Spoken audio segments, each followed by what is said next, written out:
Go at throttle up.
Discovery, go at throttle up.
Hello? Is this Miss Vaughn? Oh, hi. It's Ernie from class.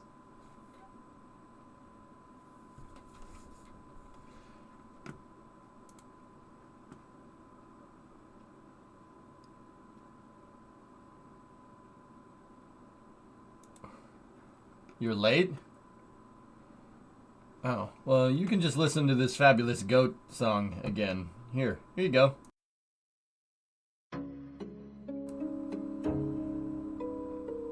I know you'll love it. Just let's go one more time around then.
Interest you in a pint? Ah, you thought I was done. You thought I was done if you thought I was done. You got demoted to sub person yesterday? Well, you must have been hanging around with Zool or something. Take me, subhuman. Right? Like that? No?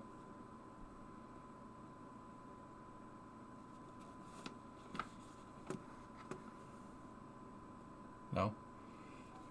Happy holidays, Chief. Not sub as I'm not in subscription. Oh. Oh. Well, I'm gonna give you to the count of 3 to get your lousy, lying, low down, 4-flushing carcass out my door. 1, 2.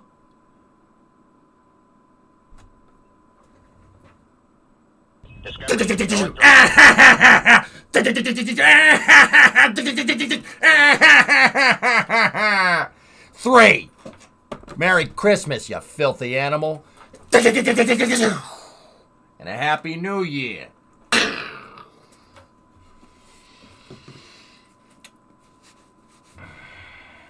You have now been promoted to moderator of our Pyongyang. Huh? Wait, what? Alright, anyway. Yeah, I got you. Purchase not complete. I beat you. It's because I'm fast as frick, boy. 1, 2, 10. No, I was doing Home Alone 2, not 1. I, too, browsed Reddit 4 years ago. Keep that change, you filthy animal. Anyway. Someone's very awake this morning? No. Just gotta listen. Just listen to some Christmas music.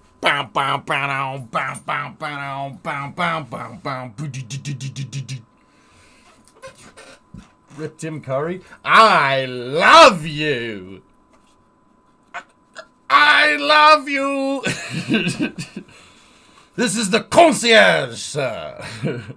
He was pretty good in that movie. Okay, all right. Real quick before we start. Did Tim Curry actually do anything wrong in Home Alone 2? Seriously. A 12-year-old or a 10-year-old checks in to a 5-star hotel in New York City, and you're just not supposed to be suspicious that he's committing credit card fraud? He was absolutely right. He was absolutely right.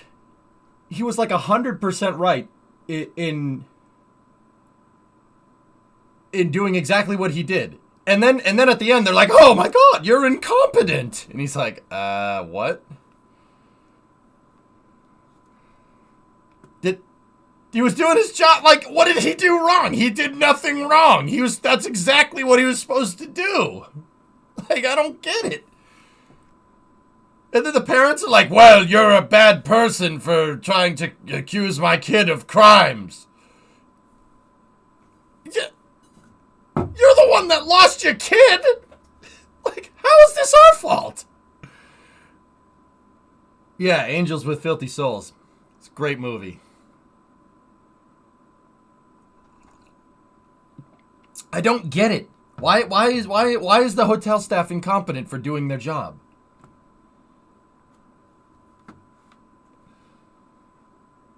Fortunately, they never lose their luggage. Like,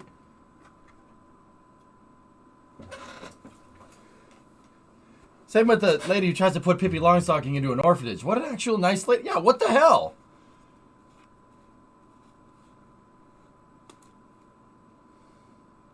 You know who was also right? Walter Peck. Everything was fine here until Dickless shut off the power grid. Is this true? Yes. This man has no dick. To Guyana? Wait, what?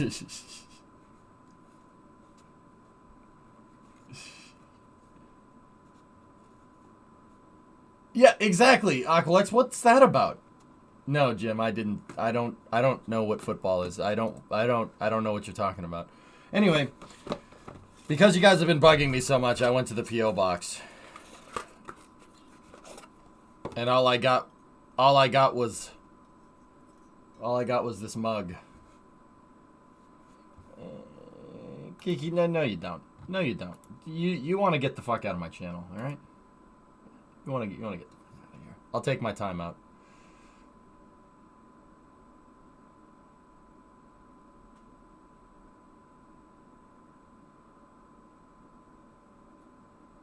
Okay, I got a mug. This is nice. It's awfully small, but you know,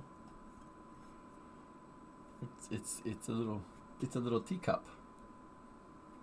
Ernock, how much did this cost? I mean, it is a nice mug.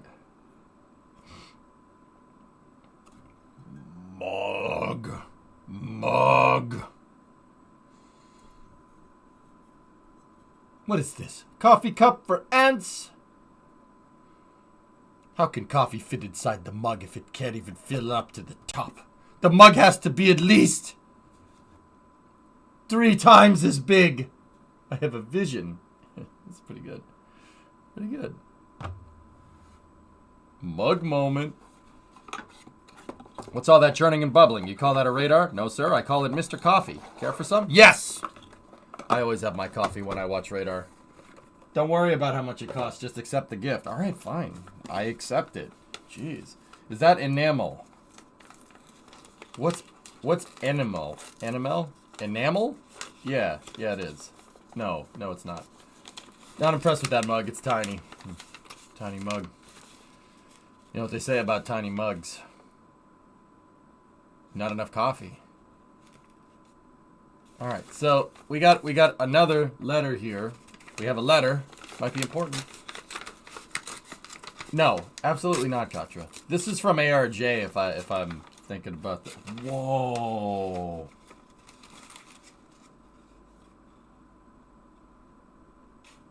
Dude. These are old space stamps. Oh, that's cool.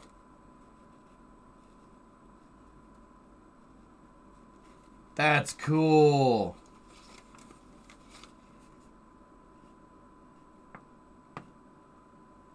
Whoa. Dude, there's so many of these. They're old space stamps from like around the world, too.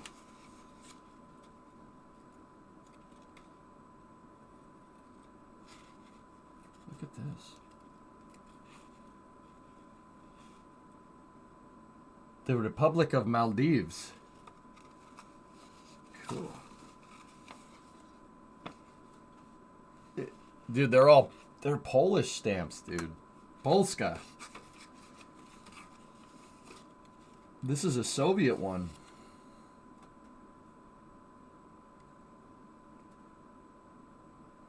Look. What does that say?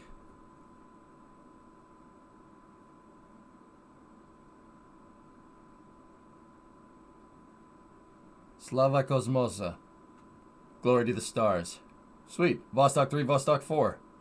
That's cool, man. What is this one? Dude, these are like legit Soviet stamps and stuff. And there's like Project Mercury on here. There's the Dominican Republic Viking mission. What? That's so cool. Dude. What? That's legit, man. Wow. That's really freaking cool. I don't even know how you find stuff like this. Yeah.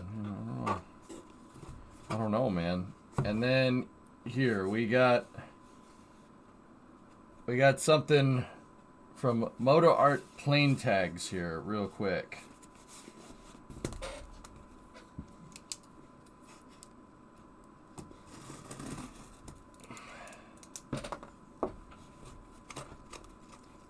You have to just lay them out and show them all. Oh, yeah. Yeah. It's gonna have to. Alright, what is this? This is from myself, Rocket Guy, Mr. J Speed, Aqualux? What the hell is that? and Boweetley and Banana Time. I don't know who Aqua Luke's is. Luke? Who's Luke? I'm just kidding. It's Aqua. Anyway. What is this?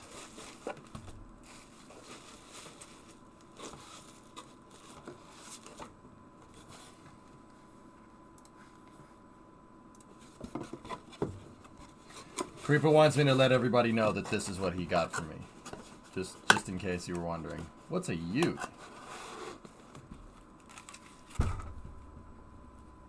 Oh, look. A bar of soap.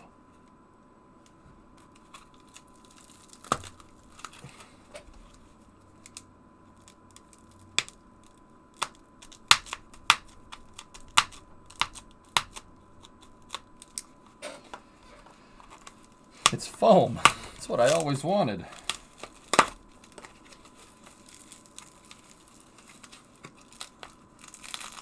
Geez, this thing is sealed up real tight. I don't want to break it.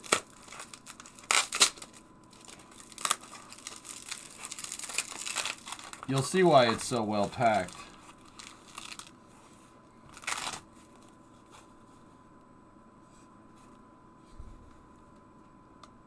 Really?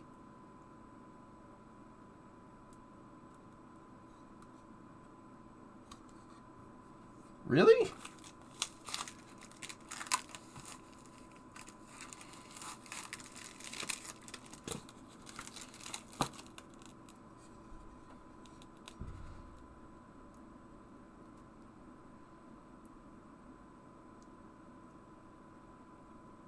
Really?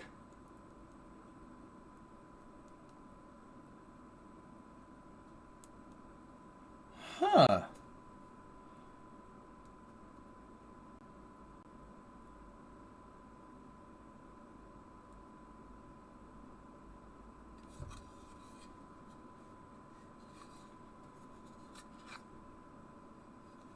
Really?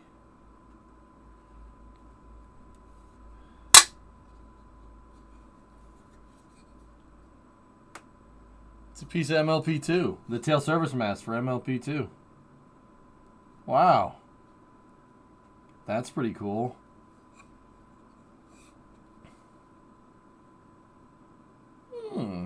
Well, I can see why you were excited about this, man. Damn.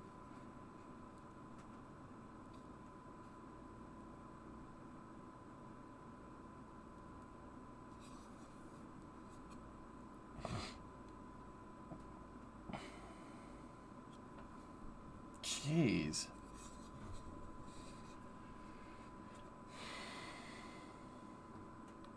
No, I didn't see anything in there yet, Helmus, but...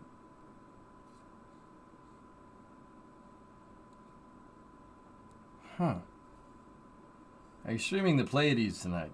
No, I hadn't planned on it. Just another 19,999 of those, and you can make a mobile launcher. I'm wondering what... It says it's part of the tail service mast, but the tail service masts are still intact. They're sitting in the KSC scrapyard.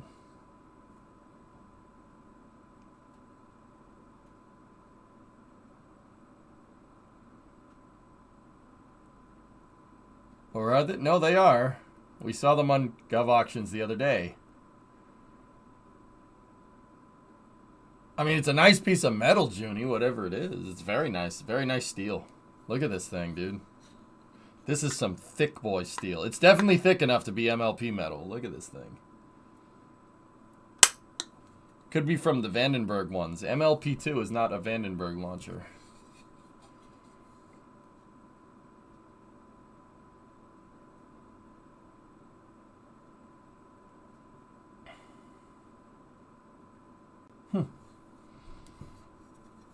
Does this make me a lord? It's not. No.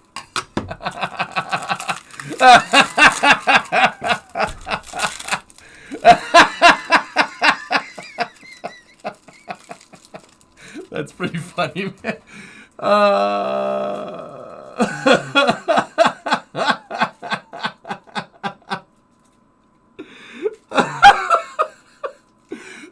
sorry, Hypersonic. That's pretty funny, man. That's pretty good. That's pretty funny, man. Oh my goodness. Wouldn't they modify the MLP for SLS? The mobile launchers aren't strong enough, Neuro. SLS is too heavy.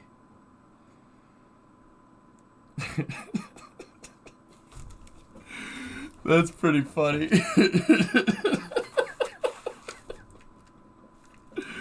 Dude, that's probably one of the funniest things I've heard on in chat in a while, man. Does that make you a lord? Yup. It shows them cutting. Okay, let me see. I mean, they could have just cut a piece out of it, dude, to be honest with you. Let's take a look. I believe you. I believe you. Yep.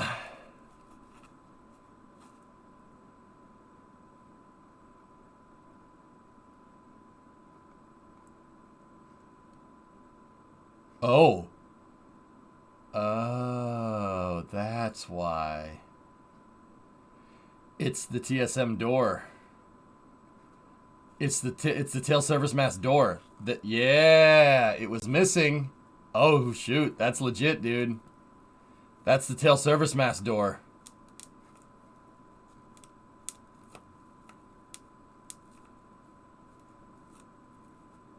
Oh wow. Oh wow. Yep. Yep. Yep. Hang on.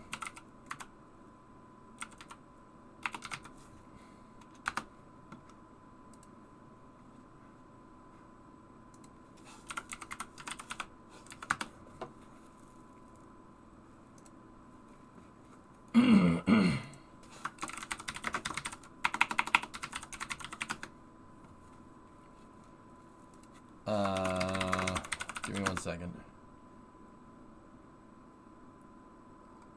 I was gonna see if we could find those MLP pictures, but that's the TSM door, the LOX TSM door. That's cool. That's pretty metal. Yeah. Yeah, that's pretty cool. Thanks, guys. I do appreciate it. Yeah, it's only a piece of it. They got the doors, which is cool. That's pretty rad.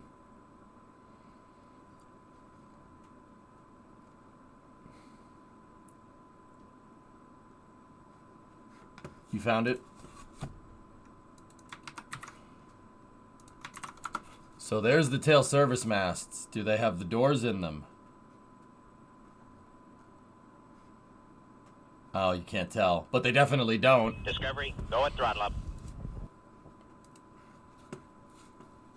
I mean, they definitely don't, because I have a piece of the door right here. That's pretty cool, man. Pretty cool. Thank you. Thank you very much. Current bid, 25 bucks. Yeah, reserve not met, though, fellas. So I'm going to put that in there. Thank you, Creeper, Rocket Guy, J-Speed, Aqualux, B. Whiteley, and Banana Time. Thanks. Thanks, guys. I do appreciate it.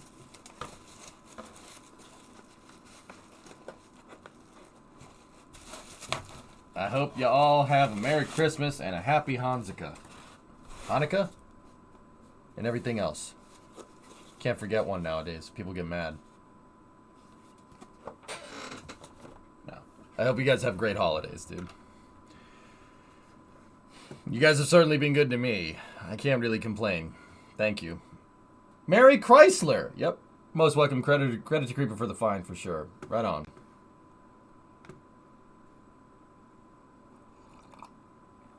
That's correct, Flykin. Yep. That's the door.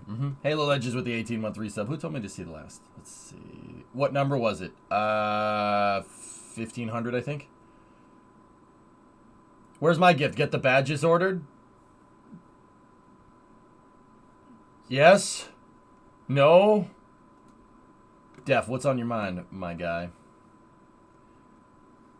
What are the pros and cons to assembling a lunar space station in low Earth orbit and sending it versus sending each piece individually to the moon and assembling it there? If something goes wrong with the station, it's a little bit easier to fix. I'd say it's easier to time the missions because the station is in low Earth orbit. So it's easier to time the missions, fix it. I'll show you. I'll show you why. I'll show you why when we get the shuttle up and running. Processing took you a minute. Element, I haven't reordered them yet. I'm sorry, man. I've been so busy. Dude, I want to tell you guys why, but I can't. And then it just sounds like I'm using it as an excuse. I swear to God, I'm actually busy. All right? Just don't paint a Ford logo on it. I will paint a Ford logo on whatever I want to. Sounds like an excuse. Shut up. Tina, you see what I have to deal with in here? Tina, you see what I have to deal with in here? Thank you for the raid yesterday. I do appreciate it. See what I have to deal with? This crap. They give me crap. That's all they do. They give me crap.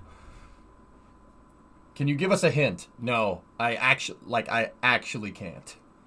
No.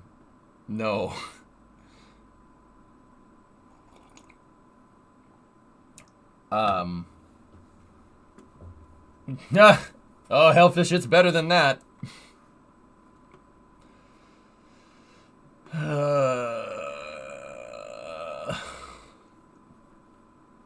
Would I have any idea what it is?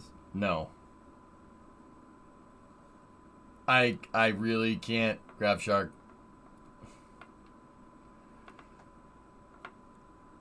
It's Half-Life 3 confirmed! It's the holy water. Yeah. You're going to space. I'm not Tim Dodd cool. I'm sorry. Won the lottery and you're starting your shuttle project. I was about to say I wouldn't actually be vocal about that if that actually did happen, but we know that's not true. Subject change. Happy birthday to the Space Force. Is that a Supra? Is that a Supra?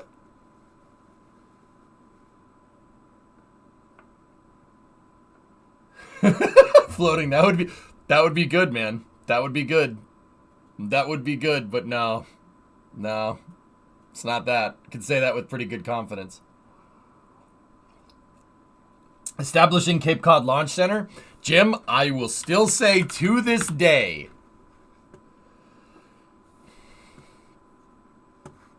Sorry, I don't think this will fit in EJ's garage. I can't, dude, don't do this to me. That's a UH-60. How much is it? It's $1 million. Okay, I can't afford it. Sweet. Don't have to worry about it. Jim, I will say there is a spot in the National Wildlife Refuge here, the sandbars around Chatham, right here. This stretch of land has nothing for 2.5 miles, and it's part of the wildlife refuge. Can't think of a better spot for a launch pad. Seriously, there's nothing out there. There's nothing out there but old shacks and old cranberry bogs. It would be amazing to put a launch site right smack dab in the center of Chatham. Right there. It's perfect. Seriously, I've actually put way too much thought into this. I will show you. So if we put it smack dab in the center there, you're almost 3 miles from any... The closest is 1.9 miles right there. That's more than enough. That's Wallops. Wallops has that distance right there. That's perfect. It's perfect. And you have any flight azimuth. You have any flight azimuth all the way down. You could do polar from here. You could get to the ISS from here. You can get to equatorial from here with a super synchronous insertion. Totally doable. The NIMBYs won't have it on the Cape. You are absolutely 120% right, RC. Yeah, yeah. It'll never happen. Chatham would never do it. They'd never do it. All the people that live down here are, yeah, they would never allow it. They would never allow it. Look at how many golf courses there are here, okay? That should tell you everything you need to know. There's like literally 3. And one of them is a 36-hole complex, okay? The amount of golf courses, there's another one right there. 1, 2, 3, 4, literally within a couple miles of each other. 5, 6, 7. That should tell you everything you need to know. 36 holes. It's two 18-hole courses. Yeah, see? That should tell you everything you need to know. But it would be, that would be a perfect spot right there. That is quite literally, I've scouted it. It's the perfect spot. There's nothing there. You would need Kennedy himself to come back. Yeah. That guy was from over here. Their house is still there. It's in Hyannisport. I believe this nation should commit itself to going down to the Hyannisport Country Club and shooting a 45 on 18.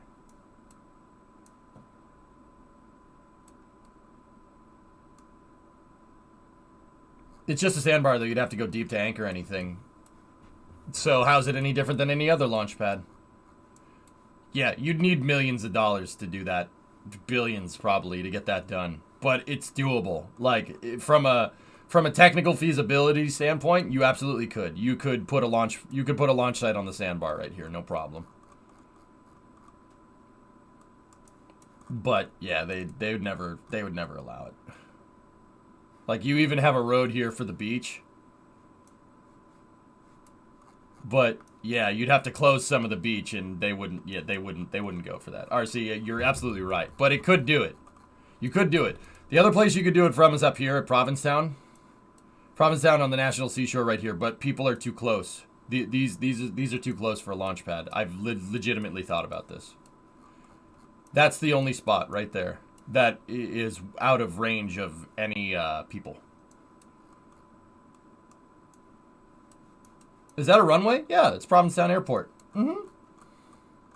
Yeah, there's a little airport up there. And then there's the National Seashore, which is pretty cool. There's all kinds of cool stuff to do up here. People go off-roading up there all the time. There's a lot of great dunes up here. I mean, Truro, it's funny because Truro had a Space Force base right here that has a tracking radar on it, right there. You have the infrastructure. It's already there. See the tracking antenna? There's a ground station here. Already. No joke. Actually, it was the Air Force at the time. The Space Force's antenna is over here. They have a eastward-facing antenna that is right there. Look at that thing. Cube. Hey, yes, what's going on? I bet it's really windy there in the winter. Yeah, a little bit. Yeah. That is a phased array, a massive phased array antenna that the Space Force uses. It was originally built for detecting incoming missiles. If you notice, one of the arrays is pointing this way. Fun fact, one of the arrays literally points at Moscow and St. Petersburg. It kind of lines up. One of the arrays literally is pointing in that direction, and the other one points down here. Gee, I wonder why. Interesting.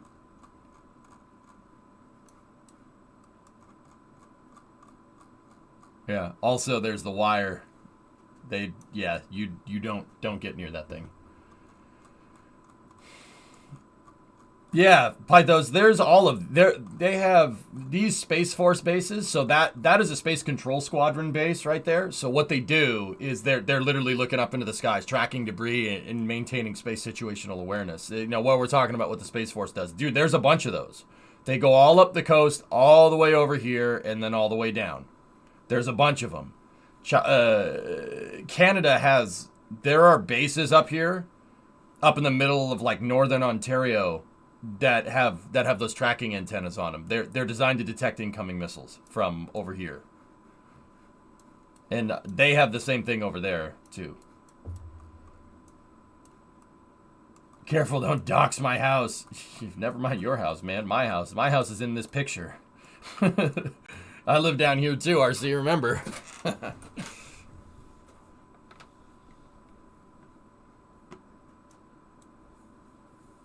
Where does one find your P.O. box address? It's on Discord, dude. So I can show you guys where my P.O. box is. It's a good ways north. So over here is Marshfield, Mass. There's Marshfield Airport. And The P.O. box is right there. Green Harbor Post Office. Knowing EJ, he'd live in Sandwich. I'm not beyond the bridges, dude. I don't... You know what, Mank? You don't know what that means. RC knows what that means, but you don't know what that means.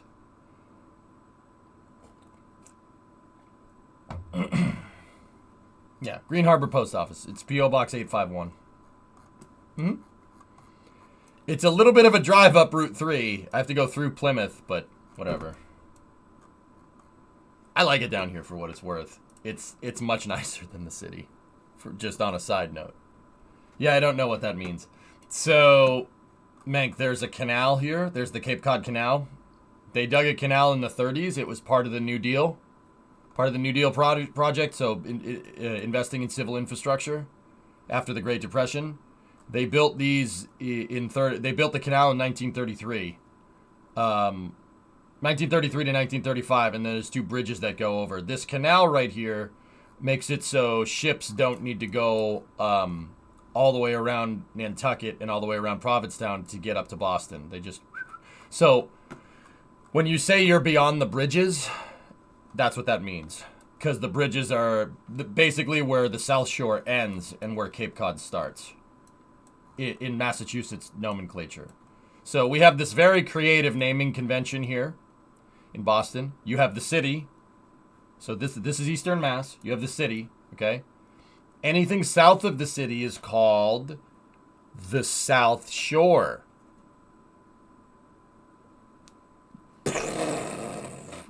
Guys, I bet you can't guess what anything north of the city is called. The North Shore. That's right. Very good. The West Shore. The North Shore. Yeah, I know. So, like, this is like the South Shore. It's right here. It's this corridor. It's the I-3 corridor. So, no one calls it that. There's the Braintree split right here, and then there's Route 3, right? And Route 3 goes all the way down to the bridges. Okay? That's the South Shore. This is the South Shore. There once was a man from Nantucket who posted pictures on Photobucket. Wait, what? Southie is different, J-Dave. Southie is part of the city. South Boston is over here. Okay? That's Southie. Southie is very gentrified, and it's full of hipsters. Cool. It's like Haight-Ashbury in San Francisco. It's just like, okay. And then, once you go past here, once you go past the bridges, you're on Cape Cod. That's Cape Cod, down here. Come here. That's Cape Cod. And then there's the islands. And then, this is Boston. This area right here, where kind of I grew up, is called the Metro West. Right in this area here. And then if you go past Worcester, that's just Western Mass. We don't go there. 'Tis a silly place. Yeah, that's Buzzards Bay over here. Actually, okay, for space fans, down here, south of Falmouth is Woods Hole. Woods Hole has the Oceanographic Institute right here. Big NASA facility, believe it or not. Yeah, Woods Hole. NASA has stuff down here. That's right. Yeah, up here, hypersonic. I grew up. I don't live there no more. I grew up over here, in this area, right there. Just kind of keeping the circle a little nondescript. Why does the circle keep getting bigger? It's actually right around here. See all those golf courses? Yeah. Newton Country Club.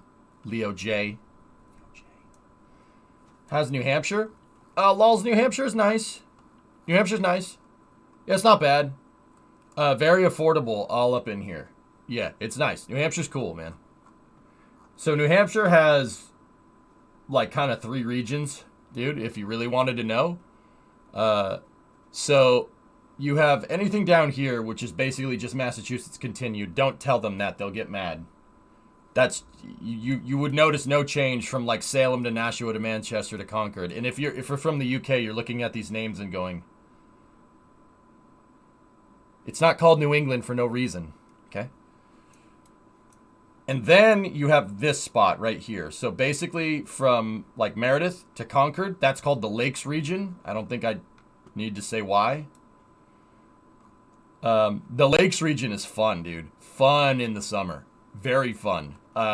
Laconia has a huge biking event, like biker event, muscle cars, like they cruise in the summer. So there's a lot of like 50s diners and stuff in Laconia and stuff. It's cool, man. It's fun time.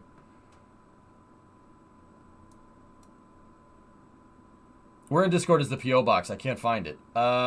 Shoot Brimo a message, Def. She'll send it to you. I spent every summer in Laconia and Meredith. This is fun, man. The Lakes region is really fun. And then up here, this is cool. This is my favorite part. My favorite part of New Hampshire is up here. So basically from Berlin all the way to Plymouth. Right here. This is the White Mountain National Forest. It's awesome. There's so much cool stuff to do up there. My personal favorite is in North Conway, right here. If you know me, you know exactly what I'm looking at. No, screw the Hobo Railroad. The Hobo Railroad is for hipsters. Conway Scenic is where it's at. So this is a scenic railroad called the Conway Scenic Railroad. It's in North Conway. And they have this awesome, like, turn of the century railroad station that's all original. They have a turntable. It's freaking cool. So this is really awesome because this is a scenic railroad, and it's an amazing scenic railroad because it goes up through the White Mountains. So this is the former Boston and Maine Mountain Division is what it's called. That stretch of line that goes from basically Conway all the way up through North Conway, through Intervale, through Glen, through Bartlett, and then it goes all the way up through Hearts, all the way into Crawford Notch. The train goes up like 3,000 feet. And it goes right to the notch right here. So the notch that's Crawford Notch right there. And see the tracks? It's an amazing train ride because you have a view of the entire valley. It's really cool. Yeah, that's an awesome train. So this train this track used to be basically the only thing that connected like the New England stretch of rails all the way through into Canada. Like that's where those tracks go. They replaced them with other tracks later down the road. And then yeah, basically went belly up and the state of New Hampshire bought the railroad and made it a historic railroad, which is cool. And that train can go all the way to Fabian Station, which is over here. And then that brings me to literally my second favorite thing to do here. So there's Bretton Woods. That's where that wedding that I went to was, which is unreal. You go over here, and then you have something else that's pretty coggers. Pretty coggers. Cog Railroad. It goes up Mount Washington. It goes up the spine of Mount Washington. Look at that. See? It's pretty coggers. It's a railroad that goes up like a 20% grade. Yeah, there is a cog in the center of the tracks, and the track has a bunch of spokes in it, and it's pretty coggers. Yep, it's Cog Railway. It looks super steep. Yeah, the train goes up the spine right here. It's amazing. Yeah, 20% grade, dude. 7,000 feet. Well, 6,400. Also, it gets windy. But yeah, New Hampshire is awesome, dude. There's so much good stuff to do. There's actually a lot of stuff to do around New England. There's a lot of cool stuff to do around here. Just on a quick side note, this is more local to me, but there's Fall River. If you like battleships, 16-inch guns. It's not as big as the Iowas, but it's close. How does it go down? Same way it goes up, Pogo. Just goes in reverse. They could recognize that from satellite photos. Yep.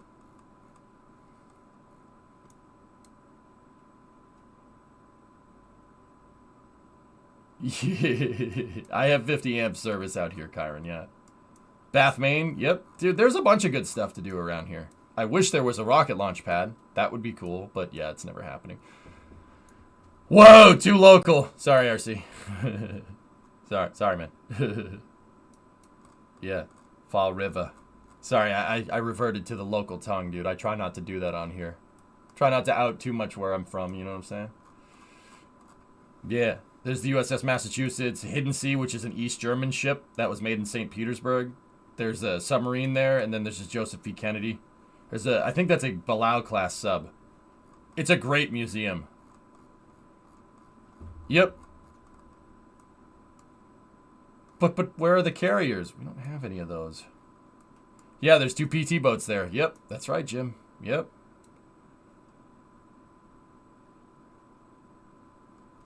Tell them about the Malasadas and the... Yep, and the Cassiola. Yeah. USS Texas is better than USS Massachusetts. Panta, are you trying to tell me a ship with smaller guns is better? Is a Texan trying to tell someone from Massachusetts that a ship with smaller caliber guns is better? Your Texas card has been revoked. Your Texas card has been revoked. No, I'm taking it. I'm taking it. We have the big guns up here. It isn't the size of the gun, it's the mission. You know the only people that say that, Rocket Guy, are people with small guns.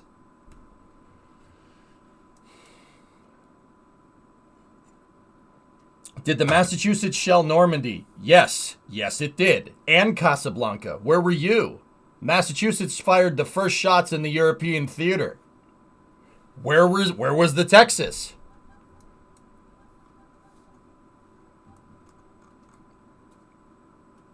Actually, the Massachusetts fought a Vichy French ship, the Jean Bart. Yeah, they exchanged fire. You want to play this game with me?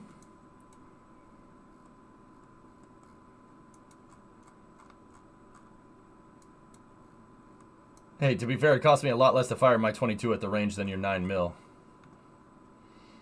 That's not right. Texas probably wasn't a state yet. Freedom started here. Freedom started here, bro. Started here. No point in having a huge gun if it's too big to use regularly. Why would you not want to use your big gun regularly?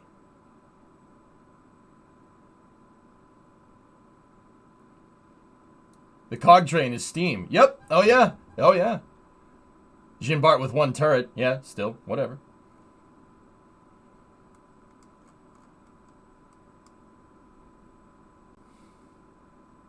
Has nothing to do with want. Oh, I disagree. It has everything to do with it.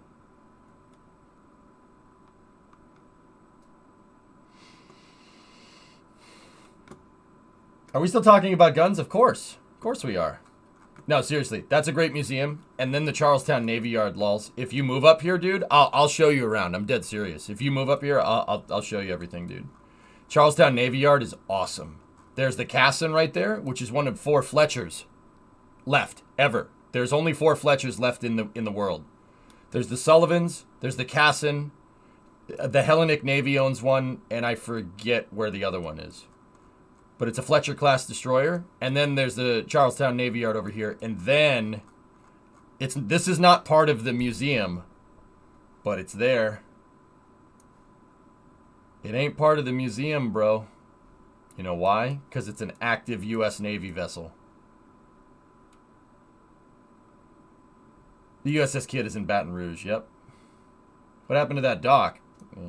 Winter. There's the Constitution, man. Oldest commissioned ship in the world. The U.S. Navy still operates this ship.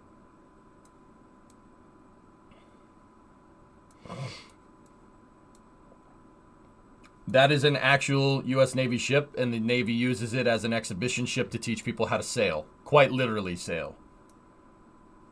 It says museum in the bottom corner. It's not a museum. It's an active ship. I'm telling you. They need to put that thing under full sail. They do every once in a while, Hellfish. They turn it around. They take it out of port and they sail it into the harbor, and then they do that every couple of years. It's to prevent. It's to keep even wear on the hull. So yeah, that's the dude. That is one of the 6 original frigates. The first batch of ships that was purchased by the U.S. Navy. Yep, that was one of the founding U.S. Navy ships. Pretty cool, huh?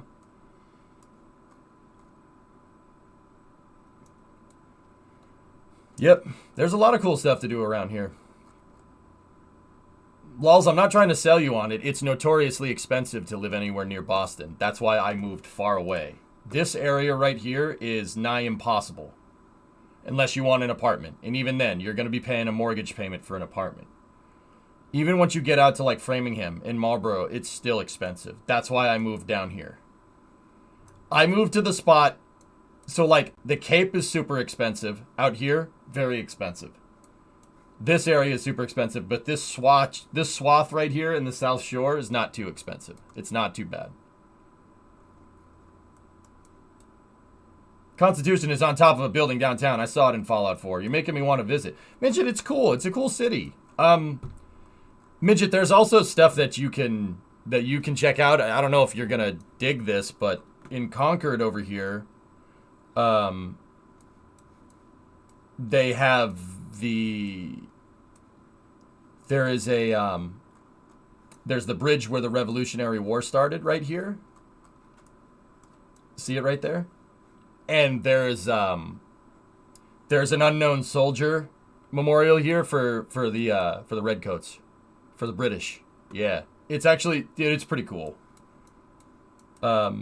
It's pretty cool. The bridge where the Revolutionary War started there, and there is a tribute to the fallen British soldiers, because you know we're bros now. We weren't bros at the time. No, some stuff went down. You said some things, we said some things, you know. But yeah, it's actually it's pretty respectful. It's pretty cool. Doesn't the Coast Guard also have a sailing ship? Yeah, probably. Yeah, little squabble. Yeah. Do they do reenactments around there? Sometimes. Yep. Guys, right there. That is where basically the US started. Right there. It's not that far from where I grew up.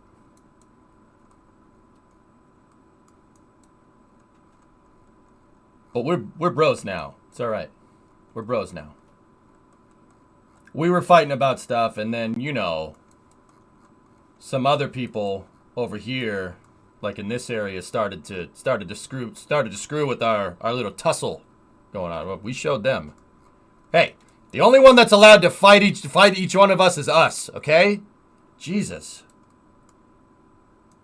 Shot heard round the world. I'm pretty sure that's over here. That happened over here. Right there. Fogg was like, I'll come over and play a redcoat.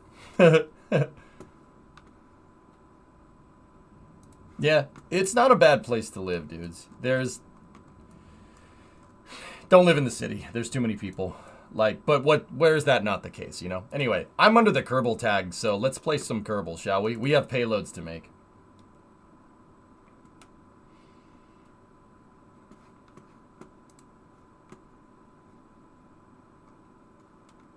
Oh, that was also called the shot heard round the world. Very nice. The phrase has subsequently been applied to the assassination of Archduke Franz Ferdinand in 1914, a catalyst event for World War I. Yep.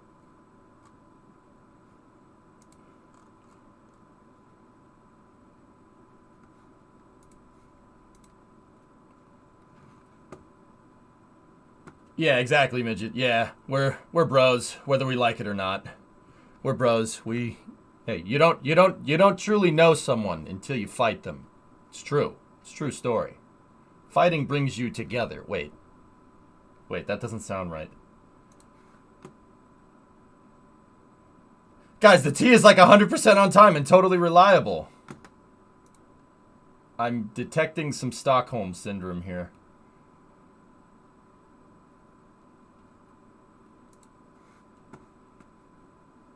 Yeah, it's cool to see the Revolutionary War stuff. Actually, midget, you guys and you lot from the UK. You want to hear something funny? The old State House in Boston still has the OBE on it. We never took it off. You know, like after the Revolutionary War, they were like, huh, their symbol's still up there. Yeah, but that's all the way up there. I don't want to get that. Do you want to get that? Nah, guy. Let's go over to the cask. Get some beer. Yeah, dude. I'm not going up there. Screw that. That's a waste of time. Just leave it there. Who cares? Doesn't mean nothing no more anyway. Have you ever been to Colonial Williamsburg? I have, actually, Pythos, yeah. Mm-hmm. Who do you want to take that down? You want to go all the way up there? I don't want to go all the way up there. Screw that. Yeah. All right, let's go drinking. Let's go down to Faneuil, get some beers. All right, dude. That's pretty much how that happened. Yep. KSP mods crash. That looks wicked high. I'm not going up there. You going up there? No, I'm not going up there. I just fought these guys. I don't want to take the stupid symbol down. Screw them. Would you mind showing us your Steam library? I need some inspiration for the winter sale. Fred, I don't like showing that because I have a ton of games on there that people bought for me. So what type of game do you want to play? I bet you I could recommend a game. What game are you looking for a game to get lost in? Are you looking for a game that's going to challenge up here like KSP? What are you looking for? I bet you I could recommend a good game. It's like being in a time machine. Authentic dialogue. Questionable gifts? Yeah, people have gifted me games that you can't stream on Twitch because it's a TOS violation. Hearts. Floating. I love Hearts, man. I love that game. It's just not... I don't think it's like 100% right for the stream, but I do like that game.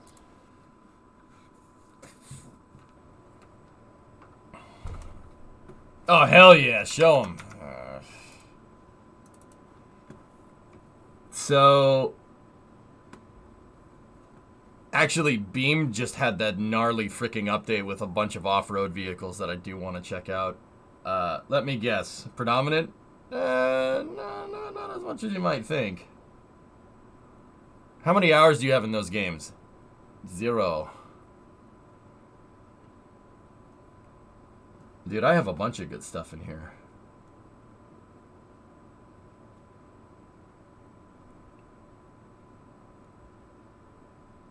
How many hours do you have in Flight Sim? It's not as much as you might think, dude. 132 hours. Anno is a great game. Anno is amazing. There's a bunch of weird titles in here, dudes. Stuff that I didn't buy. Fred, you ever get back to me? What are you looking for? Not a lot of customization on the new vehicles, but they're fun to rip around with. Yeah, okay. Amogus. They said a game, not a prison cell.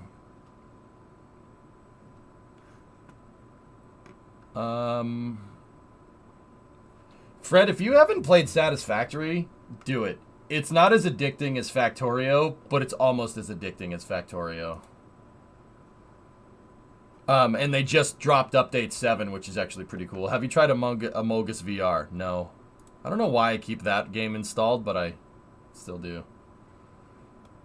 Stationeers is really fun if you really want to have your brain stretched. Dude, you need to be a physicist to play this game, and I love it, dude. I love it for that reason. It's just not very fun to, like, people don't really enjoy me playing it. I must be playing it wrong, not in a way that's fun, you know. Timberborn is amazing. That's a really good game. Had a huge update the other day. Dude, I have a bunch of good stuff in here. I have Valheim. Who bought me that game? I don't even remember buying that. Probably because I didn't.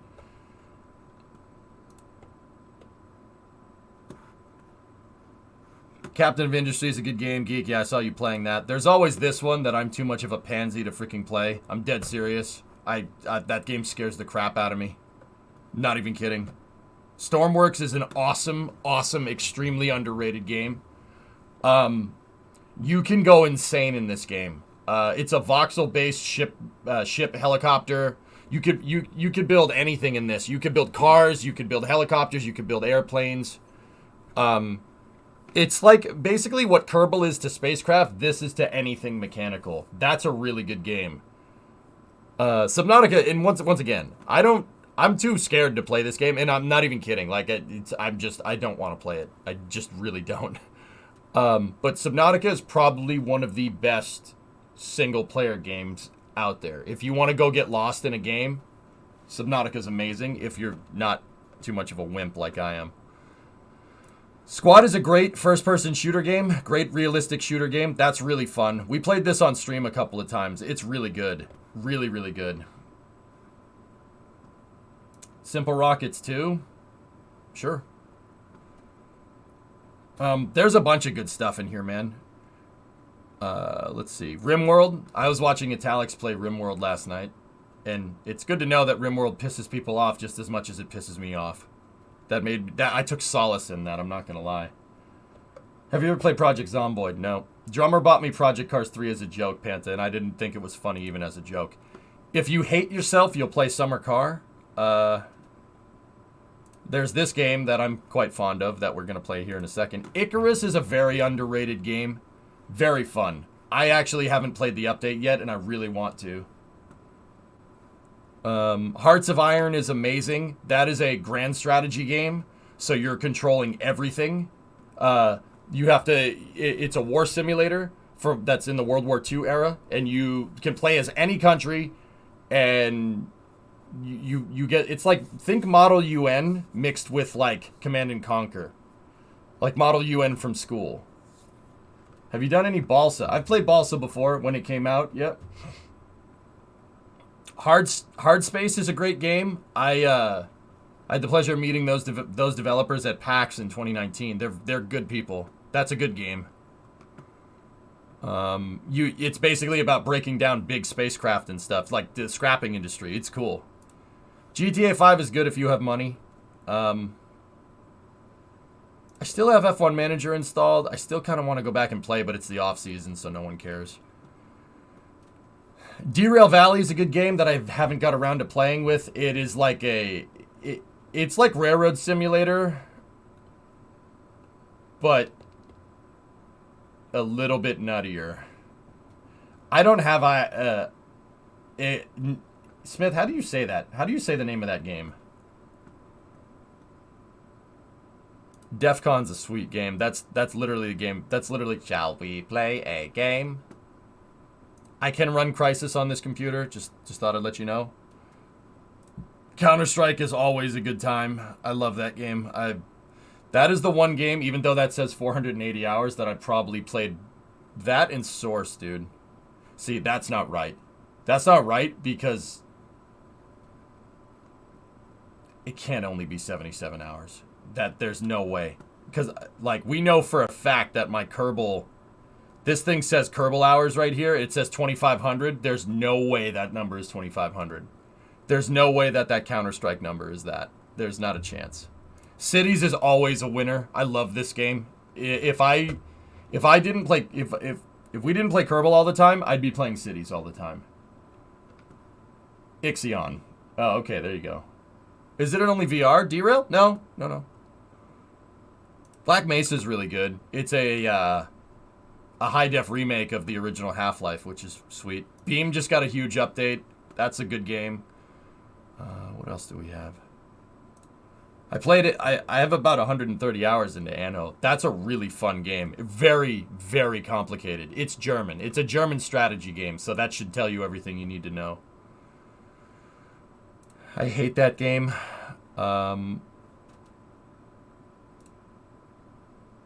Yeah, there's... Breath Edge is a good game that I haven't played. See that? Look at that man. He has a chicken.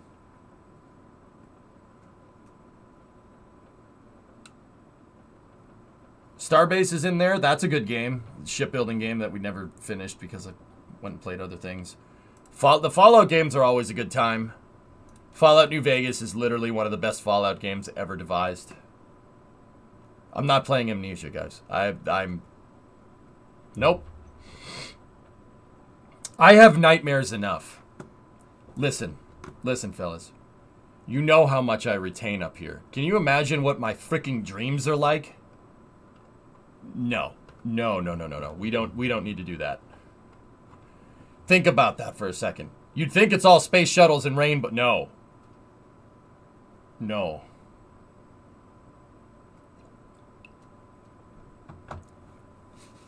Like, my dreams get really weird, man.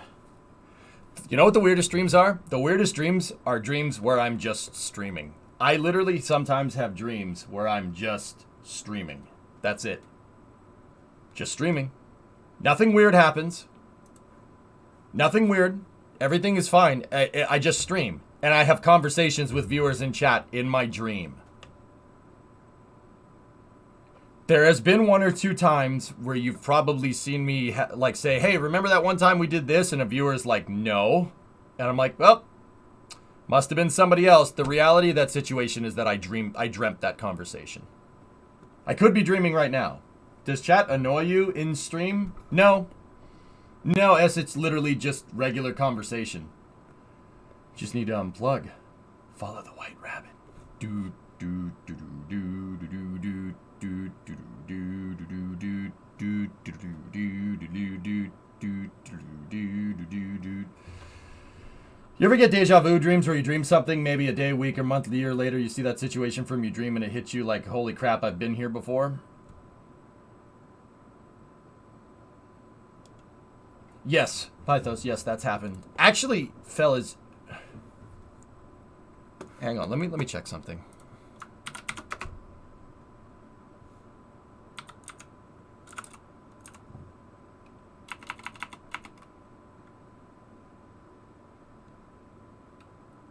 Dude, so, okay, I'll share one of the dreams that I had last night. There was nothing wrong with this dream. It was just really strange. It was a really strange dream, okay?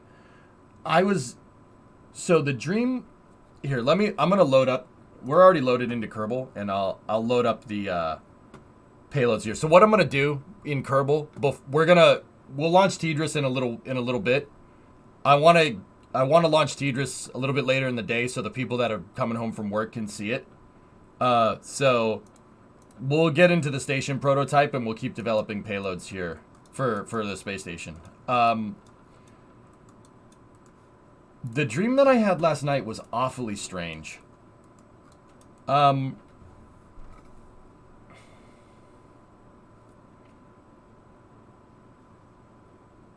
So I was in the UK at a former RAF base, and I don't remember what the RAF base was. I have no idea. I don't remember. It was like Dighton or Duxton, or it wasn't Duxford. It wasn't Duxford. It wasn't that. It was something else. I don't remember what it was. And at this former RAF base in the UK, for whatever reason, I was looking for parts for Freb, for the 59. Were the Doors playing? No. I was looking for parts for my truck in the UK, and I found there was this auto show, and it was like a parts swap meet. There was a 59 F100, and it was converted to right-hand drive, but it was too rusty. But I was like, for the right price, this has a lot of good parts on it. This is in my dream now. And I didn't buy it because whoever owned it had converted it into a dragster or something. Like, the suspension was all weird. And it was rusty. It was very strange. It was a very strange dream.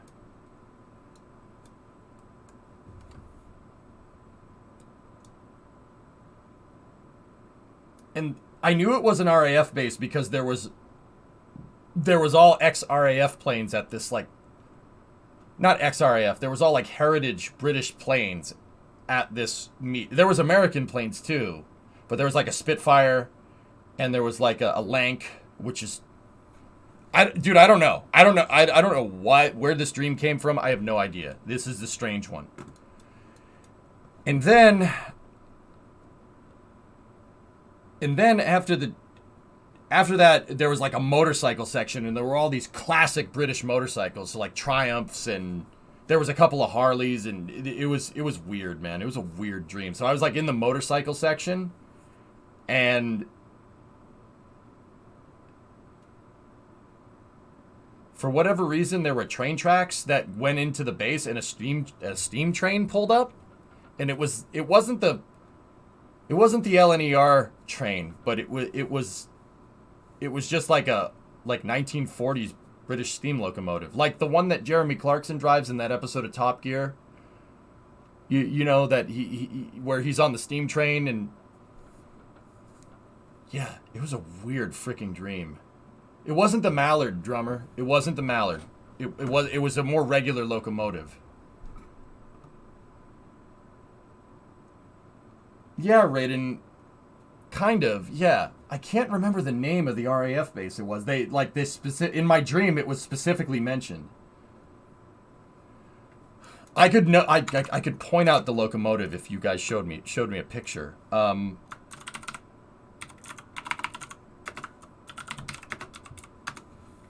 Let me just look at an image search real quick.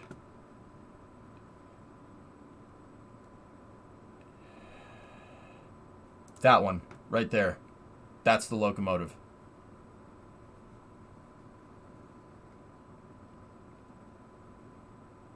No, Alucard, I don't remember. That's the one right there. I remember the red bumper in my dreams. Like, I haven't looked at a picture of this locomotive in years. I don't even remember why, like... It's very strange. Yeah, it wasn't that. It was kind of like that. It was that. It was black and red. I remember. And it was pulling cars into this ex-RAF base. And, yeah, as soon as the train pulled up, I woke up.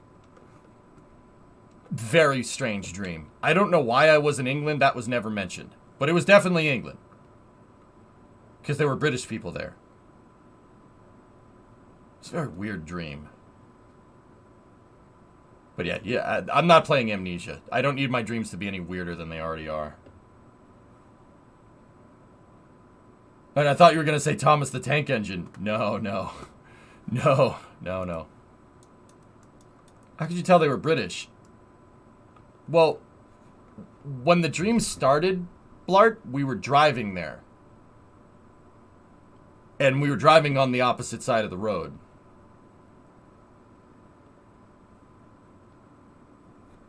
Weird. That was a weird dream. Why would I be looking for parts for Freb in the UK? That doesn't make any sense. Nah, whatever, I won't question it. But it could also be Australia. Wouldn't it be an RAAF base if it was Australian? Because of Mick? Yeah, maybe. Drummer, it was definitely up north, whatever base it was. I know it was up north because it looked like the Scottish Highlands. It looked like the, if anybody's watched Andor, where they do the spoiler thing that happens on Andor with the spoilers and the dam and everything. It looked like that. So we were definitely somewhere up north. Weird, man. No, Koopsy, not Didcot. Dude, if you guys... It was like Dighton or Lighton or something. It was a weird name. Strange freaking dream. That was like it was a really, really, really, really vivid dream. Like, I remember almost every detail of it. That doesn't happen all the time. Very lucid dream. Very weird. Yeah, Lighton or Dighton or Python or something. It's a very British name.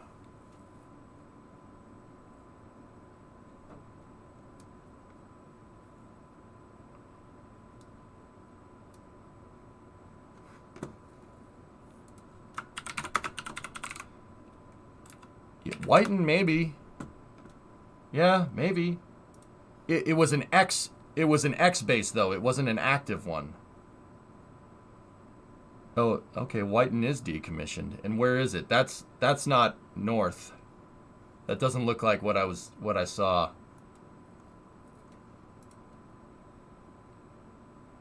Actually, it kind of does. That's weird.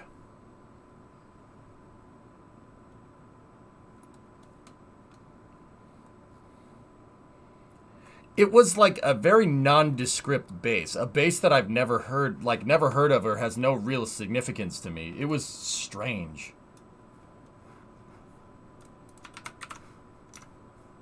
Like, this was some, like, recall stuff going on here. screwed up part is it did kind of look like that. Yeah. There was like a...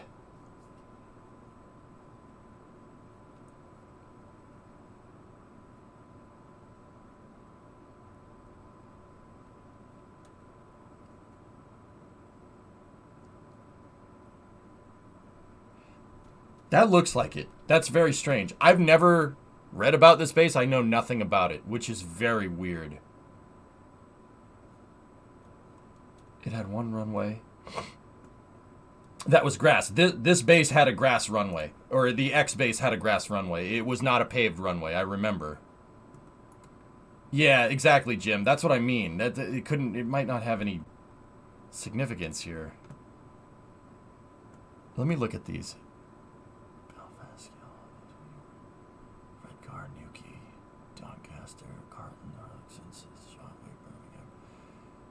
Hilton, Bristol, Eastlink. No. Stop shifting universes. Come on. I don't know what you're talking about, man. It was very strange. Very strange. Your runway, you're sure you weren't actually in the 40s? Well, there was... My truck was in it, and my truck is from 59. Why are we looking at air bases? I had this really strange dream last night, Snackless, that was about, and we got on the subject because I don't want to play, like, games like Subnautica and Amnesia because my dreams will even be, like, more screwed up than they already are.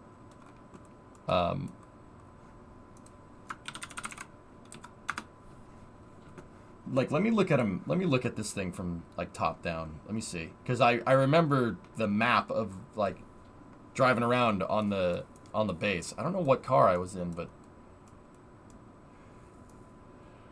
No, that's definitely not it. Definitely not it. There were train tracks near it because there was a train and a train station, which is... Yeah, I don't understand that one. Didn't look like that.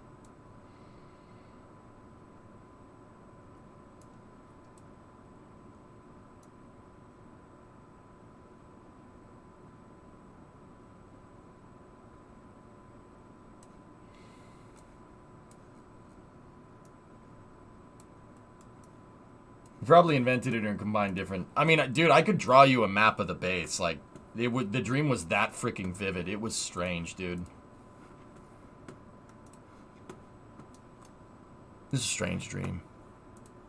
Anyway, let's get going.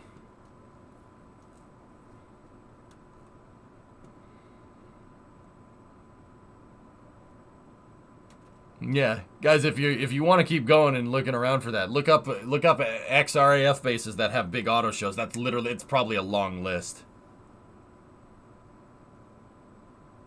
And particularly ones that have like American car auto shows. That's still probably a long list.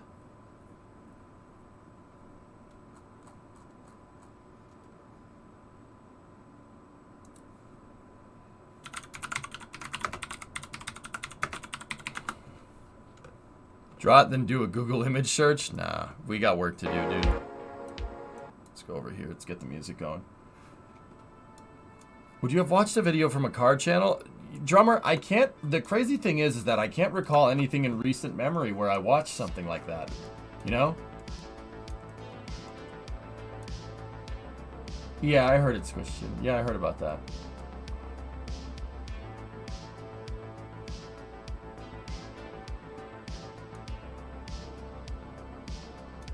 I don't know, Snackless. I haven't gotten that far. The first things that we designed were the Z1 truss segment. Now, the Z1 is a combination of my P0 and P1 truss segment. Because the interesting thing about it is that if you look at Space Station Freedom and you look at the Z1 truss segment, the Z1 truss segment was quite literally supposed to go in the center here. The Z1 was supposed to be on the main baseline, and then that's why there's the S0 truss segment. And the S0 truss segment has a module stacked down the center. Notice how there's no P0 truss segment? It's because how this was supposed to go, Z1, P0, P1, P1, P2, P3, etc., etc. Because there were supposed to be two lines of modules. The S0 truss segment was supposed to be made twice. So this is kind of a hybrid. This is a hybrid because I combined the Z1, the P0, and the S0 truss segment into one thing. How do you launch this? It's going to get launched in pieces. Are you playing career mode? This is in the engineering mode save right now. My mission mode save is set to career mode, Yenzoku, but I edit the money in. I just want it set to career mode so we can keep track of costs, because I thought that would be cool. My KSP F-15 inspired aircraft. Ooh, that looks like an F-15, man. Very nice. Flags for the textures. Yeah, it's a truss structure texture. It does look good, doesn't it? From a noob, having trouble doing my first Kerbal rescue from orbit. I can get to about 10 to 20 kilometers away, but never quite meet up. Any advice? Change your nav ball, ATL, so it says target. Okay? And then when you get close to your target, find the retrograde indicator.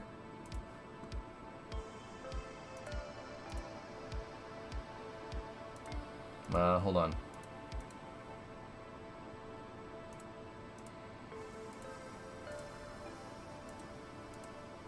Alright, so when you get near another vessel, change your nav ball so it says target. You could just click on it. Click on where it says orbit and your speed and switch it to target. When you get close to your target, alright, and your nav ball says target indicator on it, find this. Find this symbol on your nav ball. That's the symbol for retrograde, okay? Burn on that symbol until your velocity on the target indicator says 0, and then point the ship at the target, burn towards it so the prograde lines up with the target indicator on your nav ball, still in targeting mode. And if you go off course, find retrograde, rinse and repeat until you're there. Give yourself a lot of delta V for a margin. Doing it that way is not very efficient, but it'll get you there. You ever go to the Quonset Air Show? A long time ago, RC, yeah.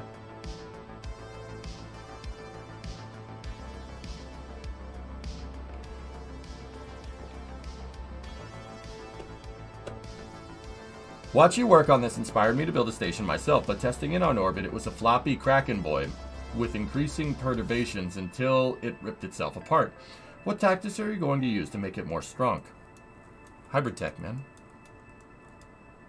Hybrid tech, same vessel collision will hold this thing together. But you got to remember, the ISS is a floppy mess too, J-Speed. It's supposed to do that.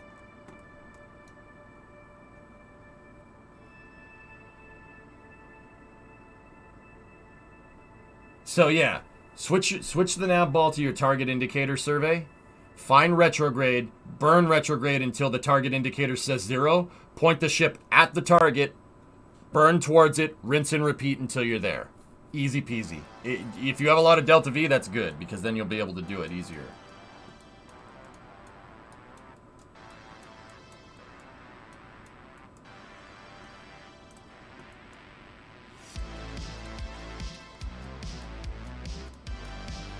So, you know what we could do, J-Speed, if you want? We could test it.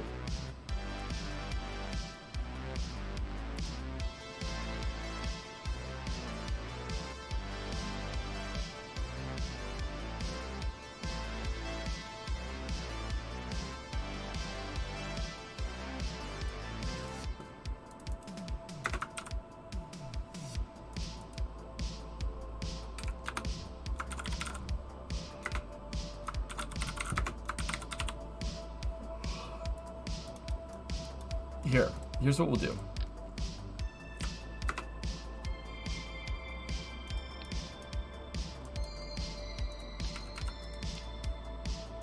Get rid of that down there. This is a test file. Let me make sure that I have same vessel collision on most of this stuff.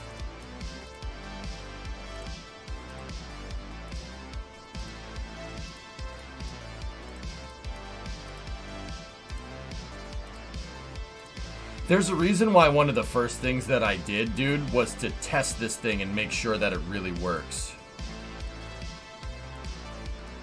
Like, really, really put this thing to the test. with the docking ports. You know, remember how I basically spent an entire stream making sure that the berthing mechanism and the KRAKEN tech, or the hybrid tech, worked correctly? The hybrid tech should hold this thing in place. But also, I made sure from a hierarchical standpoint that the Z1 is the root part of the entire vessel, and that docking to it wouldn't screw with the hierarchy too much. You got to make sure that you have the right things enabled here. You got to make sure that you're controlling from the right point, and you have the right vessel hierarchy. So, like, long story short, if a shuttle goes to dock to this thing, right? You want to make sure that the shuttle isn't reversing your hierarchy. So, the Z1, I want to stay as the root part no matter what. So, now would actually be a good time to take this and change vessel priority. Configure vessel naming. This should be set to a station. And we should force priority on it. And its priority 10 is fine. So, if a shuttle docks to this... So, guys, there's a way that Kerbal interprets, like, logic in the game. Alright? So, if I have a shuttle... right? If we have a shuttle that comes up and docks to this, right? Say the shuttle comes up right here, it docks to it, etc., etc. It's started as a plane, okay? So my shuttle, because the Mark III is the root part, is marked as an airplane, right? It's marked as the plane. Station overrides plane in vessel hierarchy, all right? So the way the game is going to understand this is that the shuttle is docking to the station. Not station docking to shuttle. You have to make sure that you do it that way. If you don't do it that way, if you have station docking to shuttle, that means that the Mark III becomes the root part of the entire subassembly, and you literally reversed your hierarchy flow. You reverse the hierarchy. Now when you undock, if the shuttle docked to this port and it overrode the station, that becomes your root part. And now your hierarchy is reversed. That's not good. You really do not want that.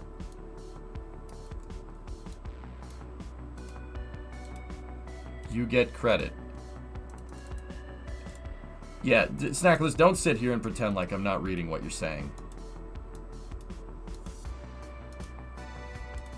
You know, what you basically just did was he asked me about addition, and you said, "Oh, incoming addition explanation." Thanks.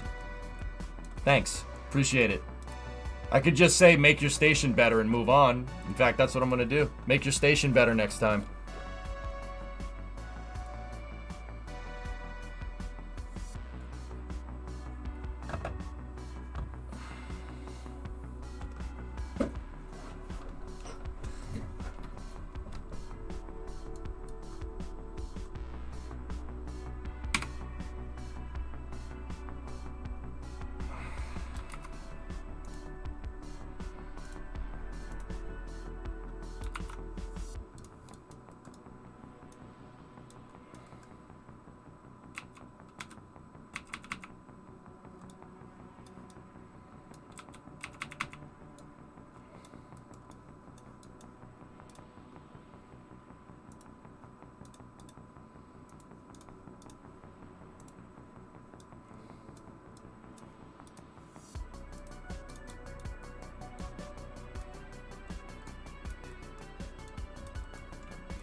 We went out of comms.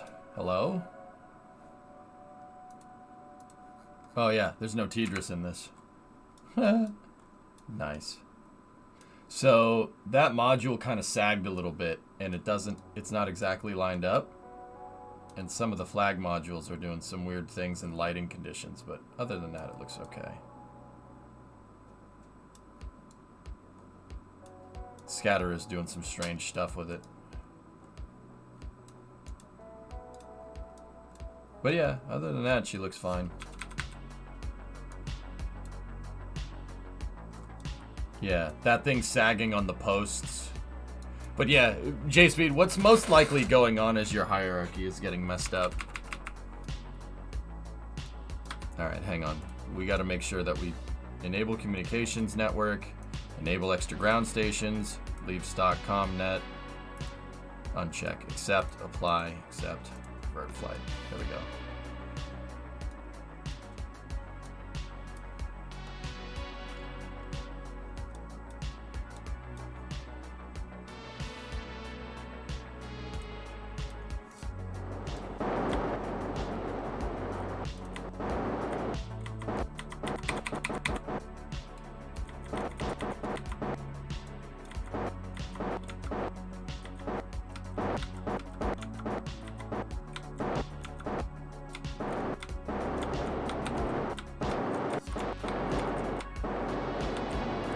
Yeah, see? This thing is solid enough to fly around just like a regular vehicle. See what I mean? Doesn't bend. The hybrid tech is helping with that, dude. For sure.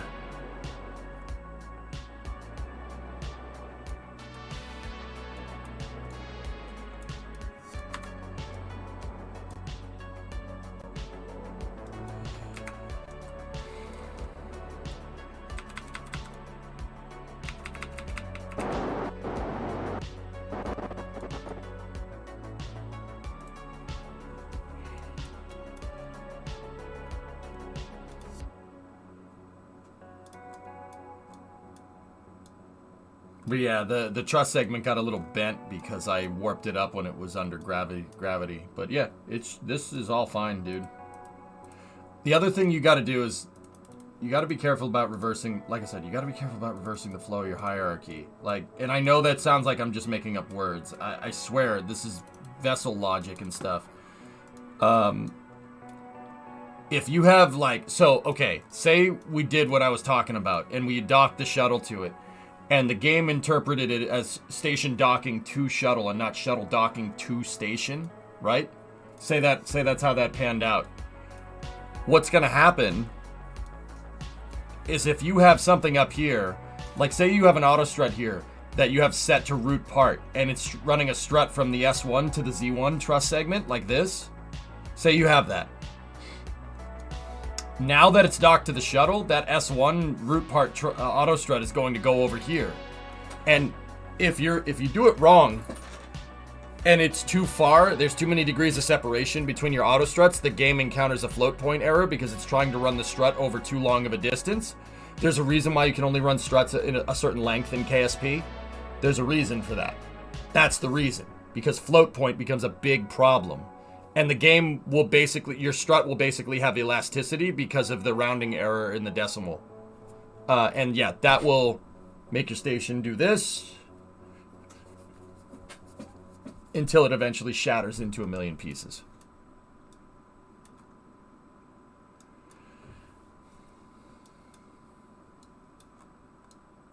Yeah, there's a reason why I worked on this docking mechanism for like an entire stream. Because I know it works. I know it's solid. Like, seriously, look.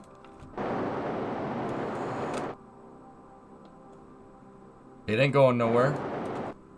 See the modules moving around? No, it's acting like one solid piece. And the funny thing is that the frames aren't even too bad. Frame rate is fine right now.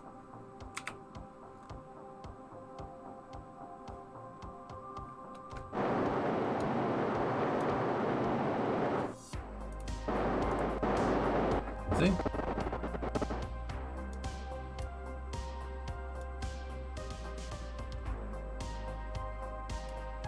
And yeah, Nero, you're right. You're absolutely right. I'd prefer Snackless to be more constructive. But I'm just giving him crap, dude. Nero Snackless is good people. He was just being a little bit of a wise ass. No, Baconade, no. I just added this up here in my engineering save. Just to show it. Manned orbiting laboratory is better than ISS.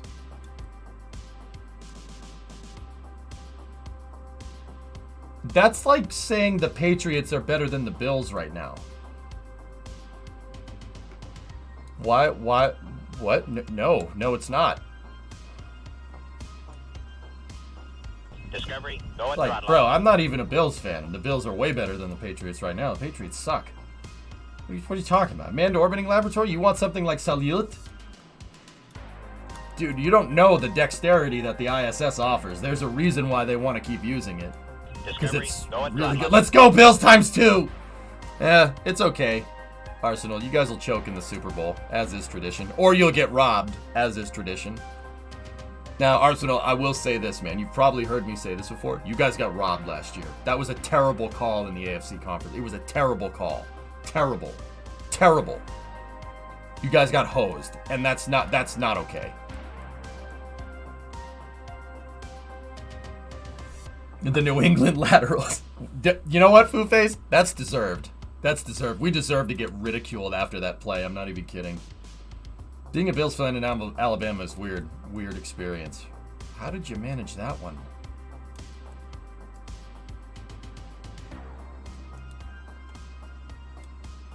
Anyway, yeah, J-Speed, that's why your station's freaking out. Your hierarchy is wrong. Speaking of the Patriots, what the heck was the end of that game?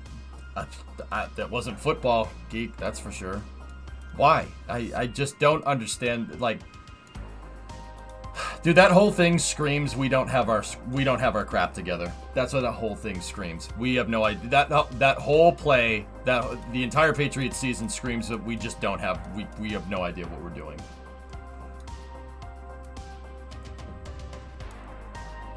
But yeah, that's actually remarkably solid. I'm really happy about that. Do you agree with my judgment on this? In the order of horrible plays, it goes the Pagano, whatever the heck happened on Sunday, and then butt fumble.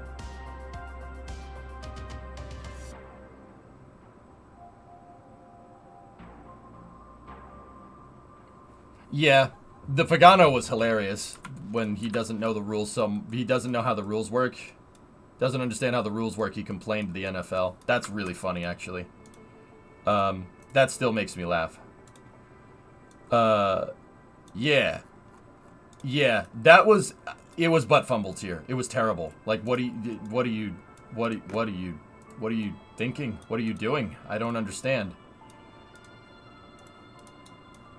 I just don't really get what you're trying to do.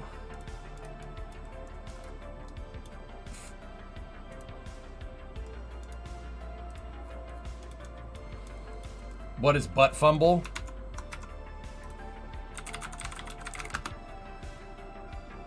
I'm sorry, Jets fans. I'm sorry.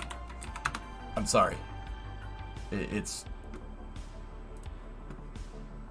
Just watch. Watch the quarterback.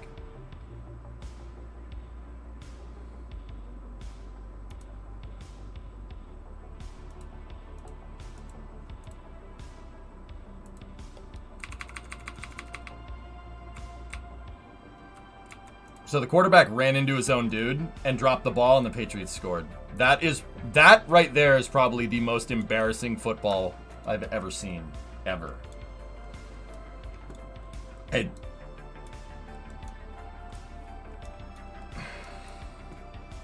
dude, I don't make fun of Jets fans anymore. I really don't. I feel bad doing that. I'm not even kidding.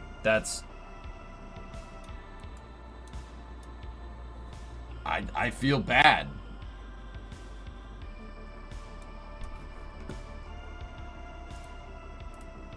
The Pagano is funny, yeah.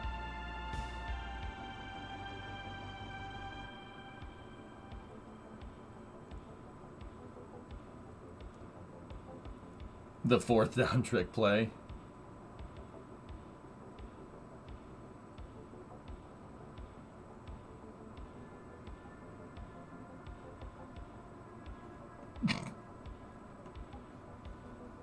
I don't know. Is that why you make fun of me so much now?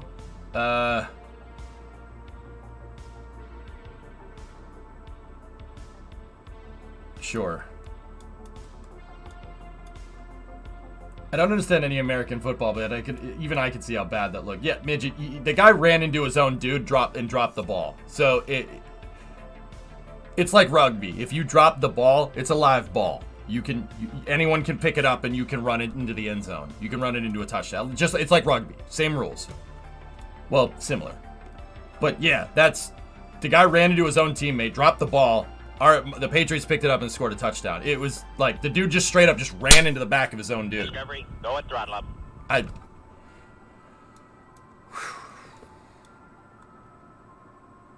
Yeah, it was peculiar. That was very weird.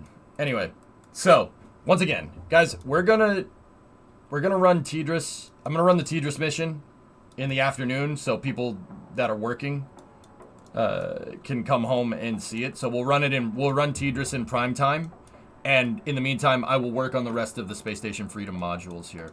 So this is Space Station Freedom here, or at least my kind of play on it.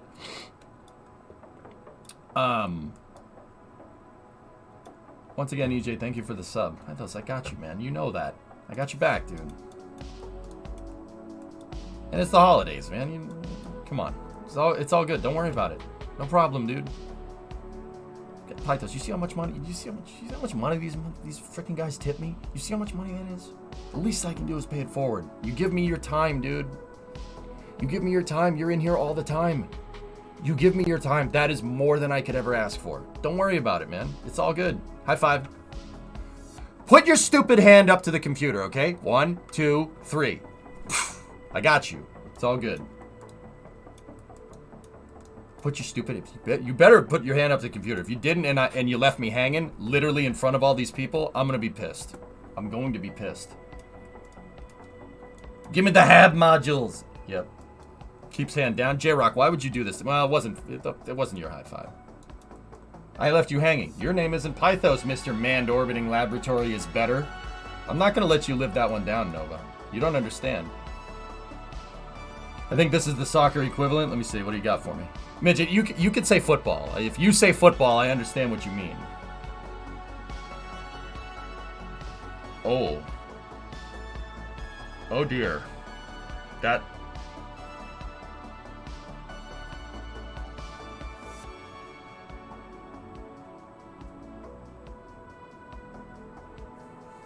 Oh. Oh, that's hard to watch. Oh. Oh. Oh, God, I felt that. Oh, that's so bad. Don't just... Okay. Okay. All right. We're over our sports cringe for the day.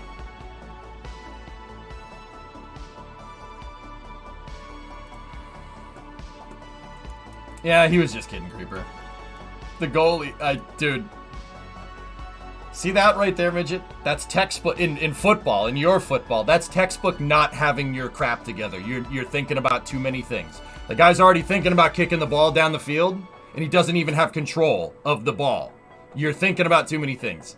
Textbook not having your crap together. The Patriots are basically doing stuff like that. They're making idiotic mistakes like that, and you're just like, this is fun to watch.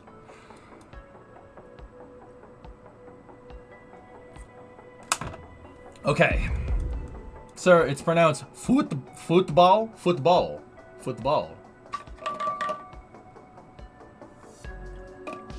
All right. Let's do this. So, what do we need to do? We got to get the HAB modules figured out. I need a new 6-axis node design. Listen, Tranquility Base here. The Eagle has landed. Roger, Tranquility. Copy on the ground. Merry Christmas, EJ, and thanks a lot for the stream.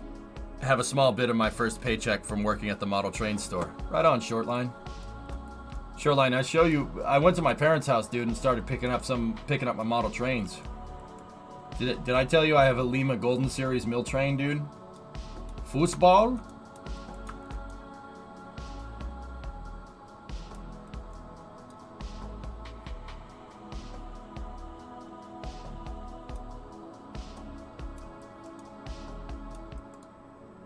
Discovery, go at throttle up. Kyron gifted 5. I should be doing that to you, man, not vice versa.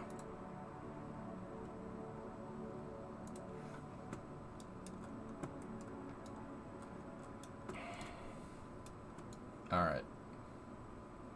So what I plan on doing here, JSpeed, on top of this, and this is kind of something. Discovery, go at throttle up. It's kind of important to note. Gupsy, 10-month resub. I put these I-beams here so the Kerbals can EVA attach struts here. And we can hold the whole thing together so it's even stronger than it was. But I'll be honest with you, this thing is pretty damn strong the way it was, even without the struts. But I put provisions for it in there, too, just in case. Yeah, so it'll work without the Kerbal struts, just in case the EVA struts go a little bit haywire, but it does... Yeah, it does work. Now, honestly, I don't really have a good spot for them to attach to. I don't necessarily want to attach them to the rails. I was just trolling, I hate soccer. Yeah, soccer's alright, it's not bad. It's just not the sport that we grew up with, dudes.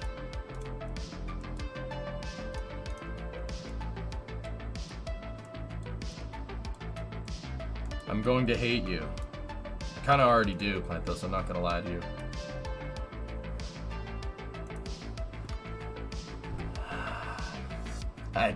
Joke's on you, man. I don't have the money to buy that. That's not in the budget. I really like it, but it ain't in the budget. The crazy supporter gifted 280 subs at the midpoint of my chemotherapy, just spreading it back to the community. Yep, I got you.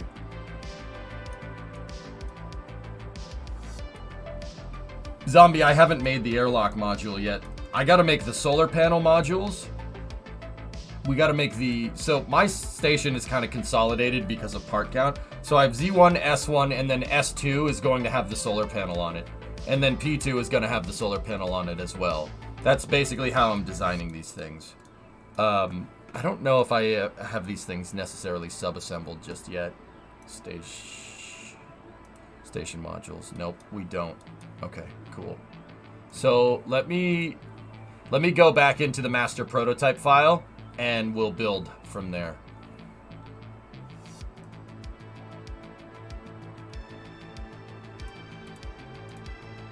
So I designate a testing file with the T.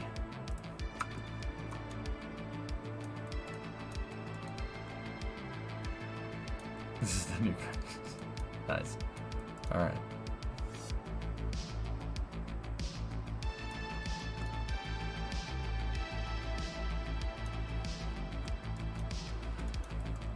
Okay, so we're gonna need to figure out a 6-axis module. Guys, so let's do a little bit of research. So we need to look at the ISS core nodes. The core nodes are something like this. This is what the 6-axis modules that NASA uses on the ISS look like. This is, of course, on the USOS, the United States Operational Segment, as opposed to the ROS. So the Russians have their own 6-axis module. It's called Prichal. Prichal is literally the Portal 2 Space Core, just in space. True story. That thing is attached to the bottom of the Nauka, the science laboratory. It's down here. See, they have their own 6-axis node. And maybe in the future, other modules will attach to it. Who knows? We watched that thing dock. We watched them install that. They basically just put it on a Soyuz service module and then just docked it, which is actually pretty cool. See? And then there's Nauka, the science module. Good news on the ISS front, guys. The European robotic arm that's attached to the Russian science module is working. That whole bullcrap that Rogozin was peddling about abandoning the ERM never happened, because Yuri Borzimov is not a moron. The new guy that's running Roscosmos wants nothing to do with what's going on with that country, which is kind of cool. Just like how NASA wants nothing to do with the wars that the U.S. is fighting. You know what I mean? NASA's just like, yeah, no, dude, let's space. We don't. That's not our department. No. Whatever happened to the coolant leak? That spacecraft is done, Katra. I'm pretty damn sure that spacecraft is toast. I have a question. Is it possible Starbase could be getting flame diverters, but I had an idea why they couldn't just light the minimum number of engines to get it off the pad to limit damage, then light the rest off the ground. The starter motor on the starter mechanism, the starter actuation mechanism on the outer 20 engines alleviate is not on board. It's GSE. You need the pad to start 20 of the 33 engines. So, yeah, dude, my running theory is quite literally that anything you put underneath super heavy when it fires all of that you're gonna lose it. You're gonna lose it. And SpaceX knows that and understands it, and before they come up with a solution, they want to make sure that the vehicle works before they build the pad for it. Don't count your chickens before they hatch. SpaceX can only afford to work on something like, dude, I'm telling you, I will tell you right now, Super Heavy is eating all of SpaceX's R&D budget, no doubt. Like, guys, I don't think people realize how complicated it is to get 33 engines to sequence and ignite and not destroy anything. Are they sending up another to replace it? They're talking about doing that, Aqualux. Yep. They're talking about delaying Progress MS-22 and then sending up Soyuz MS-23 empty, and because the service module on Soyuz MS-22 is just fine. So what you could do is you could just treat it like a Progress capsule and just send up another Soyuz. So they could just use it for waste disposal. Roscosmos does think that the coolant leak is, they do think the coolant leak is micrometeorite. It's not anything wrong with the capsule, except if it gets hit with a shotgun blast of meteorites, it's going to have a coolant leak. Yeah, that happens, dudes. It's not anything with the Russians or the quality of their space program or anything like that. Like I said, the new guy that's in there, Yuri Borzimov, is actually pretty smart. He's a good dude. They interviewed him a little while back. People interviewed him in the press, and he was like, look, my job's to run the space station. My job is to keep the space station going. My job is to make sure our space program is nice and healthy. Despite my predecessor and what you might think, I do not want our space program to be political in any way, shape, or form. Yeah, those are. I'm kind of paraphrasing a little bit, but that's pretty much what he said. Yeah, he's like, dude, that ain't me. That ain't me. So, that's cool. Easily, Rocket Guy, easily. I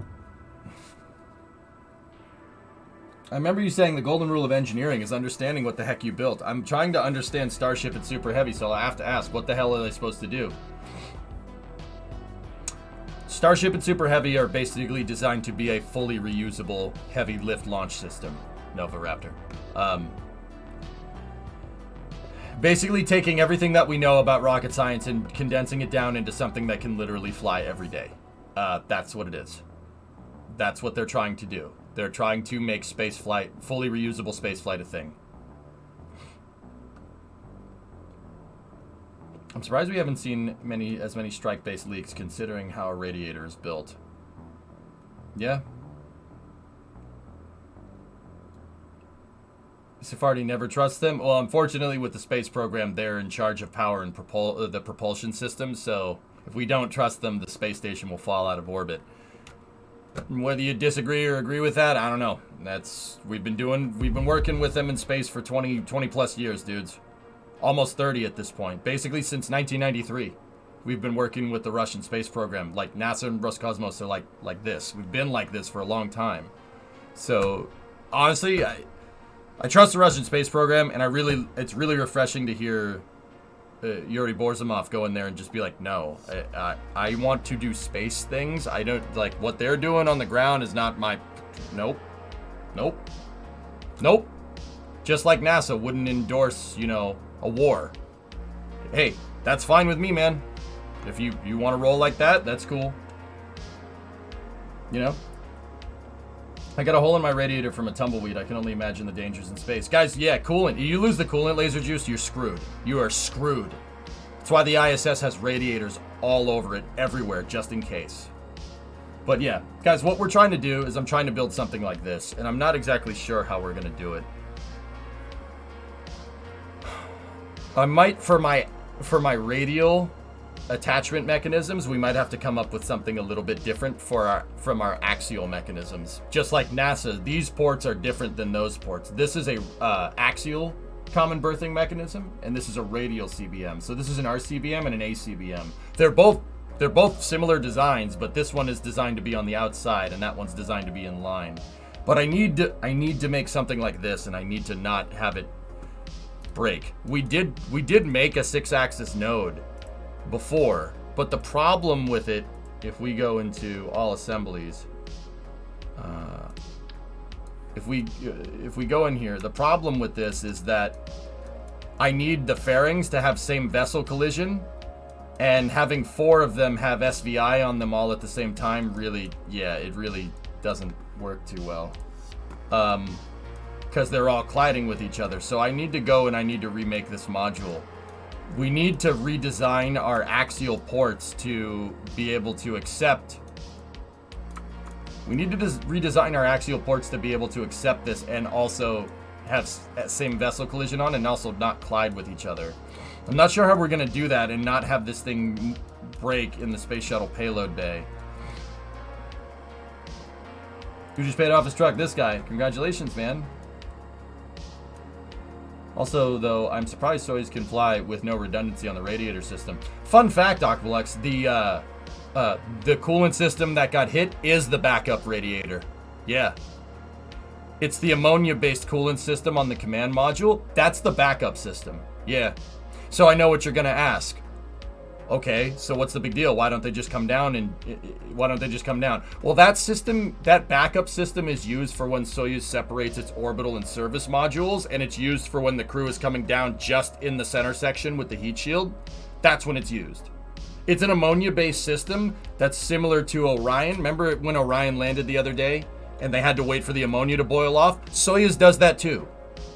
Yeah, Soyuz does that as well. Ammonia cooling systems are great for a small closed-loop climate control system. That's the problem. That's the problem. They're using ammonia in the coolant loops on the command module. That is the redundant system. That technically for on-orbit operations, that's the redundant system. Soyuz has a cooling system built into the service module. It built into the service module ECLSS, Environmental Control and Life Support System, ECLSS. That's actually the backup system that got hit. Fun fact. Like, yeah, very strange. If the fairings aren't 4x symmetry, they shouldn't collide though. Like with atmospheric science parts. No, they do. Banana time. I have tested it. How much smaller can you make it? I'm not sure, dude. We need to find other solutions here. I like your big words, Magic Man.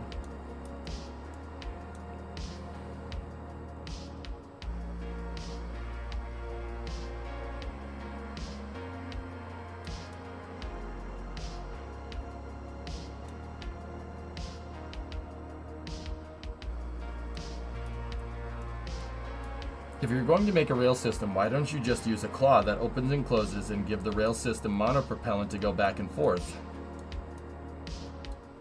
Because then it becomes a separate vehicle. RJ, it'll screw up docking port hierarchy. You don't really want to snap dock stuff like that in space, do you?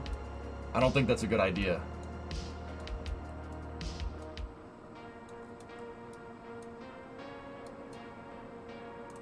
What are you working on? Taylor, I'm working on building new modules for my space station. We're going to launch the last tracking satellite in a little bit. I wanted to wait until people got home so people could come home and watch it. So I'm going to save the launch for prime time, believe it or not. And we're going to work on building out the rest of the payloads. Because honestly, guys, I saw this problem already kind of happening. We have a shuttle and we have the robotic arm, and it works great. The shuttle works amazing. It works just fine. I'm literally running out of things to launch. We have to make more things for the shuttle to launch. Hey Thomas, how are you?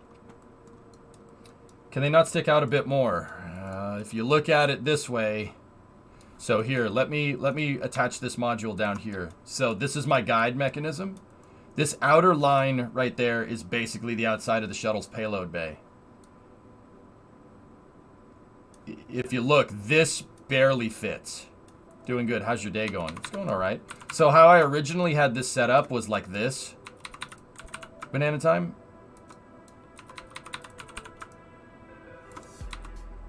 where these ports wouldn't be colliding with each other at all. I had it set up like that. But the problem is that that won't fit in the shuttle's payload bay. So we have to come up with a little bit of a different solution. They have 9 of them up there, bad end, but I'm only gonna, we only need 3. We're not, like, I don't have to worry about a satellite breaking. That doesn't happen in Kerbal unless you have mods, the mods for it, so. So the other thing we need to work on is an airlock module. We need to work on a shuttle docking mechanism.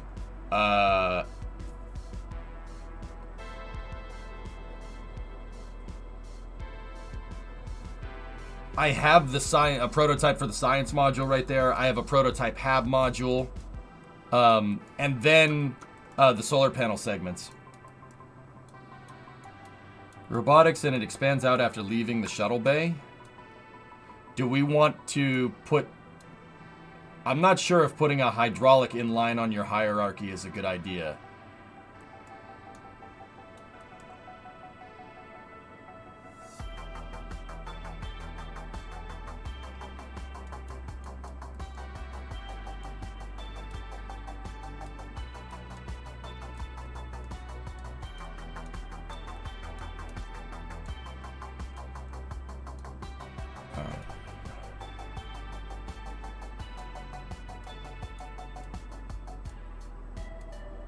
Yeah, Gupsy. Putting hydraulics in your main line on your main hierarchy is a bad idea.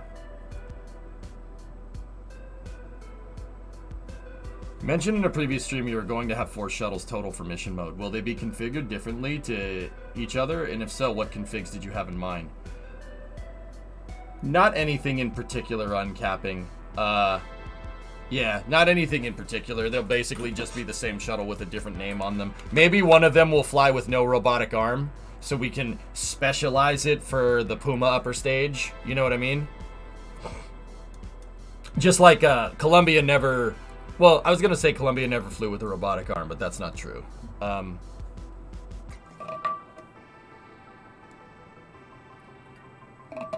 my shuttle stack, the ET is the root part. Is that the right or wrong way to go about it? When you separate your shuttle, it's going to default control to the external tank, RJ. Do you want that? You need the arm to recapture the Puma, though, no? Yeah, so there's really not going to be that much of a difference. The reason why I have 4 shuttles in lore is to make it so, like, you know, a shuttle lands and then it goes through processing and then it launches again. So we'll just launch, you know, Orbiter 1, Orbiter 2, Orbiter 3, Orbiter 4.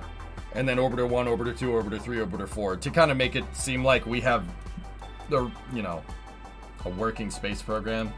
Other than that, there's really no difference. It's the same. It's going to be the same craft file. The only craft files I have that are different with the shuttle right now are a shuttle craft file with and without the robotic arm, and that's about it. Payload bay will be reconfigured depending on the mission, just like the shuttles could. Cammy, I'm working on trying to find a solution for a new 6-axis node. Let me just put the rest of the station up there. So what I want is 2 6-axis nodes right here and right here, and I want them connected to each other. Basically, these are the 6-axis nodes, and this is what they would have looked like. Well, that would have looked like. That module, Node 2 Harmony, is up on the ISS. NASA has 3 of these things. There's Node 1, Node 2, and Node 3. Unity, Harmony, and Tranquility.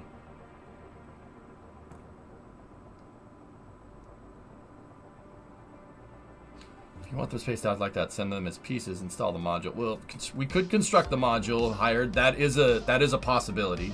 Sure. Yeah, they actually had a 4th node.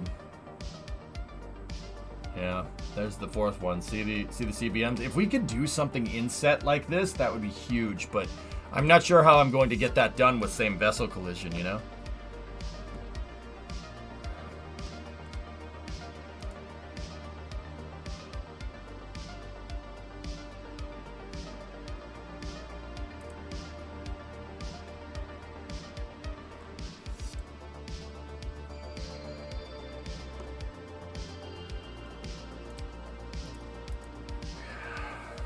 Yeah. How are we gonna make that?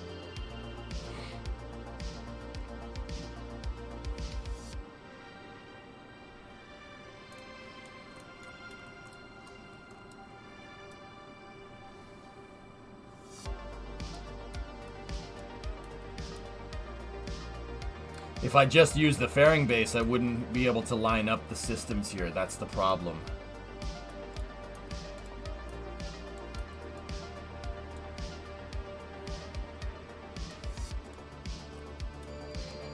It is an interesting thing to try and figure out, dudes.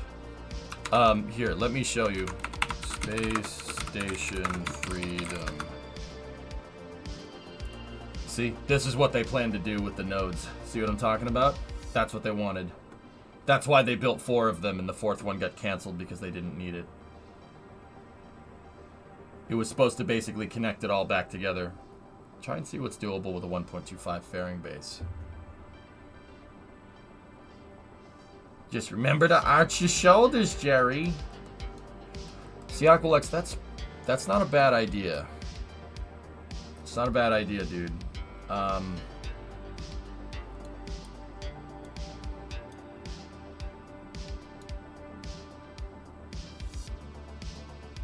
I like that idea.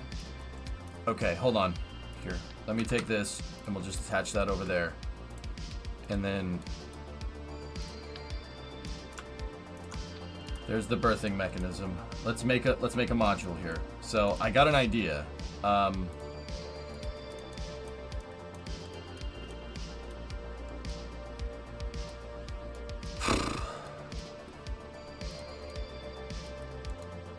think you're onto something with the 125 fairing. If I make the 125 fairing kind of look like a funnel, then that might actually work. Just remember to arch your shoulders.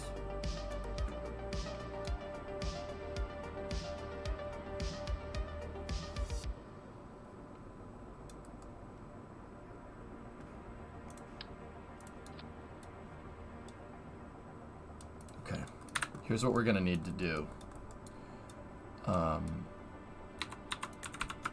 Move this back here like this, turn interstage nodes on, and then give me a fairing, a 125 fairing. I like that idea, Aqualex. That's a good one.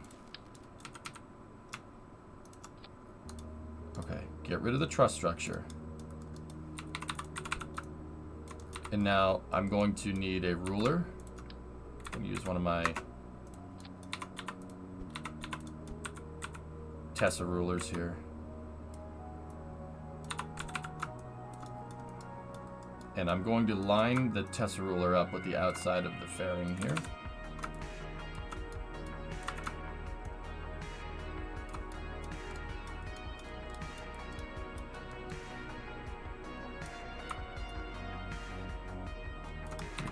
All right, perfect.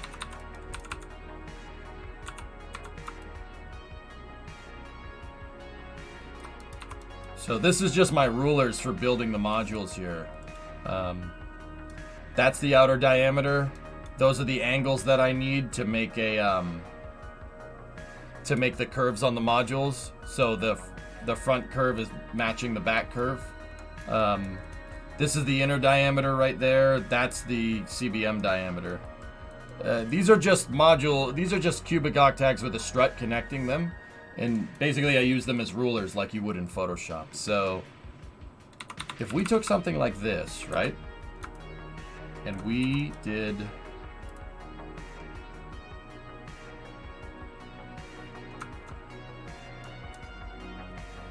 something that went out here like that.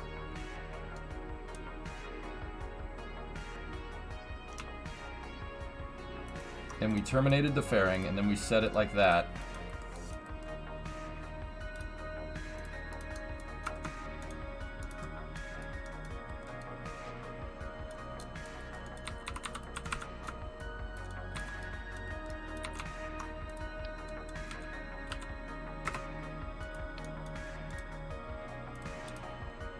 Get rid of that actually for a moment, and then take this thing and move this into position. Now what I'm going to do with this back fairing piece is build a port for it, or build the mechanism for it. So take that, set that to absolute, take this, attach this here like that, and then move it backwards. And then take this, mouse over, take that thing, set that to mouse over as well so we can see what the heck we're doing.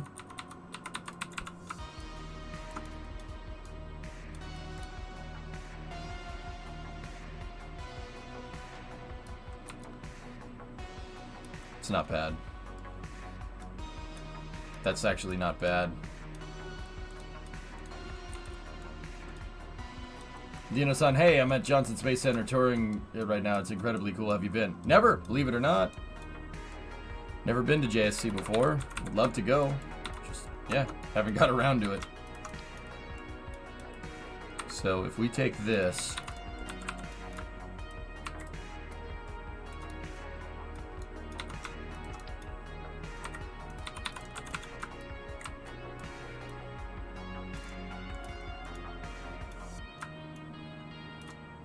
I do believe we need to move those inwards a little bit. Because in the prototypes, yeah, they didn't work exactly right. So now we take this and we put this back in there like that. Yeah, this will work. Okay.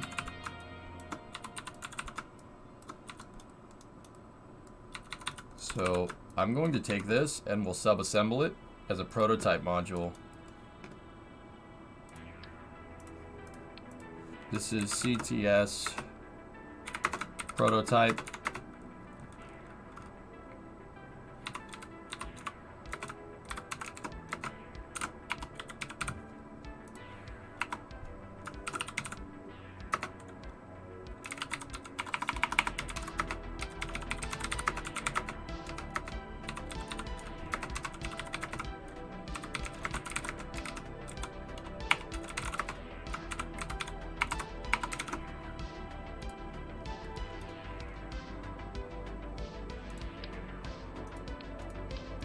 Cool.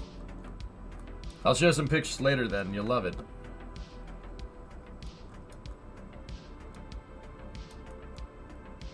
Oh, that's cool, Sock. Very neat. You regret your job choices a tiny bit after hearing that? Oh.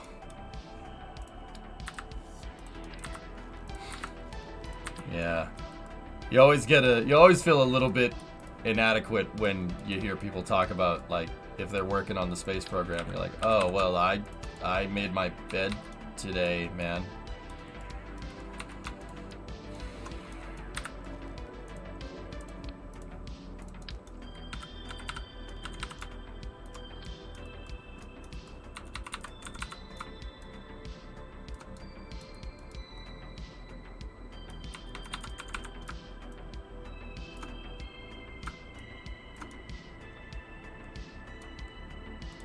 Aquax, that dude, you may have gotten it, man. That might be the right idea.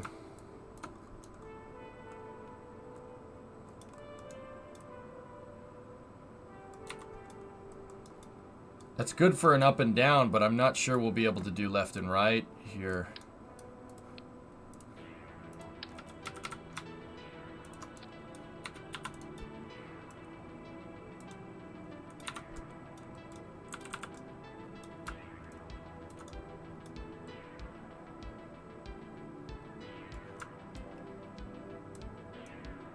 That's as far as it'll go.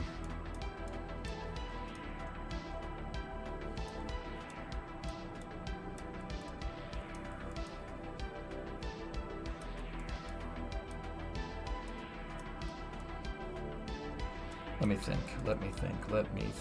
How would we do this? Herb. What's up, 95?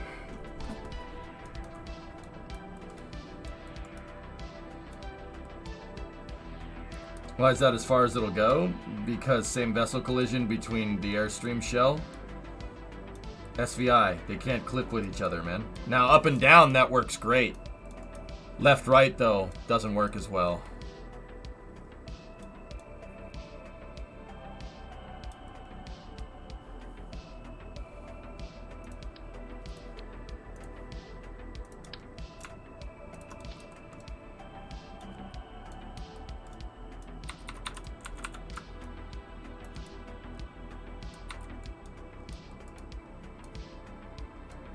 Let's see if we can squish this fairing out a little bit then.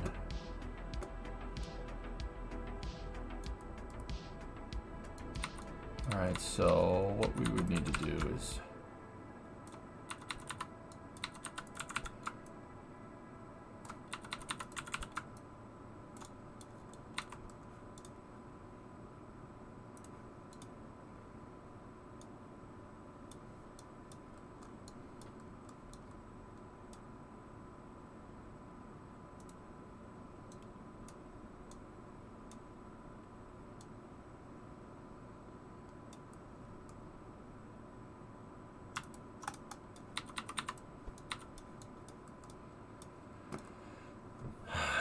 That's as small as it'll make.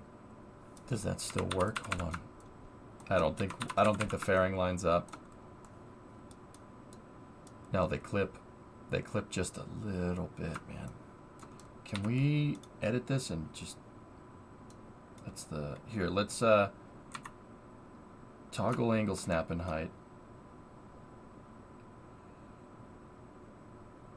Yeah, without the locking, we can...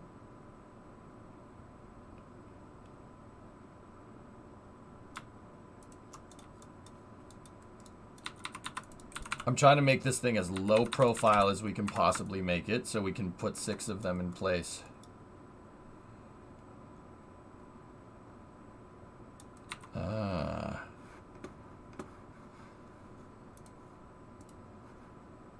Alright, that could work. That can work, dudes. We can make that work.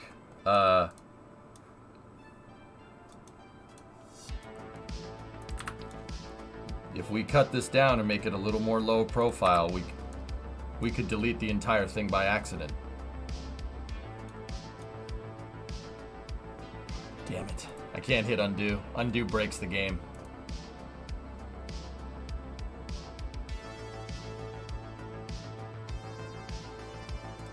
Well, so much for that.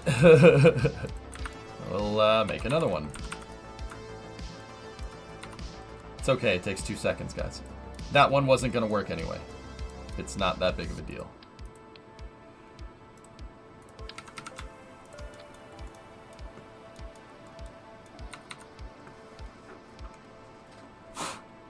Dust in the mouse optical sensor. Save and reload.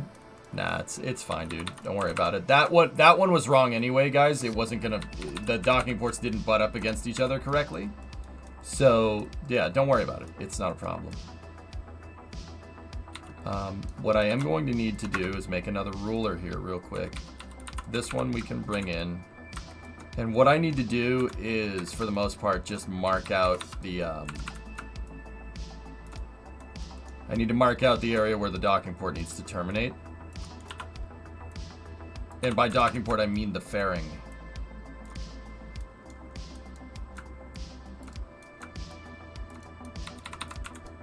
Because my fairing uses same vessel interaction to act as part of the docking port flange.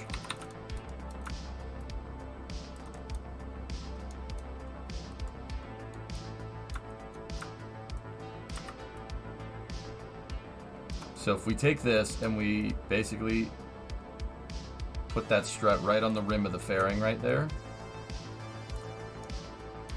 And how precise you get with this really makes a difference.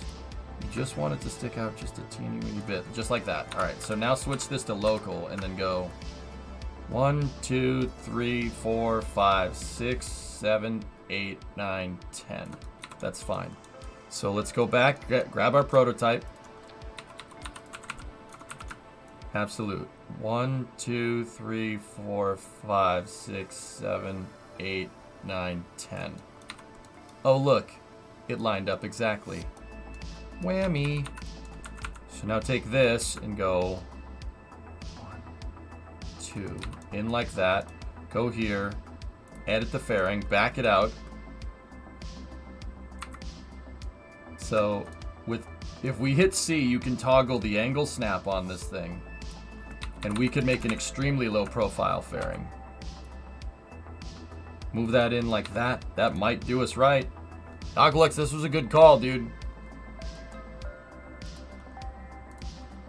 So, hit C. We need to get out to that ruler right there.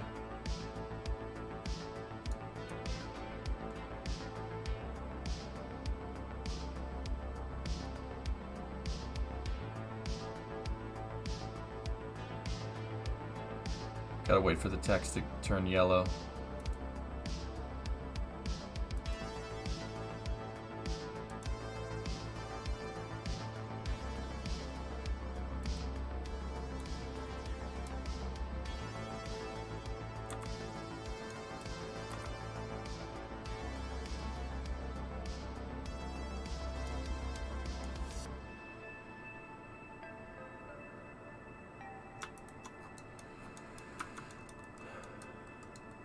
Dude, I think based off of what I saw with that fairing, I think we might be able to go closer. I'm going to move this one. I'm going to move it one tick closer.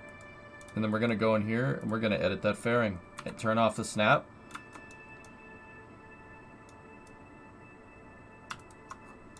There you go. Holy crap, dude. That's super low profile. That actually might, dude, that might work. So check this out. The rim of this fairing before was right there. That's where it was. That's what gets the ports to line up. Now we're right there. Dude, I might not even have enough space to put the Kraken tech.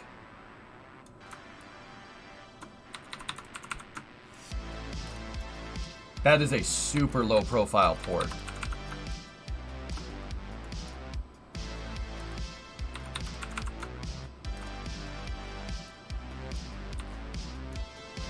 Holy crap, that actually fits. I can't believe that. We might be something with SVI here with that physicsless part. Hat.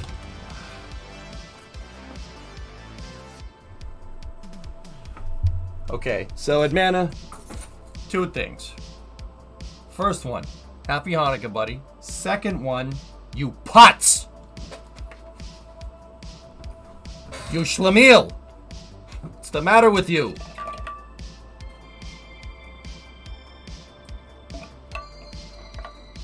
Man, oh man, the Shevitz. You're like, yeah. You're like, yeah, what up? You schlemiel? Ah! No! Hard to find, I believe you still find new ways to build in KSP after all these years. You could say we have it down to a science. Okay. That flask intentionally supposed to look like an external tank? Yes.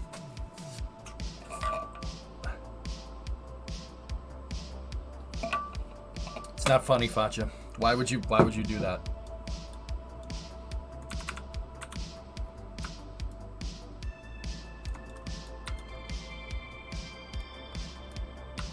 I like this design so much I might just replace my entire station with this design. But we should test that this does in fact work.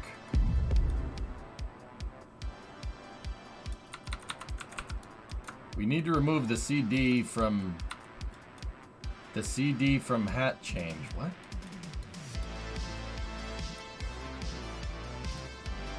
Oh, the cooldown. No. No, I'm not. Yeah, I'm not doing that.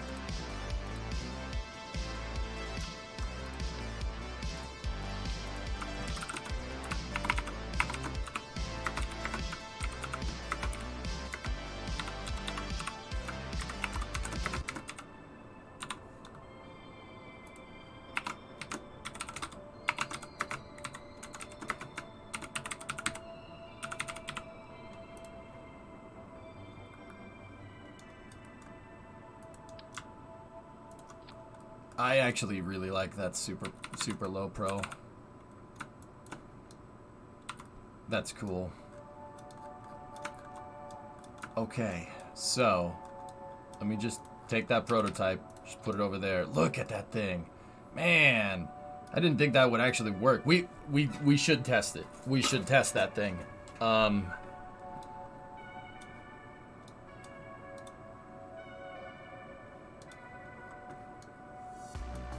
Okay, I'm getting a little greedy here. I want to see what it looks like.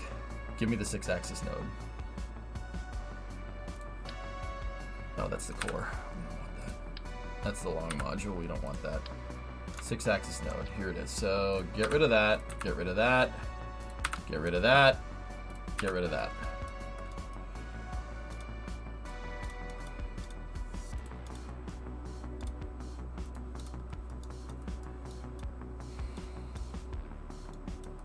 It's a super low profile CBM loop. Aqualex came up with the idea using a 125 fairing with same vessel collision. So I cooked this up, and if you turn off fairing snap, you can make an extremely low profile CBM. I'm like considering like using this for all the modules. Hey Eileen, happy holidays. Thanks for a year of excellent streams. Launch coverage and just all around being the most genuine and cool streamer I watch. Thank you. Appreciate that. Thank you very much. My pleasure, Eileen. I'm gonna keep doing it.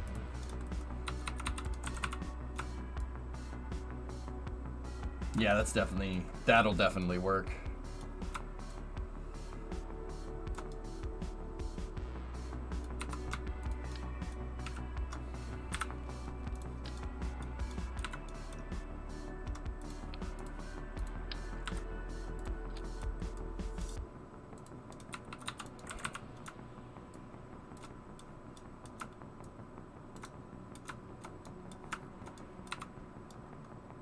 Alright, well that's top bottom. Let's see if we can get the side ones.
Well, that worked.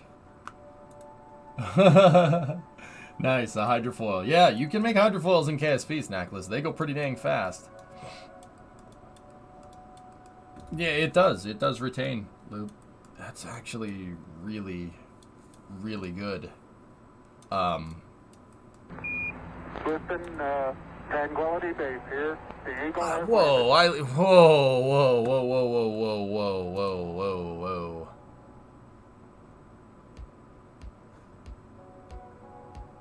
Eileen, 50 bucks. Thank you. I really appreciate it. You didn't need to do that. Thank you very much. Happy holidays. Garage stretch break. Why do you hate me? Why? What did I do? Why do you hate me? What did I do? Not you, Eileen. Him. Mr. Manned Orbiting Laboratory.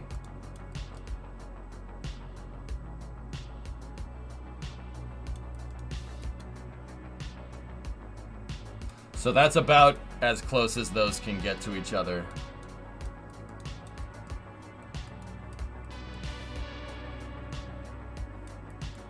Well, Loopy, I gotta shift this around a little bit. This looked right with the old nodes. We can make this not look like poo-poo here in a second. I'll show you what I'm gonna do.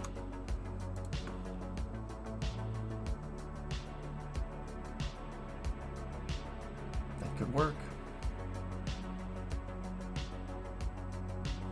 I got some trickery up my sleeve, dude. Something like that, RJ. Yeah. Watch. Alright, so take this off.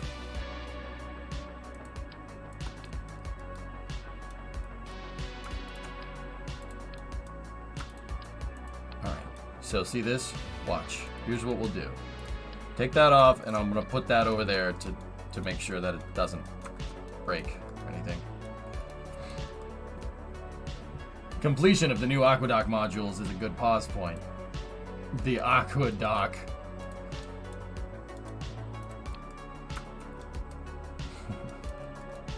It's nice. It's a good name. No, Rocket Guy, I want to build out the 6-axis node, but I want to do it just to see how it looks, but also we need to test those. I'm pretty sure they'll work.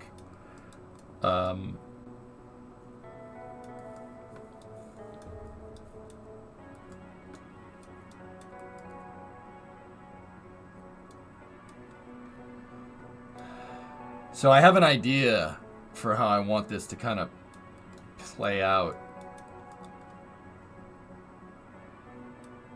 It might work, I don't know.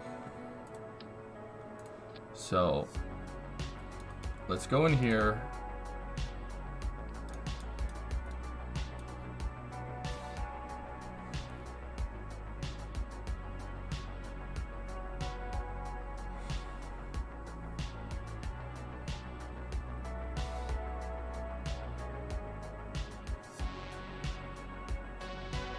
Hold on, I'm not staring off into the vastness of space, debating my existence internally, I swear.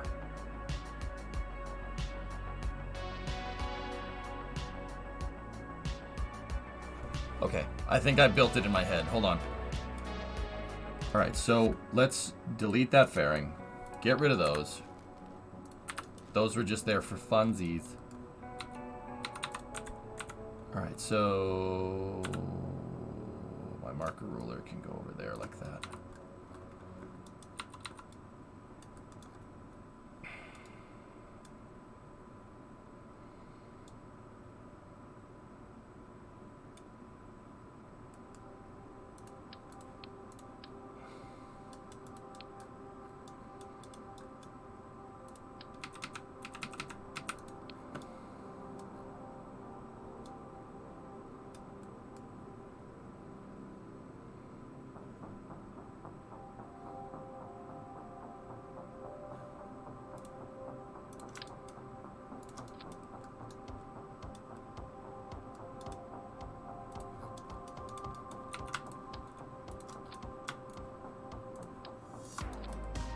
Give me a second, guys. I'm on a roll. I think I got something that's gonna work.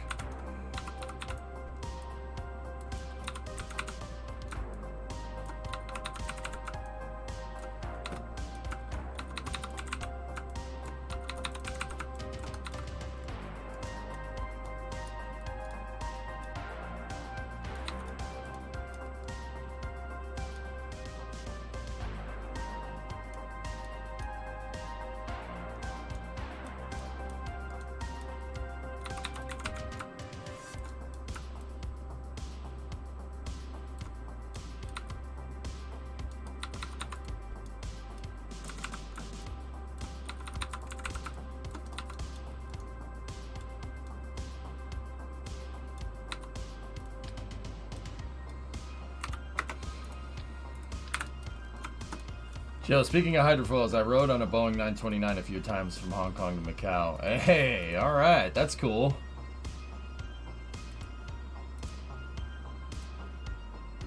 How meatballs in the aircraft work. Oh, that's cool.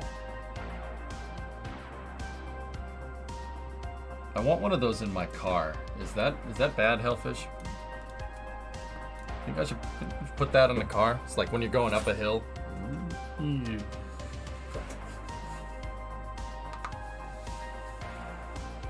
How much do one of those things cost? And what voltage do they run on?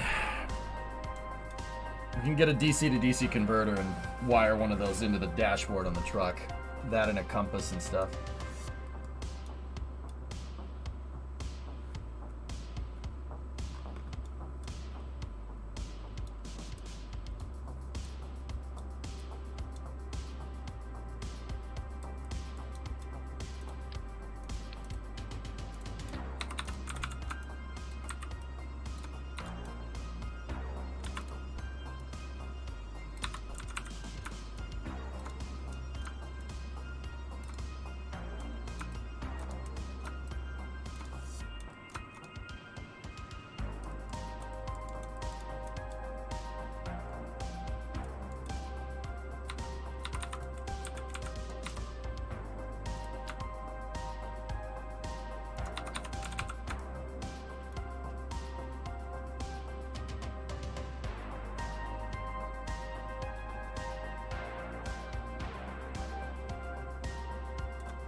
well, we'll save that. We'll save that problem for in a second. Let me build the module first. So what I'm planning on doing is basically making a twin fairing design like this. Have one fairing going one way and one fairing going the other way. Now, I want to see, and RJ, you said fill this area in with flags. Yeah, that's the idea. I just got to kind of figure out how this is going to go together in my head.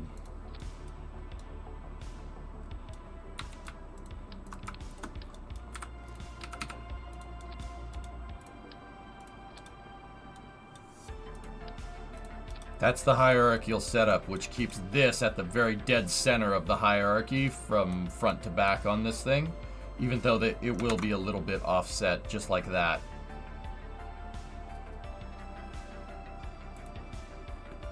The idea is that I want to do this. Okay, so I'll make the front, and then we basically got to measure the back of it, which is no big deal. That's not a problem.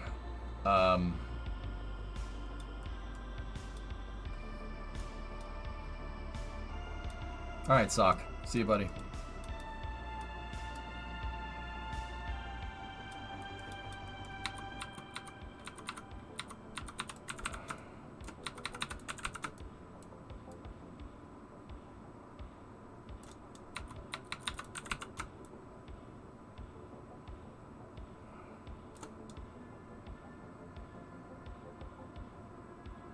And then give me my lateral ruler over here. Move this into position, and then I need this to basically mark the end of the CBMs.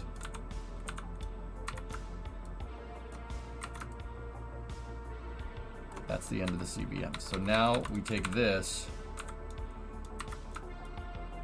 and we back it up, and here's what we do. That's the approximate position that it needs to be in.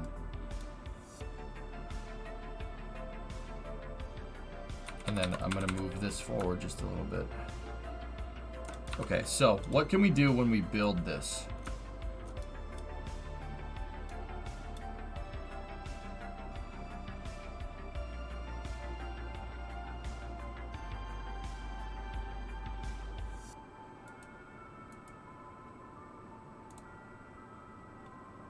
Let's just test that for a second. I just need to see how that looks. That diameter.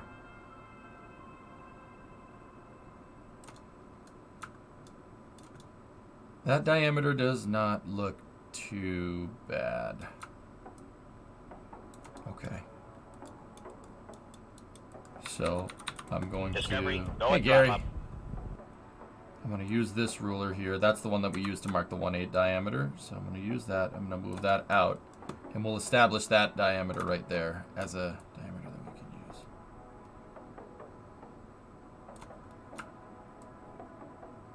There we go. Okay, so now what we need to do, edit the fairing, and then we need to go toggle snap, right?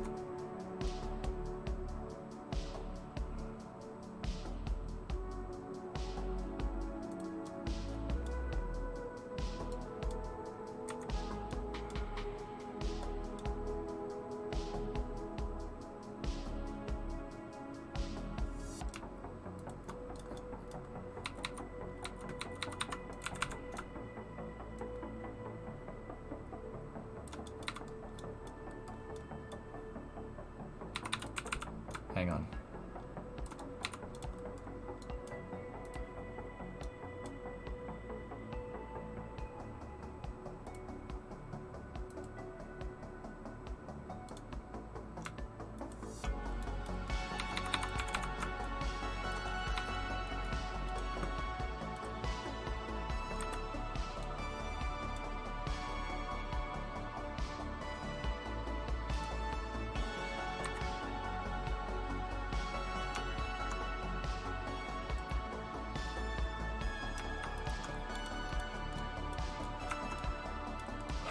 Okay, now what we need to do is go back in here like this. I need to move that length piece over here for now.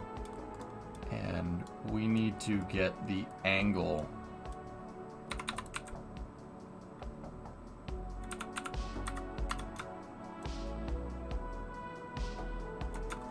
If we go look at our station modules up here, where do they attach? They attach basically at the second line right there. So let's go in here like this. That's the line that we need. Move this back in here. And once again, fellas, if this doesn't make a whole lot of sense, you'll see. You'll see in a second. I'm shaping the fairings, but I'm trying to be very precise about it.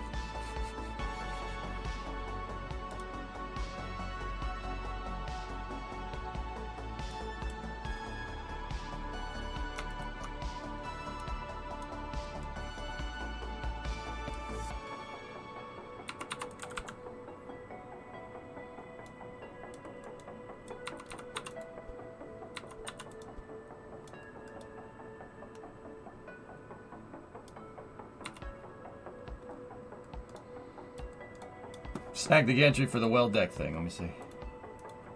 Oh, nice, dude. Ah, yeah, you got a little... Yeah, you used the... Nice, nice. I see what you did there, Snackless. Yeah, that's cool. Nice recovery ship. Yeah, jet engines work underwater, Hillness. Every single one does. You can use them for hydrodynamic propulsion. You could also try to use a prop, but you're going to need some type of insane reduction gear. We haven't really figured out a good way to do that.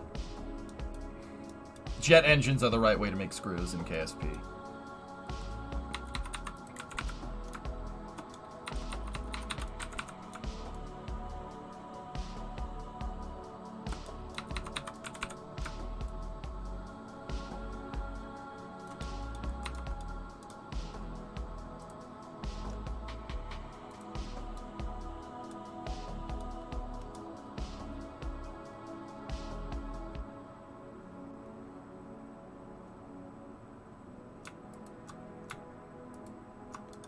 All right, there's one piece. So save. Now take this piece right here and we can move that back into position, right?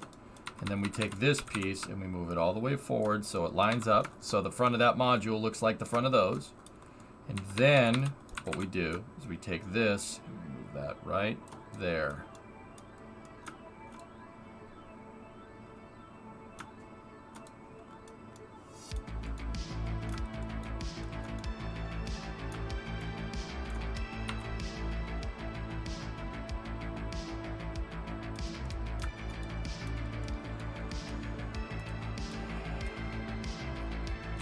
So now what I'm going to do, we're going to do something a little strange here, okay? I want to basically make the exact same back of this module, right? Actually, where we originally set this would have been...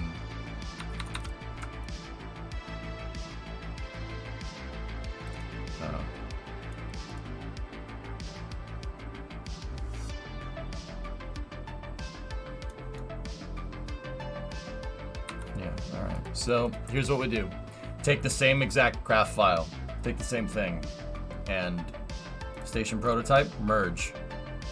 And then what you can do is it brought in the other subassembly, right? So I'm gonna take this piece off and we could just get rid of the rest of that. The reason why I'm taking this piece off is because that has a copy of the same exact fairing, right? So we get rid of that. We take the same exact piece, we reroute it to that part, flip it around, get rid of that, take this, put it right there, and it has the exact same length, it's the exact same fairing, exact same diameters, exact same everything, and we just...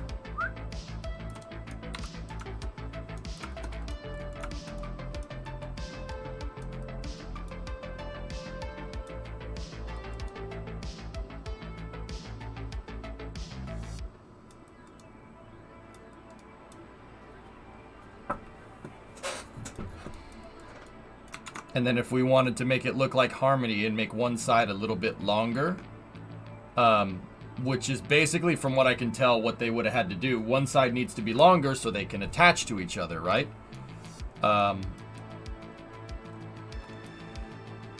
Well, we can just... We could set whatever length it needs to be and then move this into position and then just move it out of position like that, and then we can go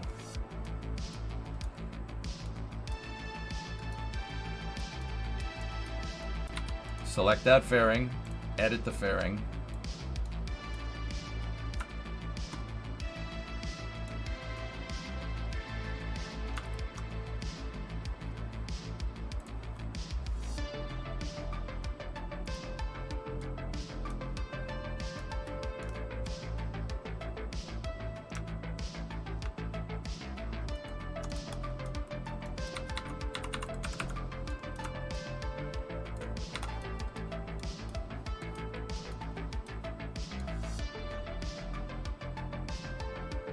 There you go.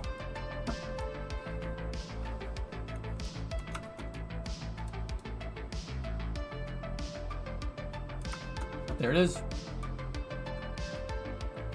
Now, I'm a little bit worried about that, but I can select it through the fairing before it selects the fairing, which means the collider is sticking out. The silver fairings aren't going to have same vessel collision. And I know what people are going to say. Well, okay, EJ, what about that? It looks weird. You're absolutely right.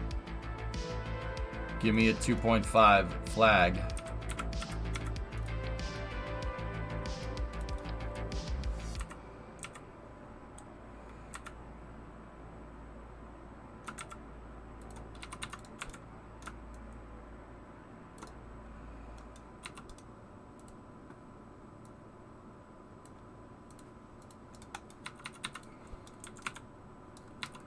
And then what we can do, we can rotate 3 ticks is 45 degrees, and now our absolute and local orientations line up perfectly.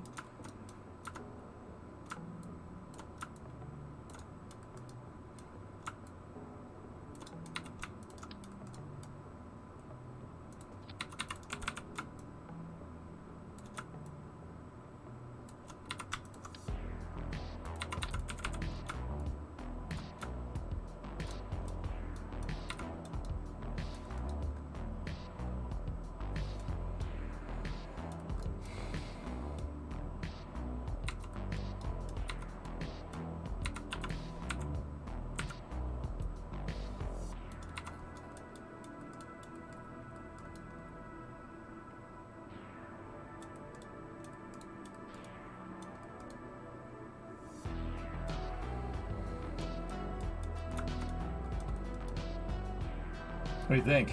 It's pretty damn sharp.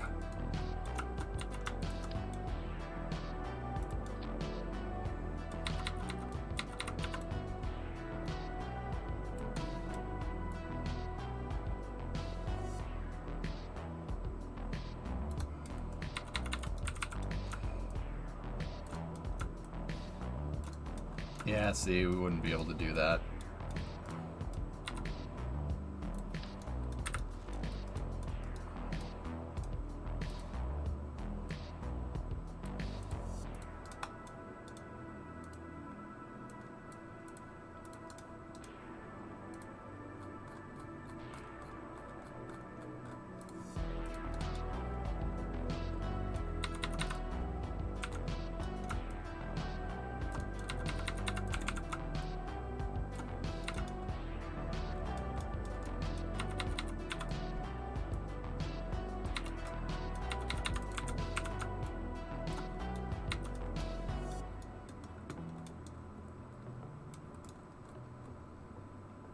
Crazy thing is that almost ends up looking like it. Actually, I think my CBMs would need to be a little bit shorter. Why are there 3 thermometers near the docking ports? That's a good question, Les. Yeah, let me show you. Oops. I broke it.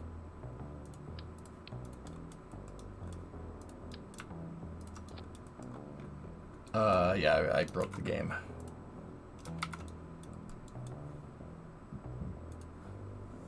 Here, check this out. It's my module attachment system for alignment purposes. So if I take just one of my generic long modules, right, and we attach it here, take a look.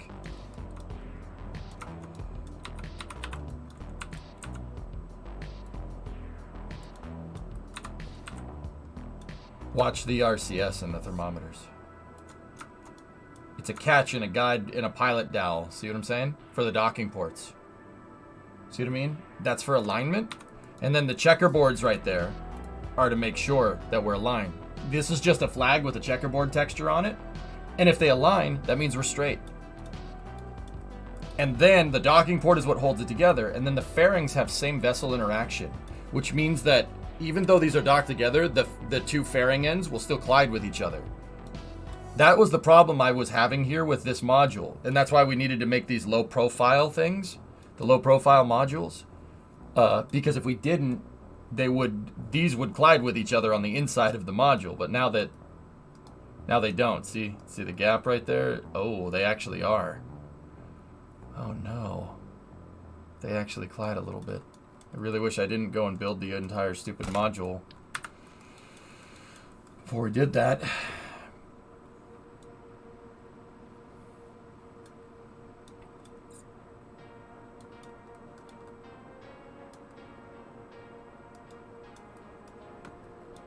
Nice, thanks for showing. Yeah, no problem, dude.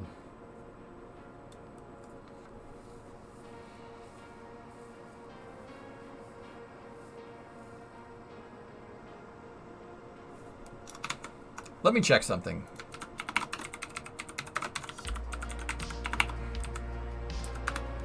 What's the CBM dimensions here? I never even bothered to go and look. So the system that I'm designing is based off of NASA's common berthing mechanism. It's basically the mechanism that they use to anchor, to attach modules to each other.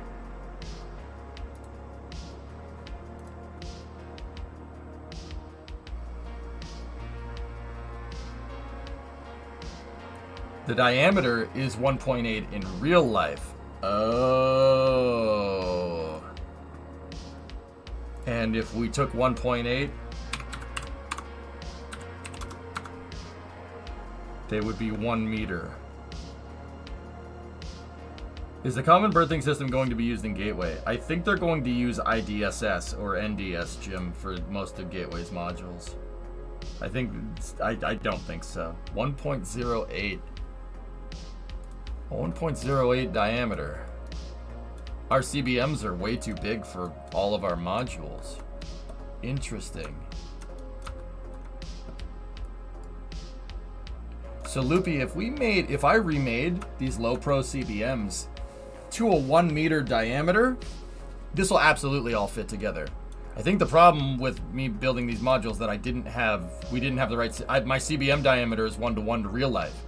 Kerbals aren't as tall as humans. Kerbal's scale, running scale for parts is about 60% of real life because Kerbals are about 60% the height of an average person. They're 1 meter tall. And, you know, I'm not saying the average person is 1.5 meters tall. It's a little bit more than that. But once again, we're not 66% scale, we're 60% scale. So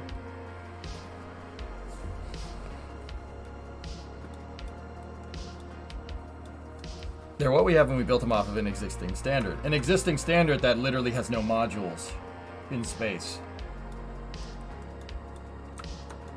Do you have a 0.65? No 0.65 fairing base, Jim. Or not Jim, Aqualex. Jim said right before you. Sorry, man. Jim talked right before you. Yeah, that will work. This will, if we redesign it to be a little bit smaller. I mean, don't get me wrong, we have to test it, but we already have to test the low profile module anyway, so we might as well redesign. These two modules took 2 seconds to throw together. Guys, I can rebuild these in a second. They're very easy to make. That's the beauty of it. I mean, look. That looks like a complicated module. It took me 15 minutes to put it together. I have the tooling for it. That's what all these lines are for. It's literally the tooling. So I can set this and we could set the jig. This does not take long to put together. It really is easy to make.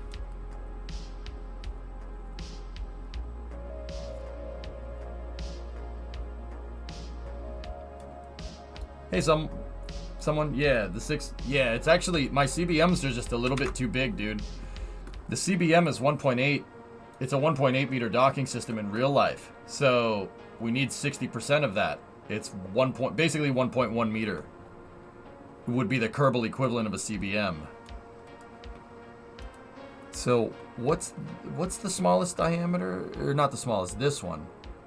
This is a 1.2, right? That's 1.2, and that one's 1.8. That's the next core size up, right?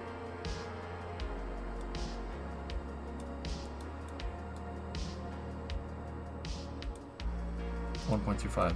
Yeah, the 1.25 fairing plate. And Loopy, and it's funny, that reinforces my theory that the Clampetron docking port is a CBM. And if that is a CBM, that means that that is a probe and drogue. So that Kerbal should be able, in lore, Kerbal should be able to fit through that docking port. Because that means that the small Clampetron is something like NDS, IDSS, or APAS. And Kerbals can fit through it with no helmet on, which is cool. In Kerbal lore, that's a birthing mechanism right there. And that actually is pretty cool.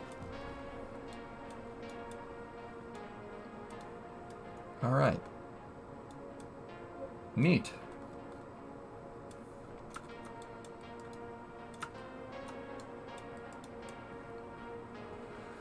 Well, that's pretty neat.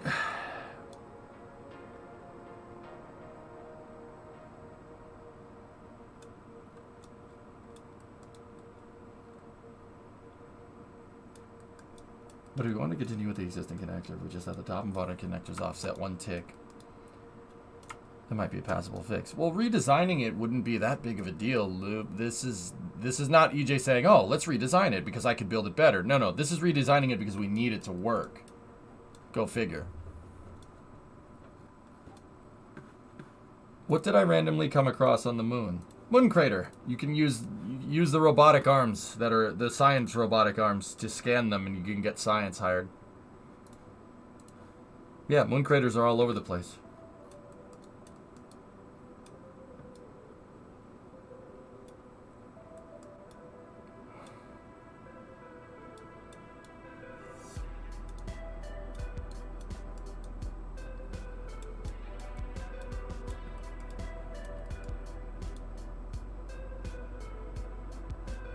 I like this. I like how this all goes together. My only hang up with going smaller is that you get less precise rotational alignment when you reduce the radius of the connector. I don't think reducing it by less than a meter is going to make that big of a difference, dude.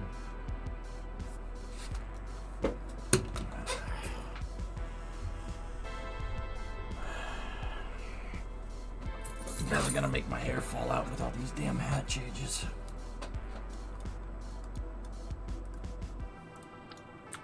All right.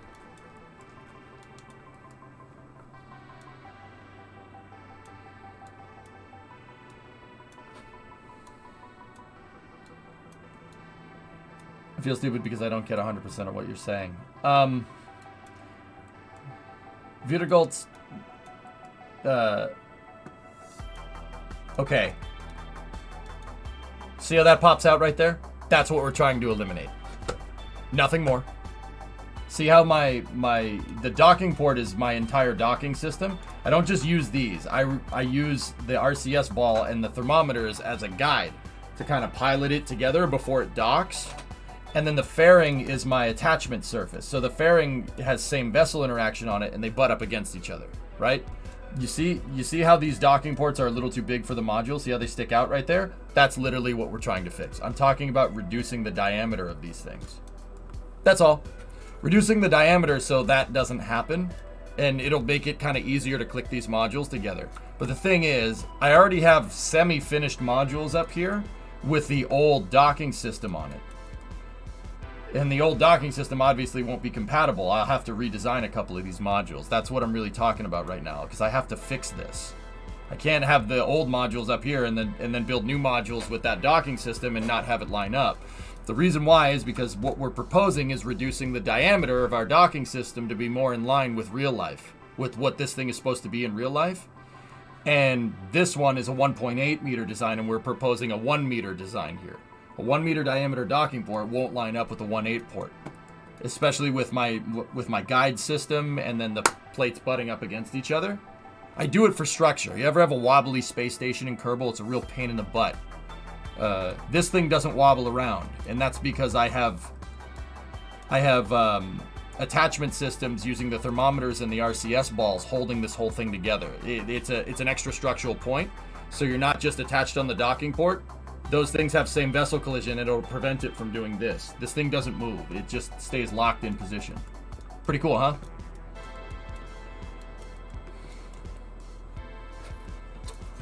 It's pretty neat. How much of it is already up? Literally zero. None of the station is up. So if we're gonna go to redesign to the smaller diameter port, now would be the time to do it. I wouldn't mind doing it, fellas. It shouldn't be too hard to do. These modules are really easy to fix. I purposely made the modules exactly as the name implies. They're modules because they're modular. Just like the USOS segment is just a bunch of different modules that are built on the same tooling. I built mine to be manufactured really easily. And once again, that's what all these lines are down here with struts holding everything together. That's my tooling jig. I can cook up modules real quick. I just gotta attach one here and then build the fairings and make the fairings move on these lines. If I want a longer module, we make the module longer. These angles right here give me this angle right there. See what I'm talking about? It gives me that angle. So no matter what, if I'm making a custom fairing, I can get the angle down to the CBM, the same diameter every time. And then these three, that ruler marks the outer diameter of the modules. This one marks, that one I have variable. It's marking this inner diameter right here. See that? And then that one, this one on the inside, marks the inner diameter for the CBM. And then this is what I need for, that's what I use for if I need to make a horizontal line. I just move it back and forth. But see, it's a tooling jig in Kerbal. It's just a jig. You'd use this to make a module in real life. They have jigs where they put the module on a jig and then they weld it together. Most rocket parts are made like that. I just applied that concept into KSP. Check Mr. J Speed's link. I found an old ad from the 50s of what you're working on.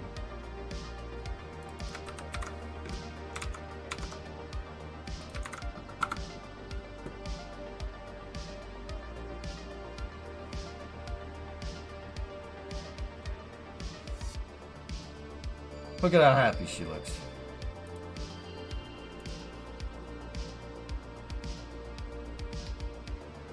The space station arm, RJ, will be a little bit different than my shuttle's arm. Yes. Very nice, JSP. See, you see how happy she is? Look, she's so happy. All right, so that was a good prototype module.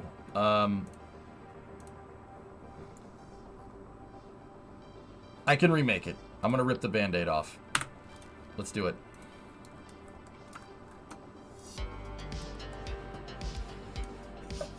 These modules took me 2 seconds to make. I'm ripping the Band-Aid off. Okay. I'm fine. You fine? I'm fine.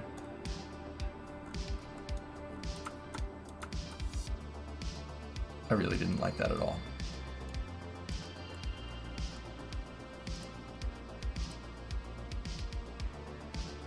So the new system that we're going to go with is a one...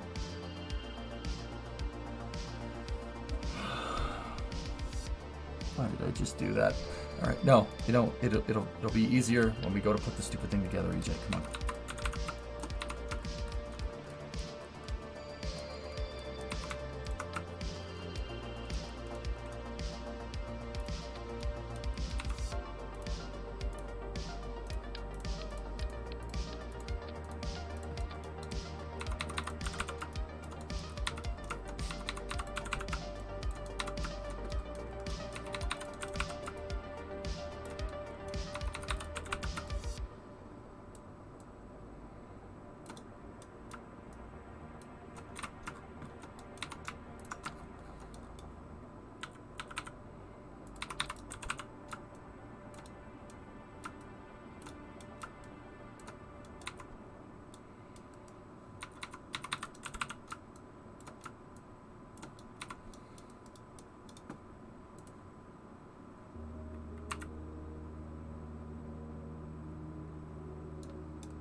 Probably not, Loopy.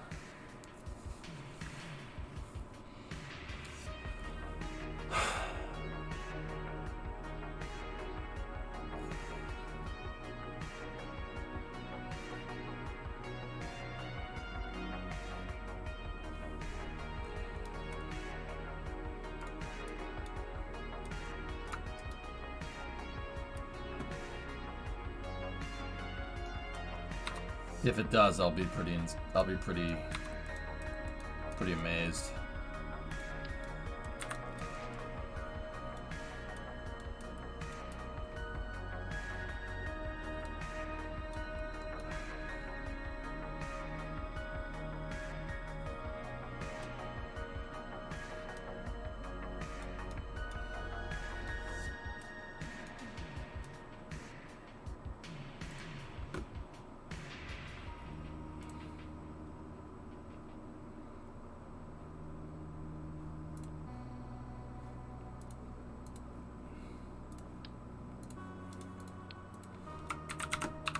CTS5 prototype. This is a 1.25 Mark III CBM for testing purposes only. I don't want to, I just need to make a note to myself not to use this thing.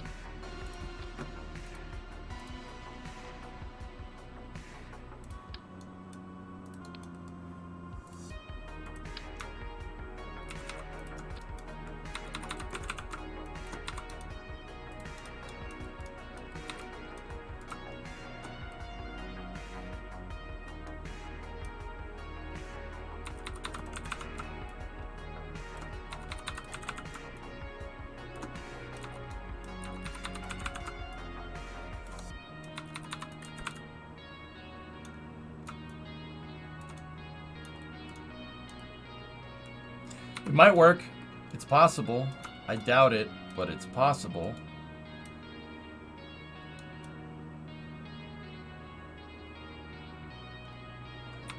You could do something smaller, aligning the inside of the fairing and each other instead of a full thermo bearing setup.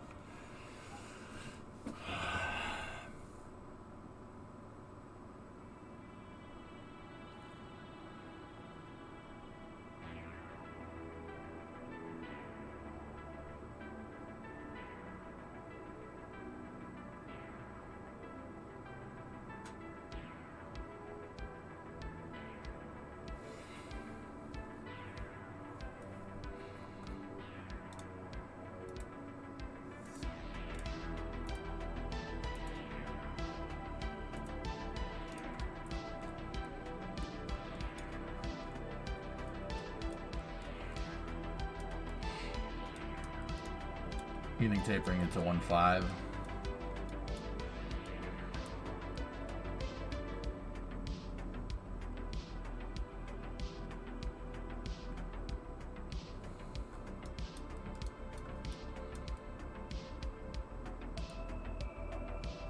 I'm fairly confident that that will not do anything, but we can always test it. I have a craft file in here where we can screw around with it. Liberty module master group. Yeah, see, this is where I tested them. So take that off, go here like this, go here like that, go Mark III CBM.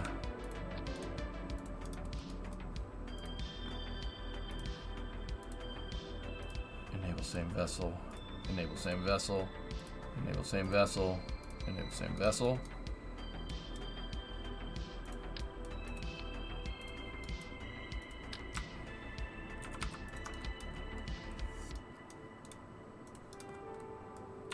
I mean, I'm pretty sure I know the answer to this, but I want to be conclusive.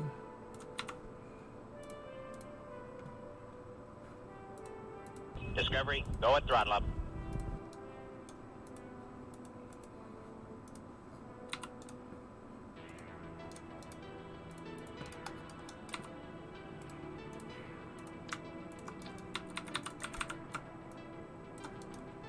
Quit smoking. What's up, man? 1413 sub. Hope you're well. I'm fine, dude. Yeah, doing just fine. Thank you.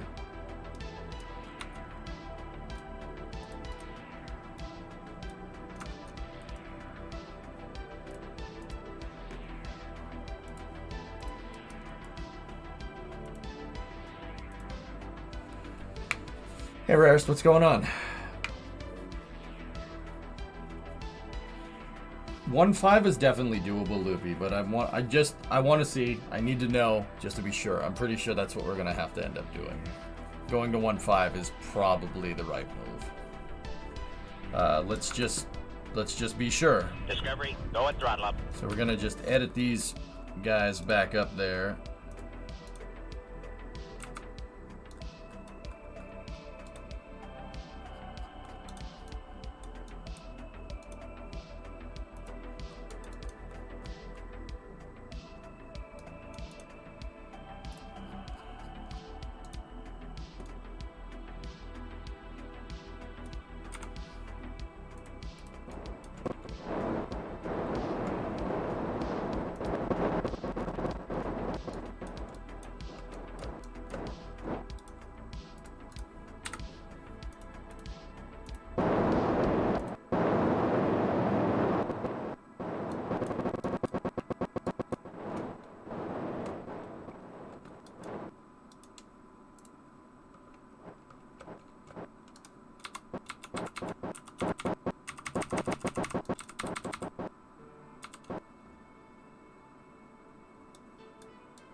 I'm testing, guys. This is my test save.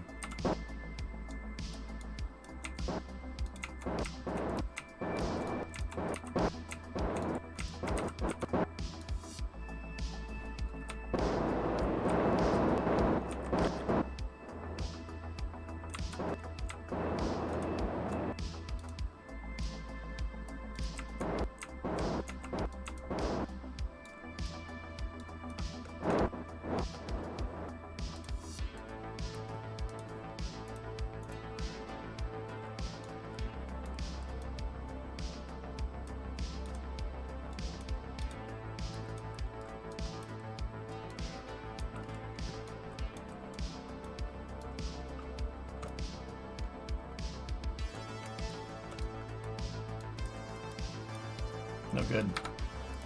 Yeah, they don't work. Yeah, I lost the signal there for a second dash. Yeah, that's no good. Alright, let's go back over to the file. That doesn't work. And they were upside down. I didn't even attach them in the right way, but...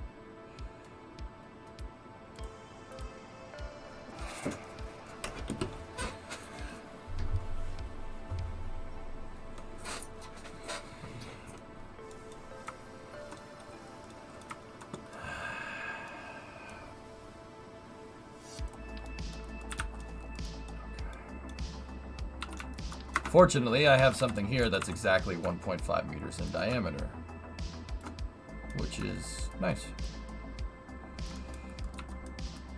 And it looks like I already have a line that says 1.5 meter. We already have a line basically marking it. Did I already think of this idea? Alright, well, anyway. Well, if we do this, docking port's going to need to go forward a little bit.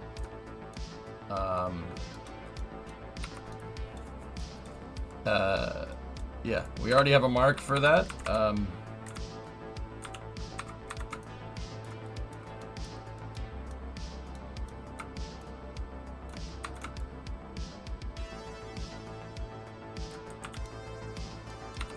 Yeah, that's it. All right, let's go edit the fairing.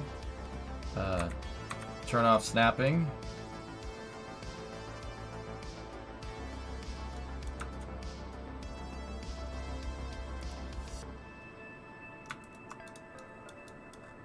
There's the 1.5 CBM.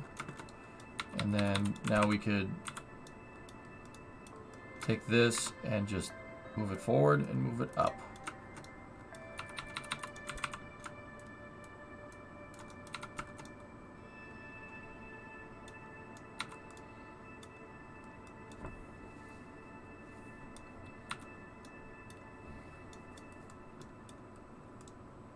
Something like that, Loopy. Just happens to be 1.5. That's a 1.5 CBM right there.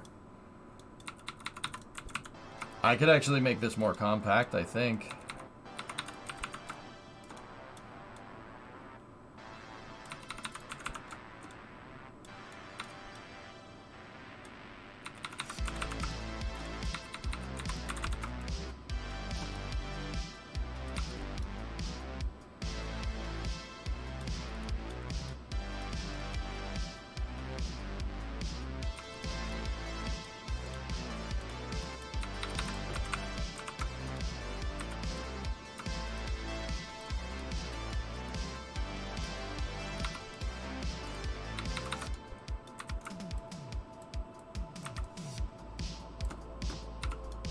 What's the music?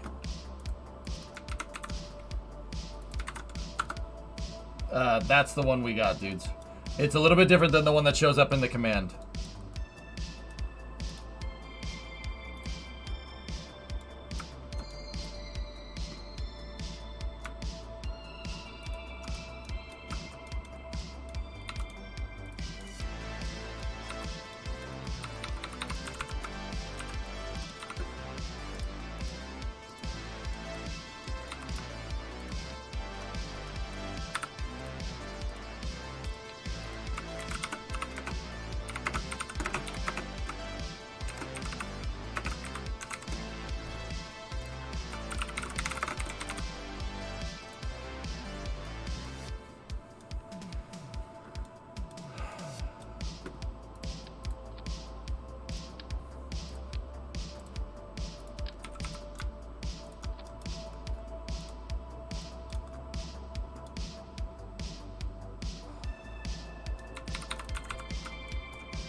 That's nice.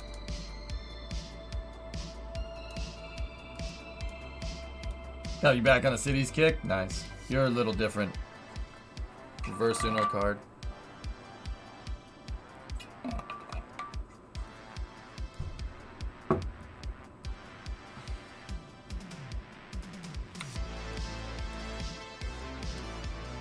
Reverse Uno card, my god.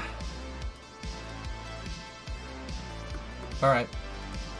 Let's go back to the station testing craft file. There's two old modules from another save. Let's go back in there and...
Okay, Mark IV CBM test. Let me just make sure that the RCS is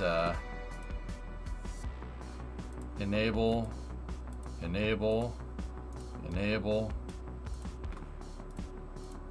We just got to make sure that this all collides correctly so my pilot dowels actually work. Oh my god. Alright, here we go. We'll just start with the dang antennas and the solar panels extended.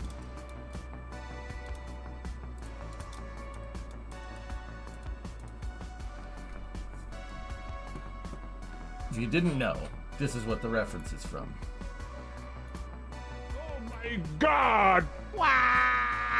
Oh my god! Wah!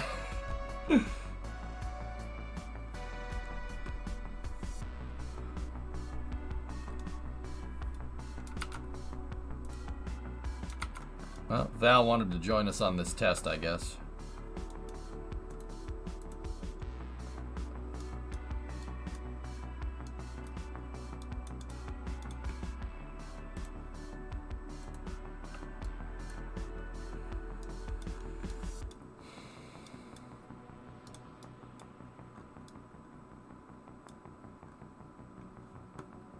Yeah, exactly, Loopy. Yeah, it'll look good, man.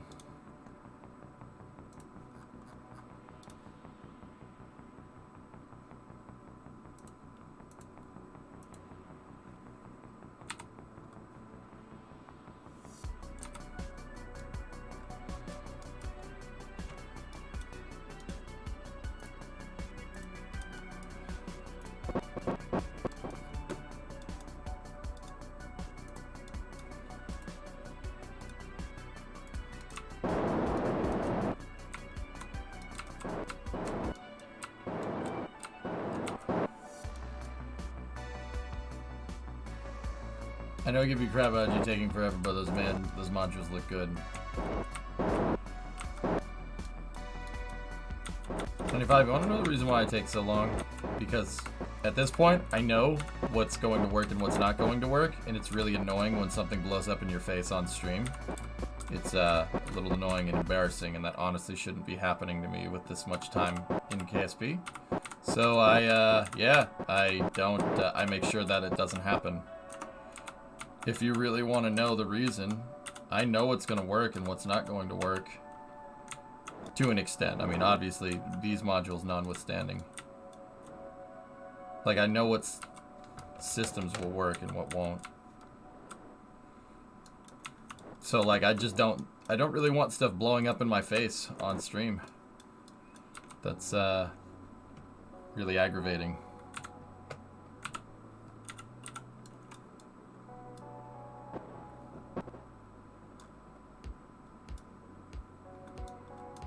Min-chip PTSD? Yeah, I don't really like spending months on a freaking project and then having it just explode in my face and knowing no way to fix it.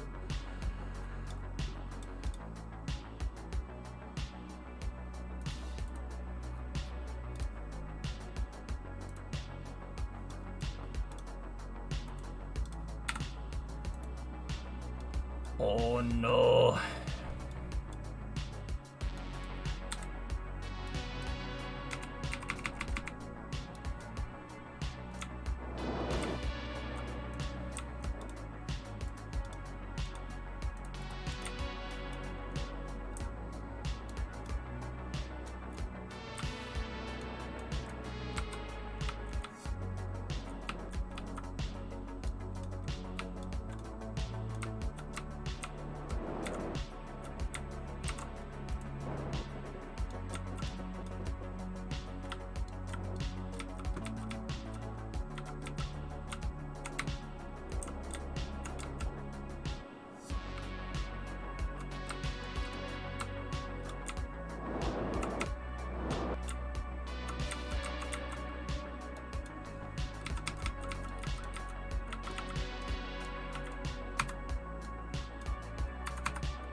So the last test, guys, was with no docking port magnetization. There's no docking force on these things. They just slipped in.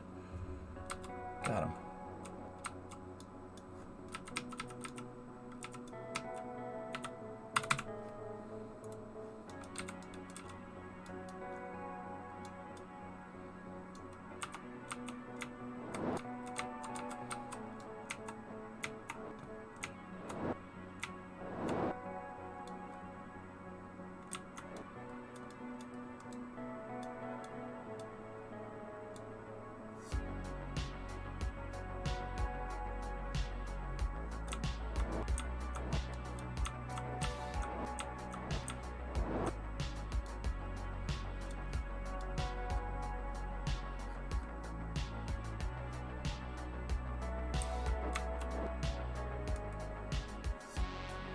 Parts are helpful in making a lot of Dragon KSP.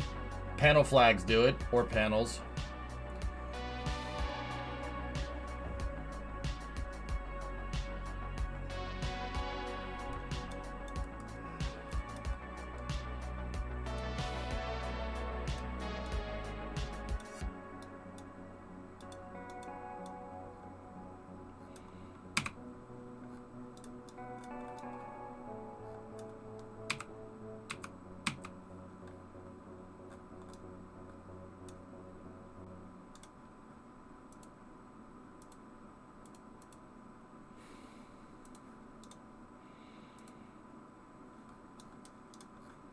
Alright, so there's no auto struts holding this. Let's just...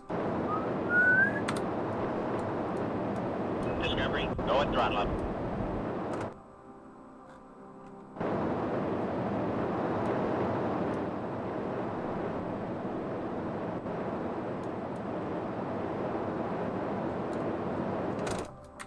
Gonna get sick?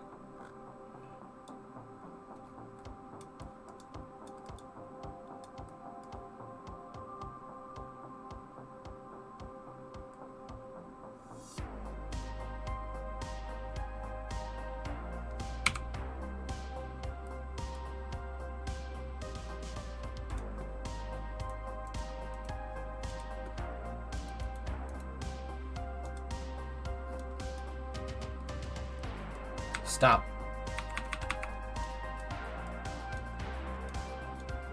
Yeah, Val's enjoying it.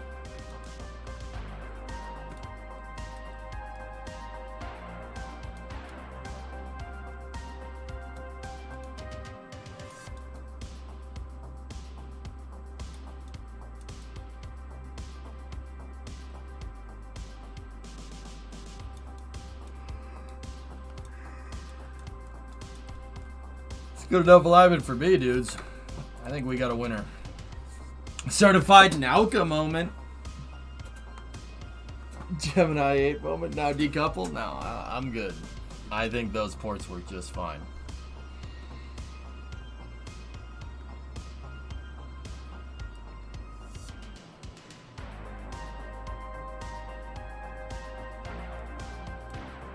Now the real question is, do we need the alignment flags at all with a connector like this?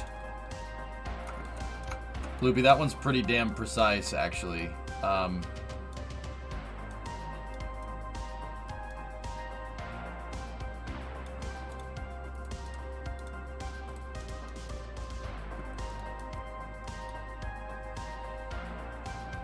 Yeah, that works really, really well. I'm actually pretty happy with the Mark IV design.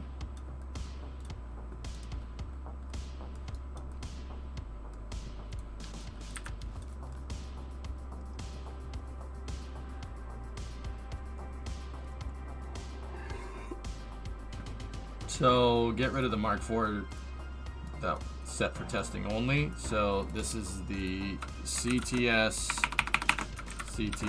5.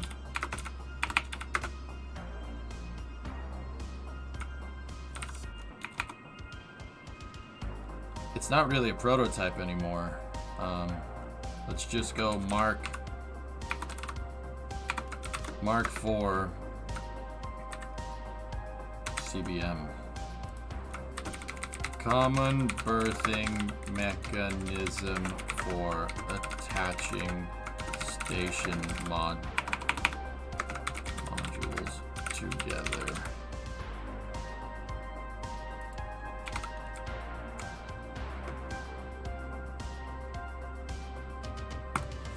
Okay, cool. That's good. That's good enough for me. Hey, King Kitten, what's up, dude? Would you supersize it for a mothership? We can make bigger variants of it 95 if we wanted to work with a larger transfer vehicle. Yeah. Part of the reason that my designs take so long is because I'm thinking about scalability, dude. I'm thinking about, can I make this bigger? Can we scale up the design? There's nothing saying we can't. We have bigger fairings. I can make a 5-meter common berthing mechanism if I wanted to. With the exact same docking port and alignment system, and it'll be just as strong. You know? Yeah. Haji, I was wondering, how much buffer does the ISF have from its trajectory around Earth to a point of no return when they can't bring it back into the trajectory? It'll take a couple of months for it to come down if the station goes ballistic.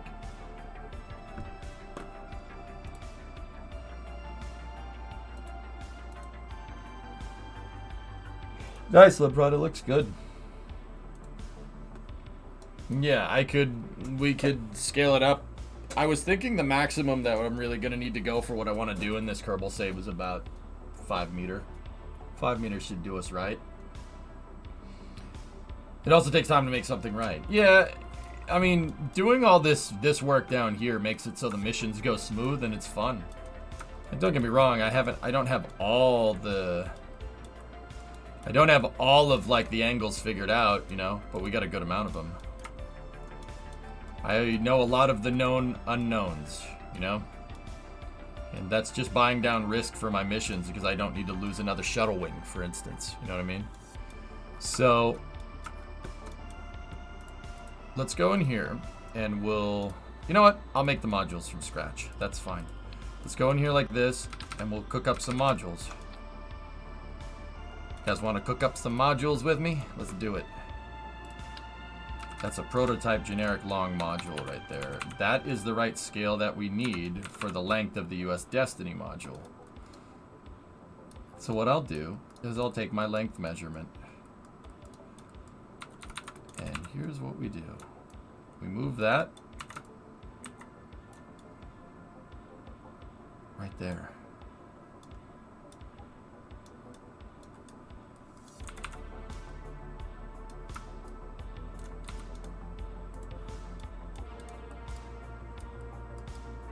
That marks dead center, the center line for this module.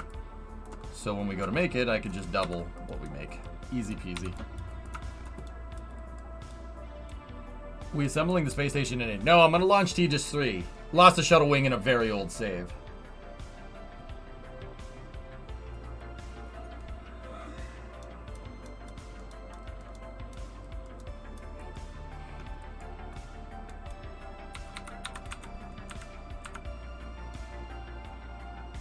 Alright, so that inner diameter we don't necessarily need. I'm going to move that out from there now. So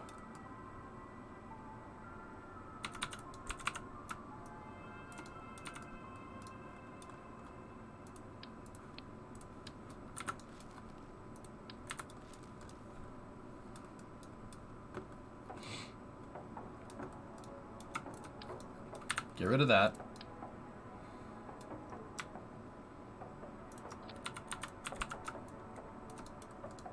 I'm gonna have to remake a little bit of this module. That's not really that big of a deal, though.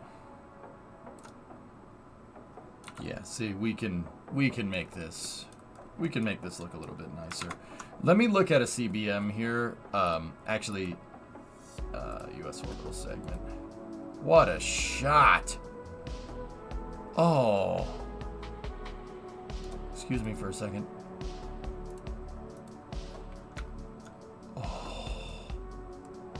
That's dope.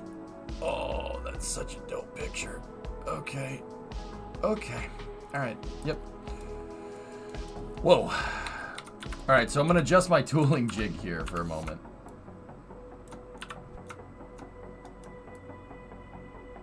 $15, $30, $45, $60.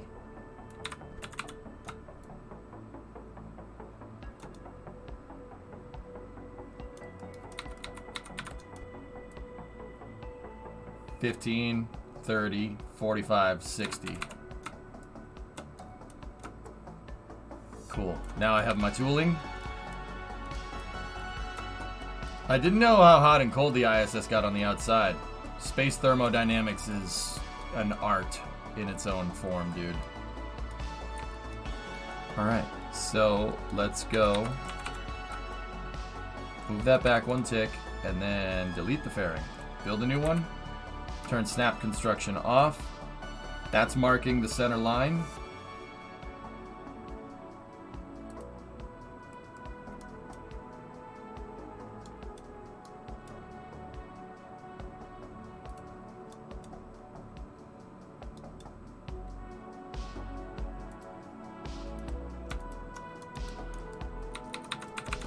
We're gonna gizmo this back. Ready? 1, 2, 3, 4, 5. Five ticks back, and then take this one. 1, 2, 3, 4, 5. Now it's gonna line up. Now take this, edit the fairing, and then we make this fairing stop right on the mark, the inner mark of that strut.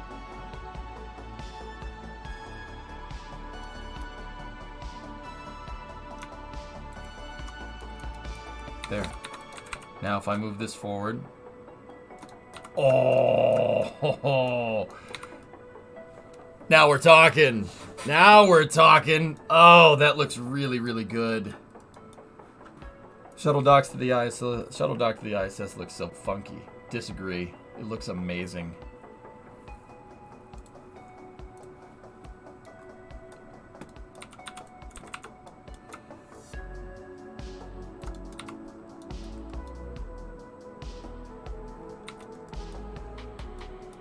See?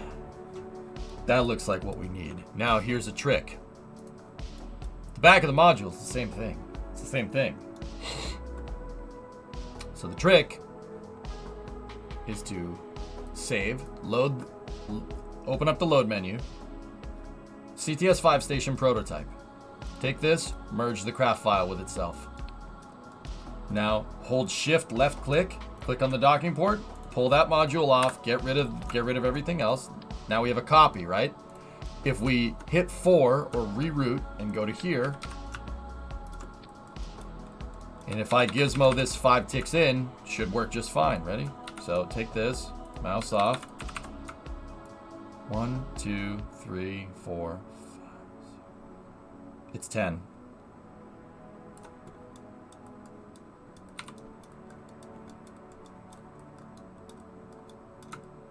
Actually, we're just slightly off. There's just a small ridge. Because that strut isn't centered. Oh dear. We can fix that. I can make this again. We can fix it by doing this.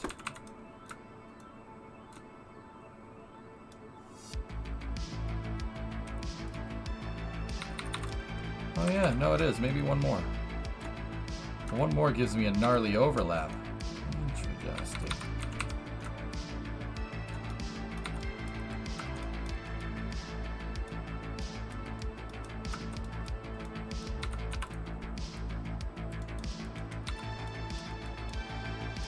Yeah, it looks like my tooling jig wasn't set correctly.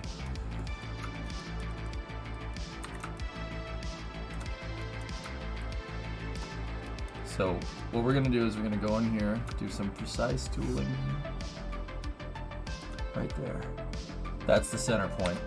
Okay, cool. Get rid of this. Now we're gonna take this.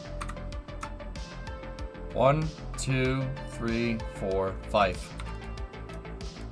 And then take this thing, local. 1, 2, 3, 4, 5. Yep, see, we're a little bit off. All right, cool. Delete fairing, build fairing.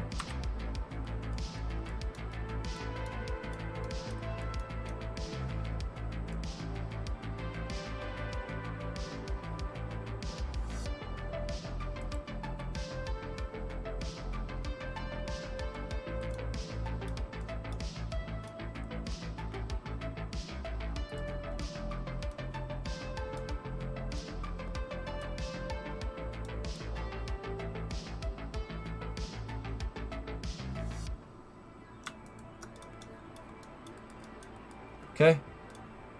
Knocked another one out on the tooling jig here.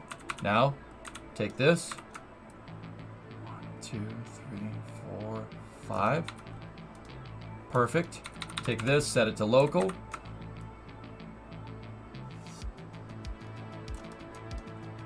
We're lined up. Now take that piece.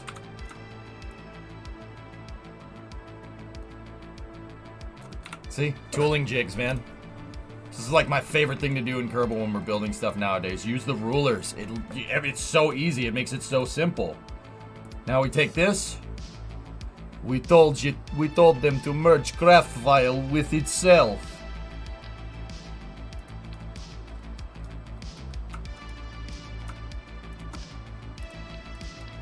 There's gonna be ortho views in KSP too, JSpeed, so that's nice.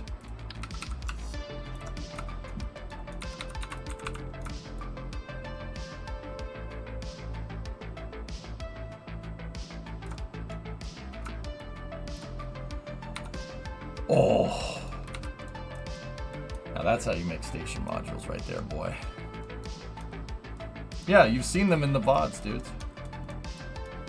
When we look at KSP2, they show orthographic. Yep, just a slight overlap. That's perfect. And it's Z fighting, so you know it's perfect. What's orthographic view? Like a side view, like this. So you got a side view, a top view, and like a front view. It's just like an isolated view. And then this is 3/4 view, or just mess around. Like you have a perfect side view, like a blueprint view from the side, Crescent.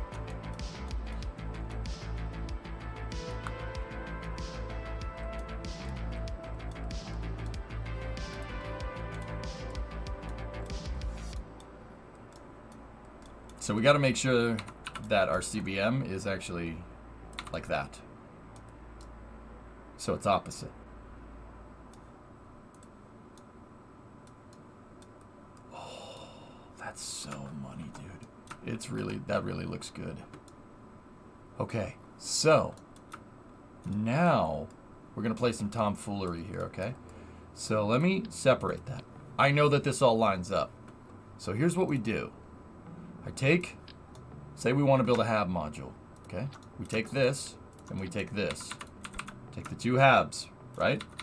No, not the Canadians, different.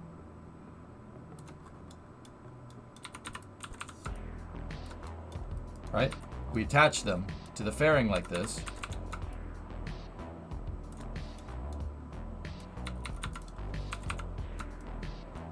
I'd prefer to actually have a center module, but if we can't do that, take the fairing, attach it to the outside. Boom. There's your hab module. Done.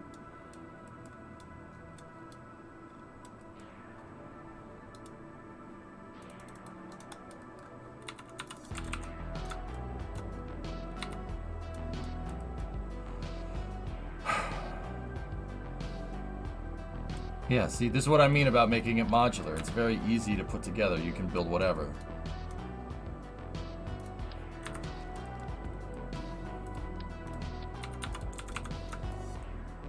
I can make an empty shell of a module if we want to. We can just walk around in it. But see? Perfect.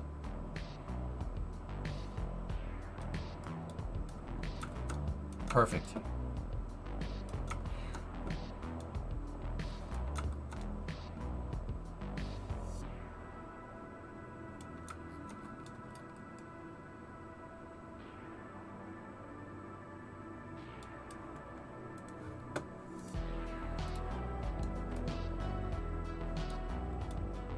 So I'm going to take this entire module,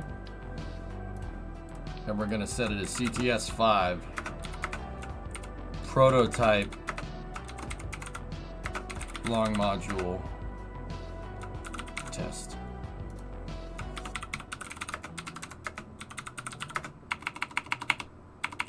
Destiny Labs style module. Save. Okay.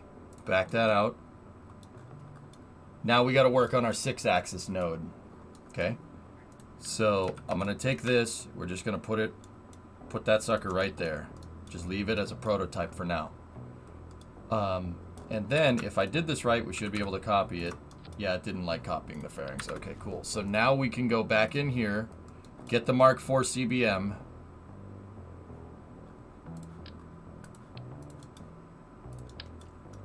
So now we need to make something like Tranquility right there. Tranquility, Harmony, or Unity. The 6-axis node. We should be able to make something like it. Leaving Korea today, bittersweet joy in your soul. Are you coming stateside, creep?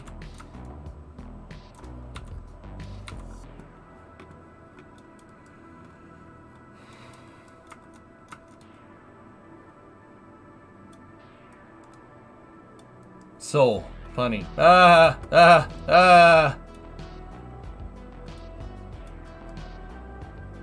Oh, you're in for a treat, dude. You're in for a treat.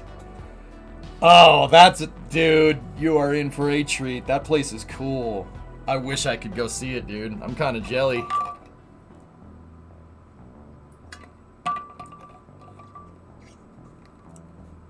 Do you plan to make as much of a copy as the ISS as you can? No. Screw the ISS. The station sucks. No. We're building something more along the lines of this.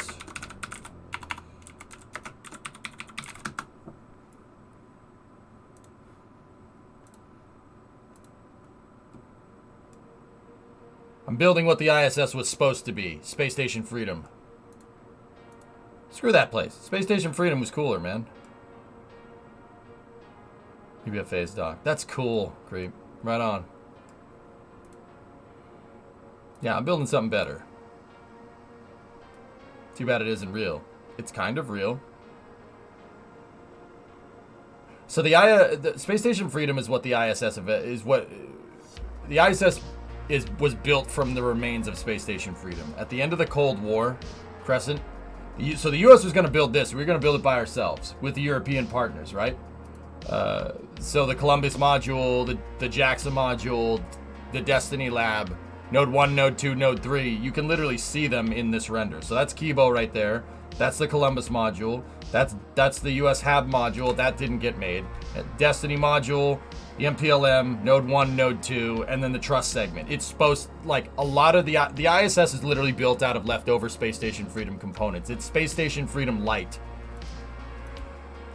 So what they were going to do with this is the US was going to make this with the shuttle, and we were going to make it by the 80s, but because the Cold War ended, we decided to work with the Russians instead of against them, and we built the ISS instead, which is still good, but it's literally made out of leftover Space Station Freedom parts.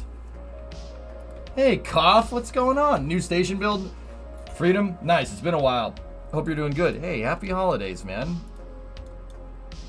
Yeah, this is what I got thus far. I have the Trust segments kind of made, and I'm working on ways to make station modules with fairings. Cough, I basically have a tooling jig right here made out of cubic octags and struts that are basically giving me rulers to... It's a tooling jig, but in Kerbal. It basically gives me all the angles that I need to make the fairings right, so I can make the fairing correct every time. And it's all being launched in teleconference announcement. What is this? NASA is planning to host a media teleconference on Thursday, December 22nd to discuss the ongoing investigation to the MS-22 leak. Okay, cool. Cough, check this out, dude. I started a new save and I wanted to do it right, send off KSP in style, so I wanted to go old school and build a shuttle, just like what we have, right? Like what we did back in the day, like what made my stream so popular back in like the KSP TV days. So check this out. Look at this shuttle, dude. Oh, hang on, let me... Look at the stack.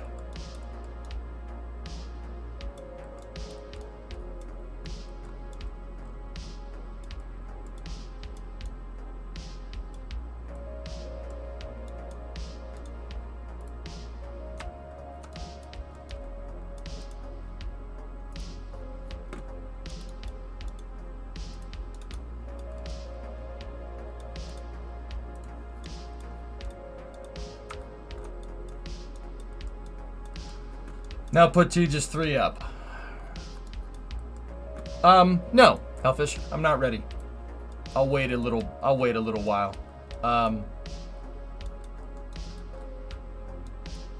No, I'm not gonna do that just yet.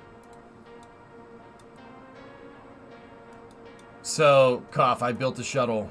I built a shuttle for our new save, and yeah, kind of redid the thermal protection system. It uses tiles. It uses panels as tiles, and the tiles are attached to the nose cone, and they actually flex heat off the nose cone, which is actually pretty cool. You can see it heating up the center, and then it heats up the outer cooling vanes.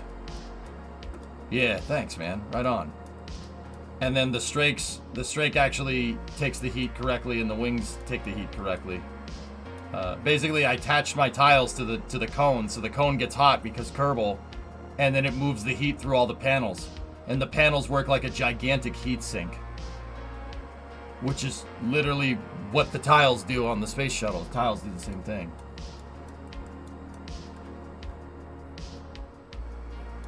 You redeemed, just launch it. Oh. Ah, I see what you did there. Very good.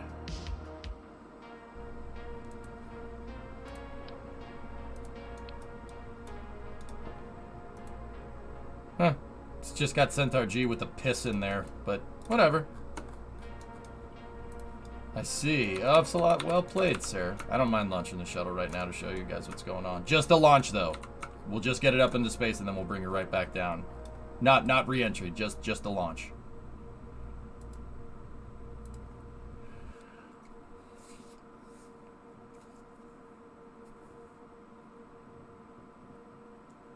I didn't mean to hijack.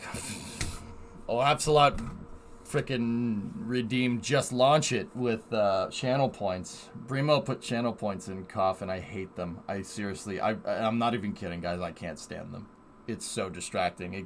Like I get distracted already more than. And some dickhead just redeemed hat change, didn't you? Yeah, of course you did. You douchebag.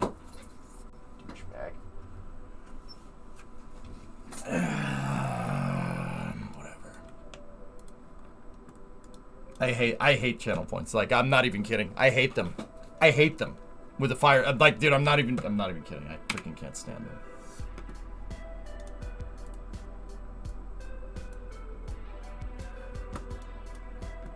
Like, they seriously annoy the hell out of me because it takes away from the stream. But whatever. Why do you keep them then? I honestly have no idea to shut them off, and I don't have the time to figure it out because I've been busy with other things. Anyway, T-minus 10, 9, 8, 7, 6, 5, 4, 3, 2, 1. Booster ignition. And liftoff.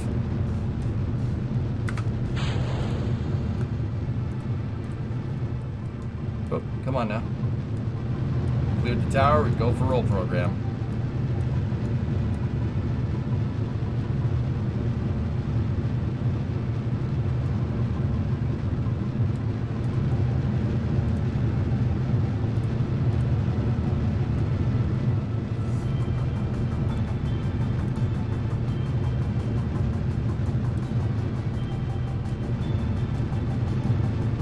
What's the payload? There's a Centaur inside, or a Puma upper stage. Throttling back for maximum dynamic pressure.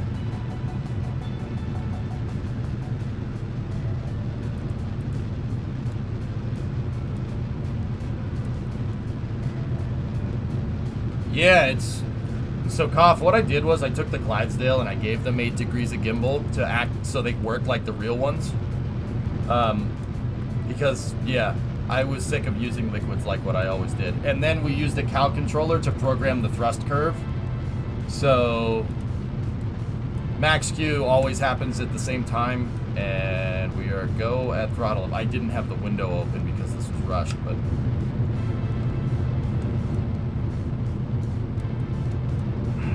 So, we had to go into some calculus to figure out the right programmable thrust curve. But if you watch the SRB, you just look at the trails. They'll tail off and thrust just like the real ones. And then, fortunately, somewhere hanging around on the NASA Technical Reports server is a PDF of a shuttle launch that shows precisely where and how much thrust these separator motors on the SRBs actually have, which is actually super handy because we nailed the SRB separation, I think.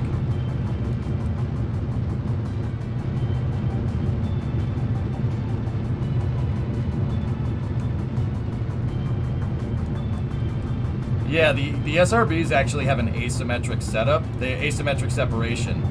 They do that so they don't fly around and hit each other after separation. So one actually goes off to the side and one goes up. It's really hard to tell from the camera angle though. Like, it's only very slight, but...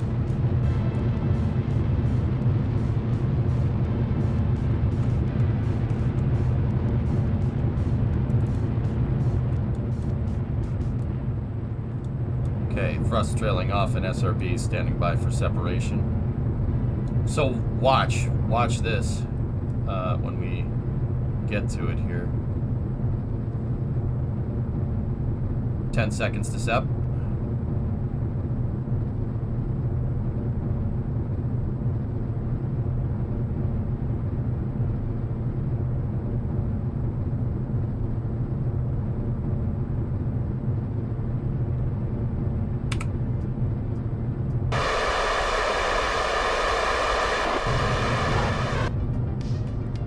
See that right there? That's what they do, but we never really get an angle from the back of the shuttle. The angles are always like over here, so it looks like they're separating, you know, like they know, like symmetrically, but they actually don't.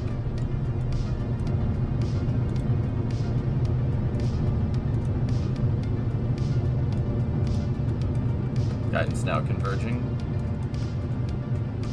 Onboard computers commanding the main engine nozzles to swivel, aiming the shuttle for its precise target in space for main engine cutoff.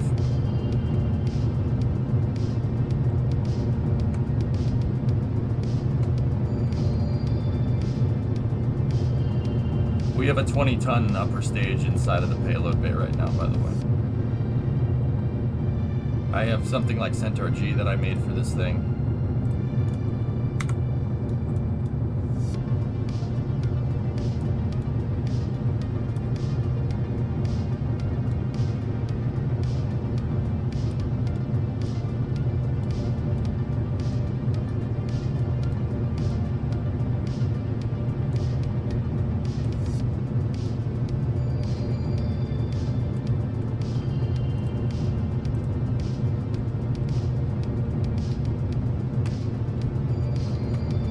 Shuttle, your single engine or two engine TAL.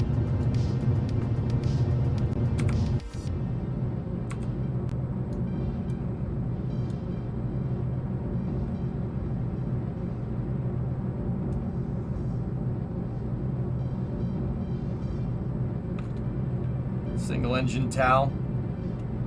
Press 109. That's just a call from the shuttle's operations. But I also transatlantic crossing. Landing over there if we need to.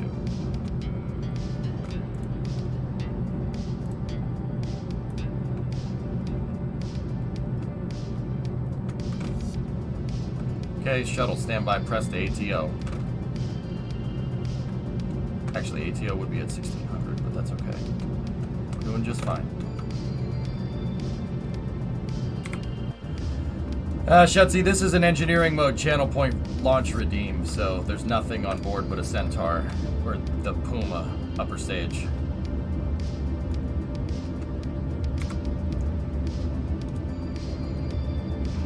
Shuttle standby, press for MECO. I do get to stop by Pima for a few hours on my way, so I'm happy. That's good.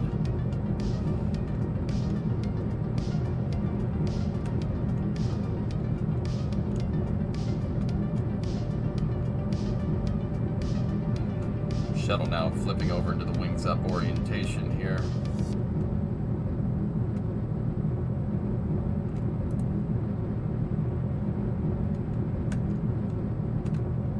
Stand by, press for MECO.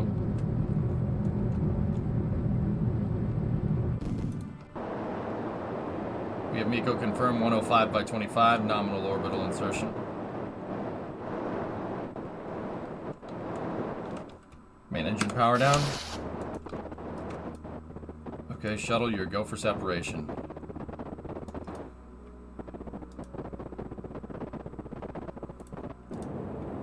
Weights look good for sep.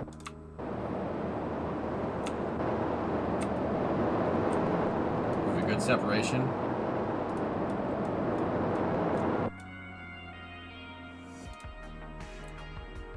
Yeah, Hank, it's fine. It's okay. Don't worry about it. It makes chat happy, so keep doing it. Okay, no ohms 1 required.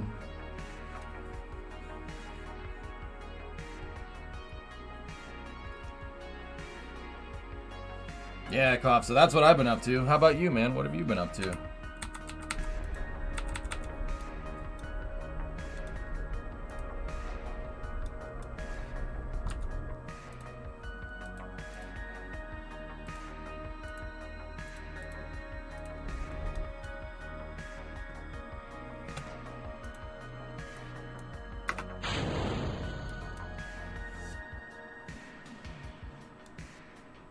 So if I hadn't taken my sweet time with main engine cutoff right there, we could have gotten the other booster, and you could switch back and forth and ride both of them down. You could sneak into Kerbal a bit. Oh, sweet, dude. Yeah, I wanted to show you guys. Coffee is an old school KSP streamer. Like, I've known you for like 7-8 years now. Just putting it out there. That's weird when you say that. I don't like that at all. All right, anyway, watch this. Yeah, that's why I'm taking the time to show him.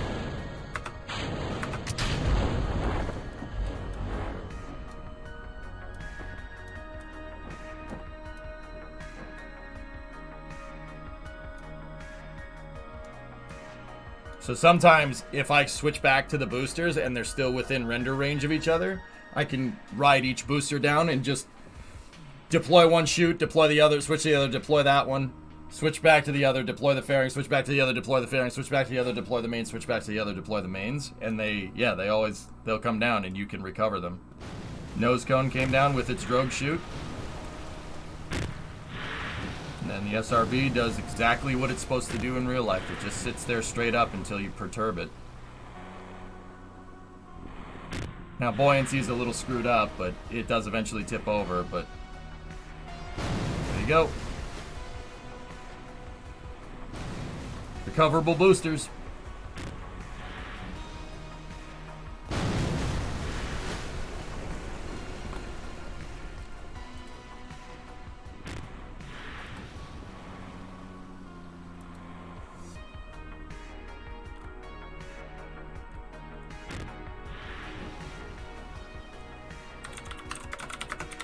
Give me 1 second, guys.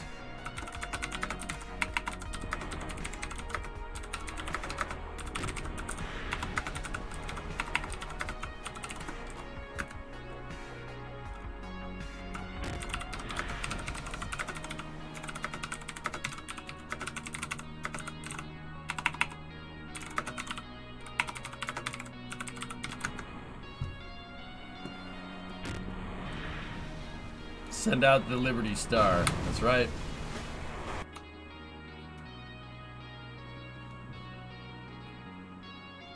Thanks, Badger. Yeah, we really made sure we made it faithful to the shuttle because I wanted to cap out the save right. Right now what I'm doing is I'm making payloads. So, Absolot, you're welcome.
second, guys.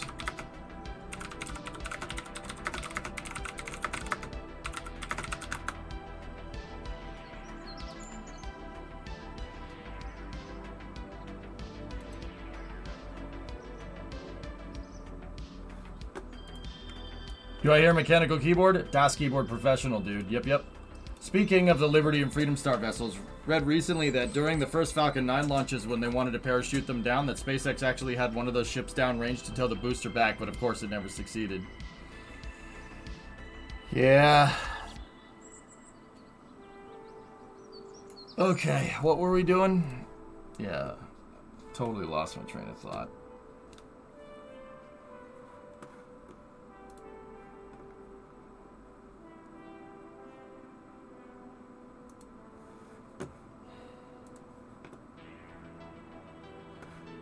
What are you trying to post, the Dino sign? Sorry, man. You're in the middle of some Space Station Freedom stuff. It's not your fault. It's Ocelot's fault. It ain't your fault. That's his fault. Don't worry about it, dude.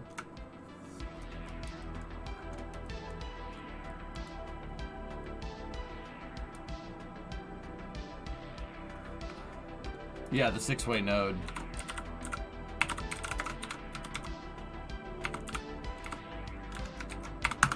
Go for it, Adina sign. Oh yeah, the JSC pictures. Yeah, post them, dude. Yeah, we were gonna work on the 6-axis node. That's right. Okay, I will check out these pictures and we will get to that 6-axis node. Thank you. Anyway, Cop, don't worry about it. It's all good, man. Hey, broken. Very nice.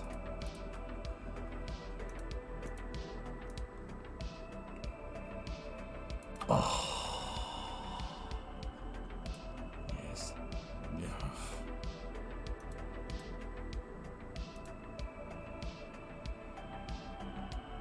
Vacuum cleaner. Guys, I got a jet for work, but it's always good to catch you. Have a great stream. All right, man. It's good to see you. Yep, there's the racks. That's what it looks like. That's the sleeping quarters inside of the ISS. It's literally just a big sleeping bag. Yep. There's the ISS mock-ups that they use for training. There's the Zarya mock-up with all of the missions to the station. Cool. Cool. There's the Zvezda. Yep, so this is the training. This is so it doesn't look like much from the outside, guys, but this is a fully functioning ISS on the inside, which is actually really cool. There's also that. That's pretty neat. Yep. These are, for all intents and purposes, real modules. They're just non-functional on the outside. Everything inside of these work, though.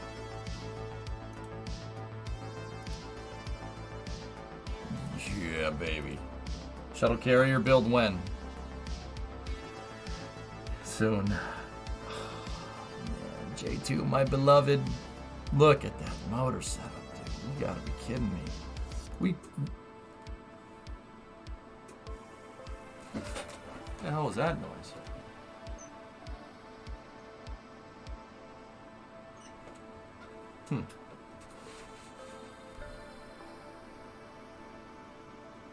Damn leases on.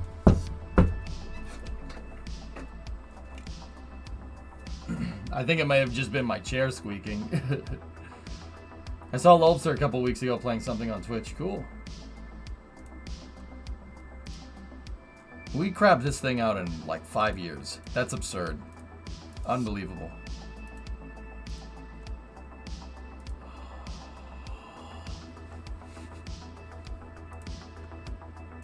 Little Joe, Redstone, F1 motor. Yep. That's the LEM interior. You know, I never really noticed up until now how much that looks like the aft end of the shuttle. The shuttle's flight deck. That looks almost exactly like the payload bay control system. Very interesting. Gemini capsule. Oh, baby.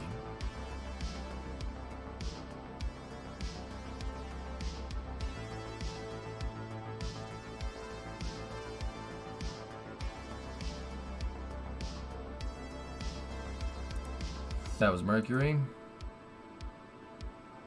Yeah, it is. Yeah, there's one seat. Sorry, they look the same.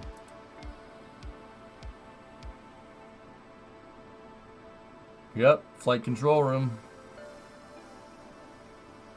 They restored it to basically, for the 50th anniversary of Apollo in 2019, they restored all the consoles back to, they restored the entire firing room back to Apollo era. So that's why, like, all the lights are on and everything. All the consoles work. See? They made it look exactly like it did in the 60s, which is actually really cool.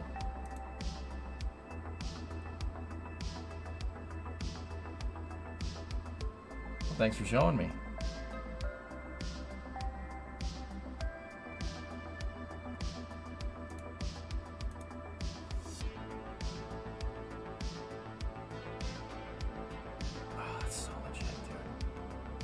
Is that the same room as your background? No, this is a flight control room. My background is an ISS control room.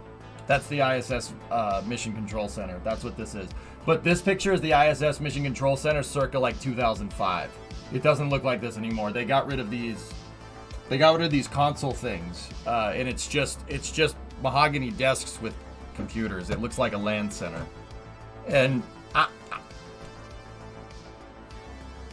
EJ's gonna go nostalgic for a second. I like this. I think this looks cooler. I hate it that it just looks like a freaking office. I hate it. I can't stand it. But it is what it is.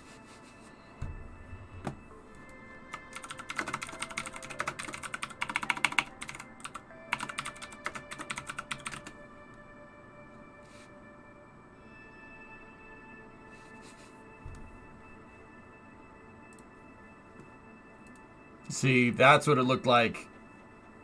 Actually, that picture is a little bit after. When was this taken? Yeah, I don't know.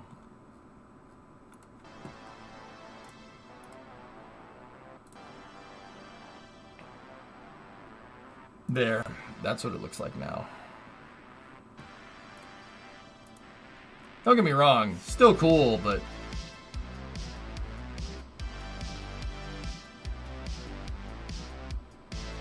there's Lucky Strikes and stuff all over Mission Controller Knock. They put original packs of Luckies in there. NASA awarded the Sentinel 6B launch contract to SpaceX. Launch targeted November 2025 from SIC-4E. Cool. Yeah. I mean, this is cool, I suppose.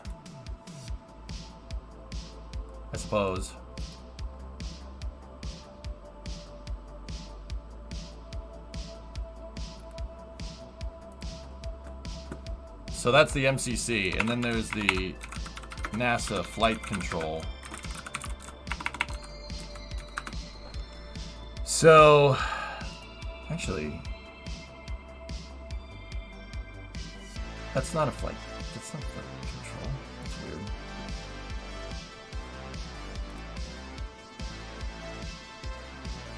Yeah, see, it doesn't really have the same vibe as this, but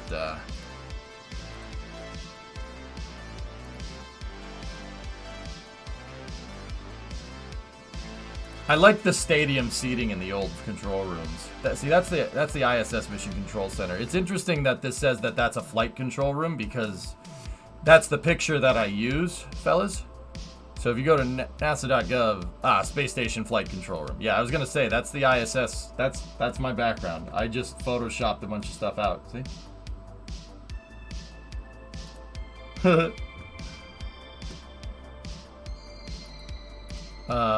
It's interesting that when you Google flight control room that pops up. That's...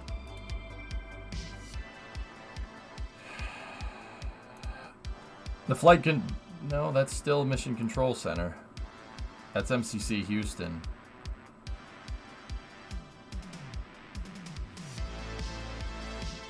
But this is all the ISS RDC, which is...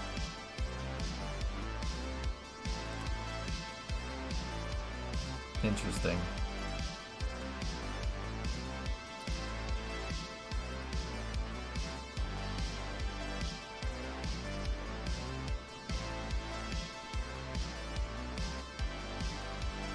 ULA doesn't need to do anything, Forge. They have the Department of Defense contract for an SSL, and they also have Project Kuiper. They don't need to bid on this stuff. They have their hands full already. That's a flight control room right there. So that's what the Flight Control Center looks like nowadays for like flying a mission. That's what it looks like. It's this tiny little room with that looks like, yeah.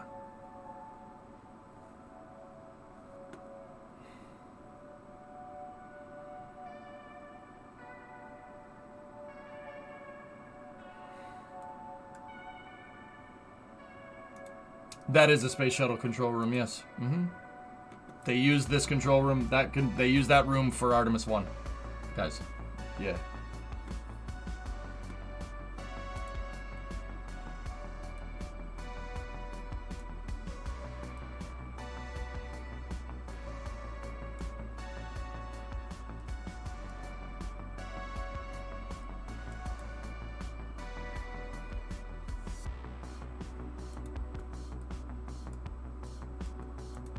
I mean, that's cool, I guess.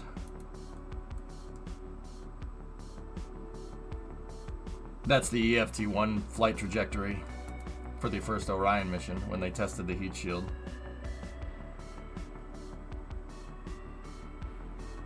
Yeah, it just doesn't feel the same, but hey, it is what it is. Anyway, 6-axis node. We're gonna build that now. Let's do it. Let's do it. Okay, so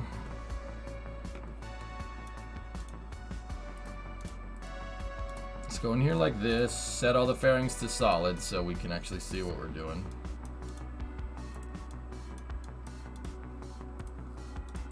All right.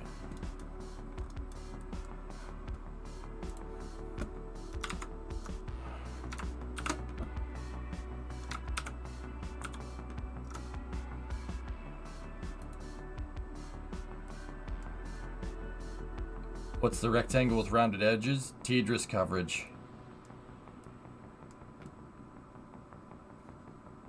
See? TDRS 04, TDRS 171. That's TDRS's line of sight.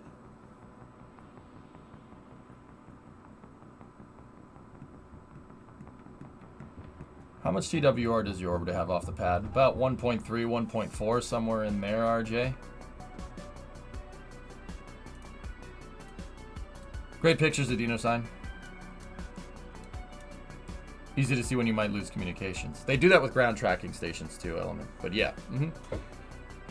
Curious thing to note is that they were only using TDRS 046 and TDRS 171, which is like, I think, TDRS 3 and 4. Because for that phase of the mission, that was the very end of the mission. So when the thing came back over North America and they recovered it, if you looked at the ground track, they only needed those TDRS satellites active.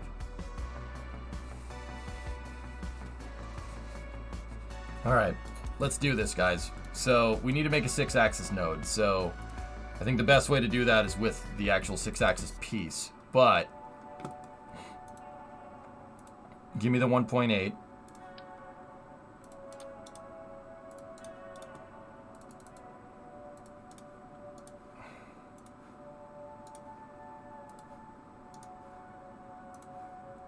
No fairings need to be staged here. We don't need to deploy this. Okay. So how long is this? Length is 7.2 meters. So ours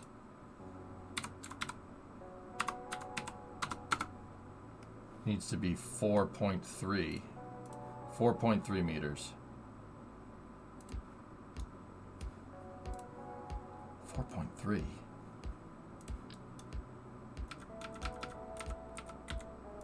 So if I take an I-beam like this, right? That's 3 meters wide. And then we take this. That's 1.5 meters wide. So So this is 4.5 right there.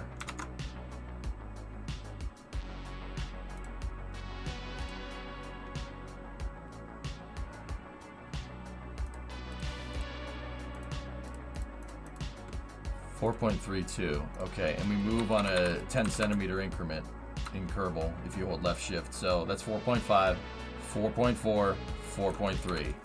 That's how big the 6-axis node needs to be. It doesn't seem right.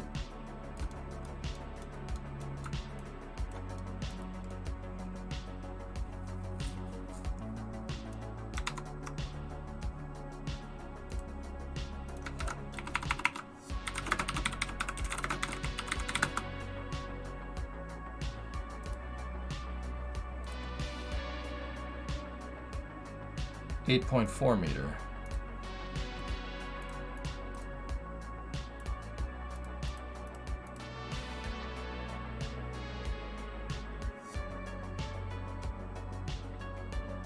.5 meter long. I'm just getting some stuff figured out here.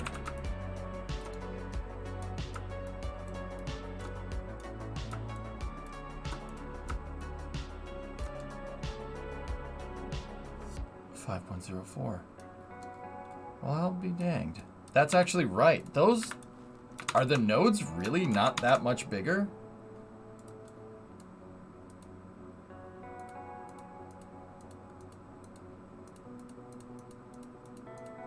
Huh.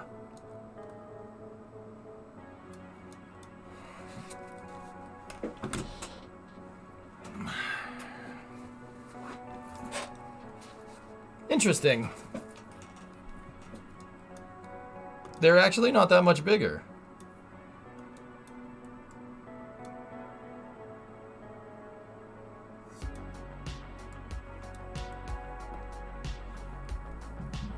Interesting. So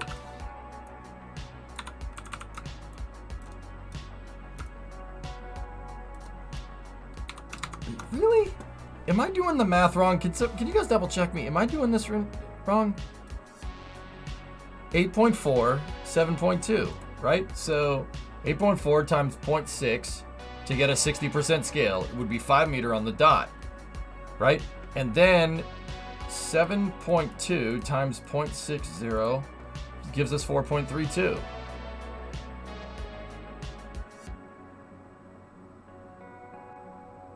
No, Maverick, I didn't. Yeah, no, that math checks out. Yeah. I just, Squid, I didn't really realize that those modules were that big. They're huge. They're pretty, like, but if you, yeah, no, they are. I'm talking about, see Harmony right here? Harmony is a 6-axis node that we're trying to make. Destiny is the size of the module that we just made. That's Destiny module size in KSP.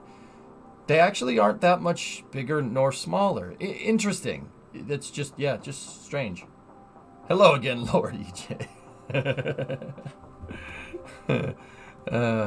Dear. Yeah. All right, sweet. Let's do it. So that's the length that we need to be, 4.3 meter. Half of 4.3 is 2.15.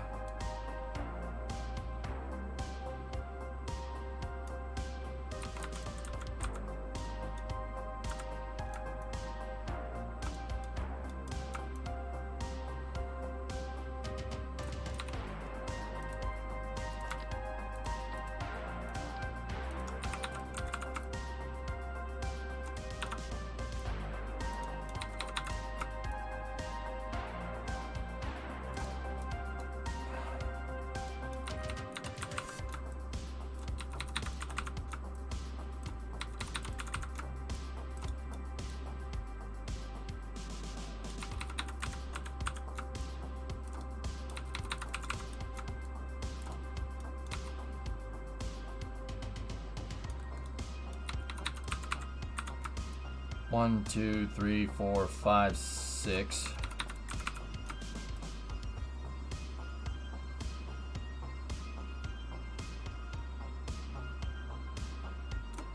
Yep.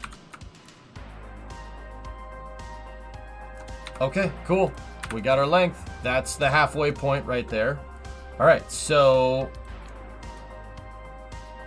how do we hierarchically want to set this up? Do we want to put the node in the center? Putting the node in the center might not be the best idea.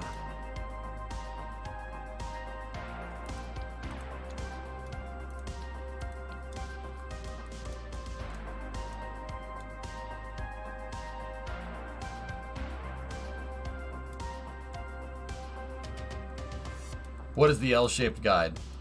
That's something that I was measuring before hypersonic. We actually don't need that if I'm gonna remake this.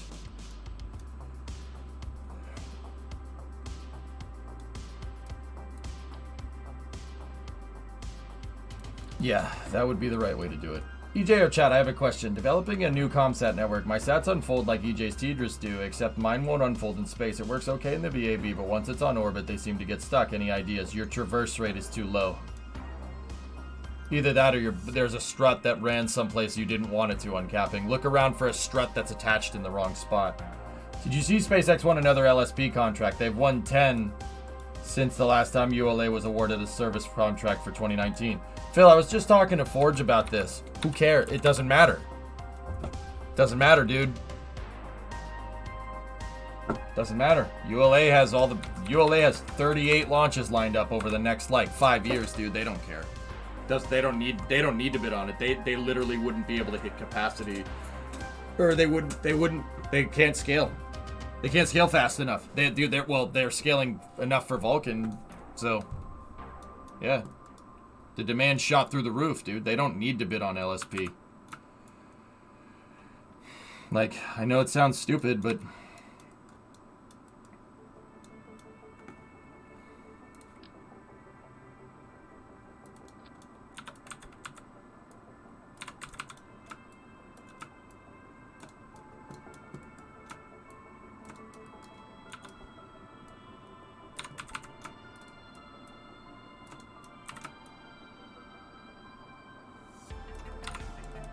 hey, Taradra, thanks for the raid, man. Rabble.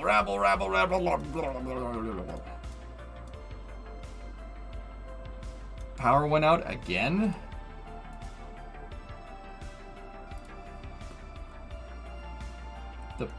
Why does the power keep going out, dude?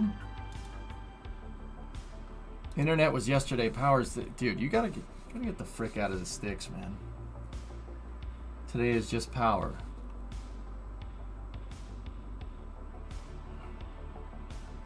Did you have the worst luck, man? I'm not in the sticks. Well, okay.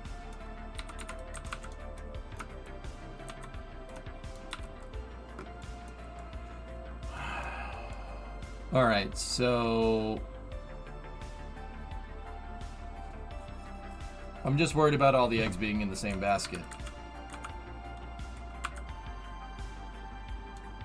Well, yeah, Phil, I mean, absolutely, but did you see that Stoke rocket? What do you think of it? Interesting way of doing that, rocket. Yeah, very interesting way of doing that.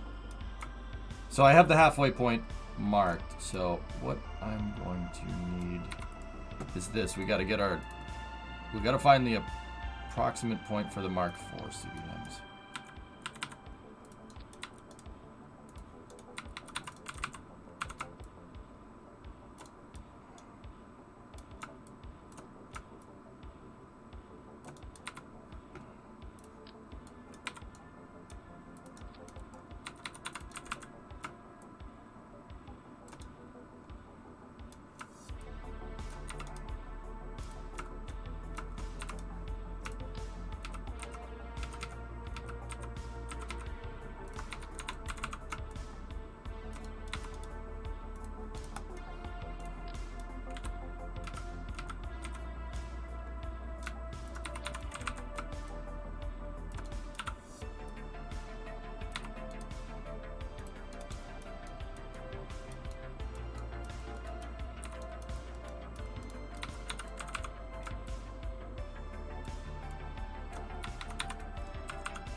Those are gonna collide. They're gonna collide with each other. I mean, maybe it won't be too bad. Let's see. They're colliding pretty badly.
What if you angled all four slightly? I'm not sure what that would solve. This thing, these ports really need to be like right there.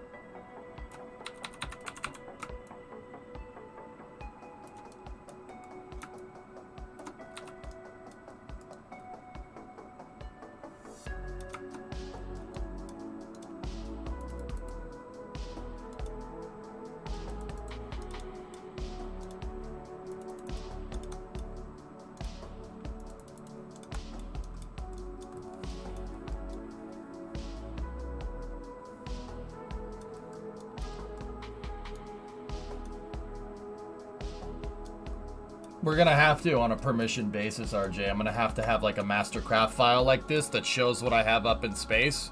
So we can actually like dock the shuttle to it and then figure out the numbers for the kinematics with the arm. Yeah, that's really freaking important. Yeah, so we're gonna have to prototype the mission, every mission in the SPH.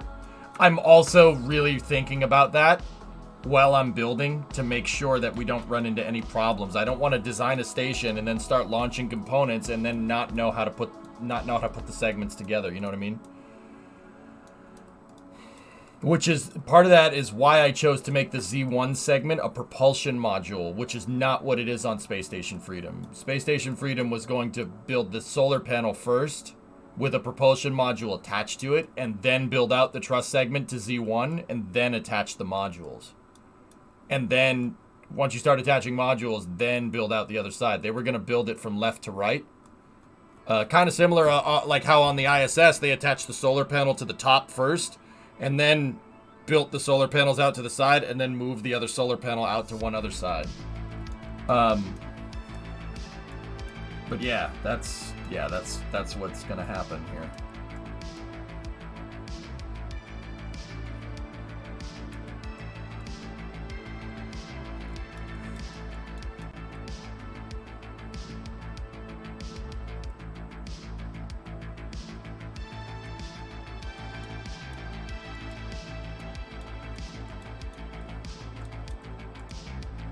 I had an idea. An idea that I had was just spend an entire stream tooling the assembly so you can just crank them all out.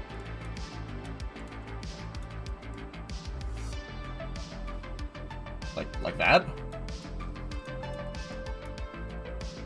I mean, we could do that way if we really wanted to, sure.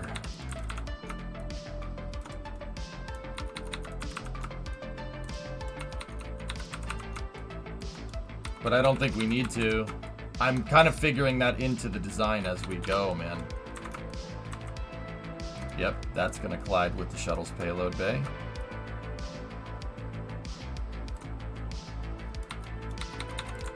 So those, believe it or not, have to be like down in there. We're gonna have to figure out another solution for hooking this all together, but that's okay. So here's what we're gonna do. I'm gonna do the old graphic. An idea I had was just to spend an entire stream. Oh, cranking out the numbers. Oh, yeah.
Do you need 6-axis? Is 4-axis enough? I want 6-axis, yeah. What I'm gonna have to do is figure out a way to make a stopper or just rely on this to clamp it with the docking port correctly. I think we can get away with it, but yeah. That actually makes sense. If the other solar panel module is a copy, then the thrusters are all as far away from the rest of the structure as possible. And the panels and thrusters being so close together, it gives you the most control over how between the panels interact. If the thruster and the panels are on the same rotating piece and arranged in a T-shape, you can keep the panels clear of the plume and also get perfect thrust alignment for a changing center of mass. Yeah, man, they thought it out, man. They really did a good job.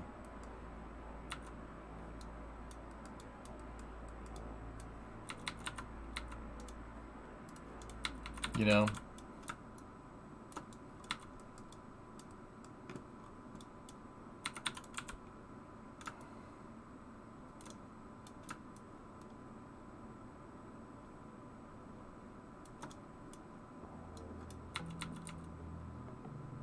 Okay, so what we need to do, 1, 2, 3, 4, 5.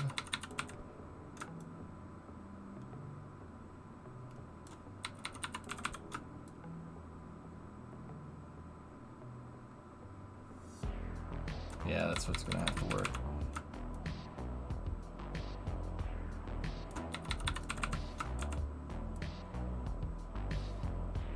Okay, so we're 10 out.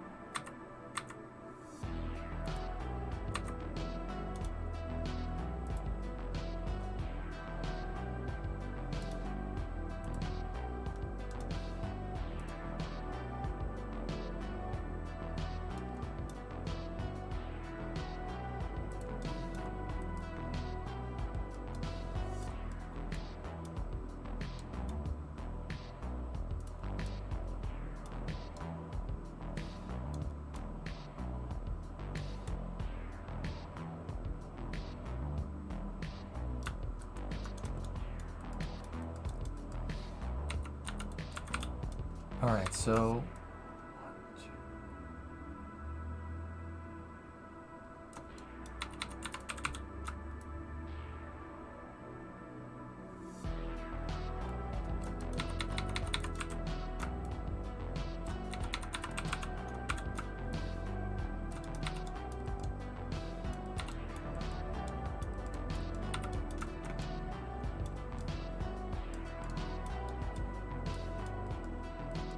I hate the fairing overlap. I really don't like it.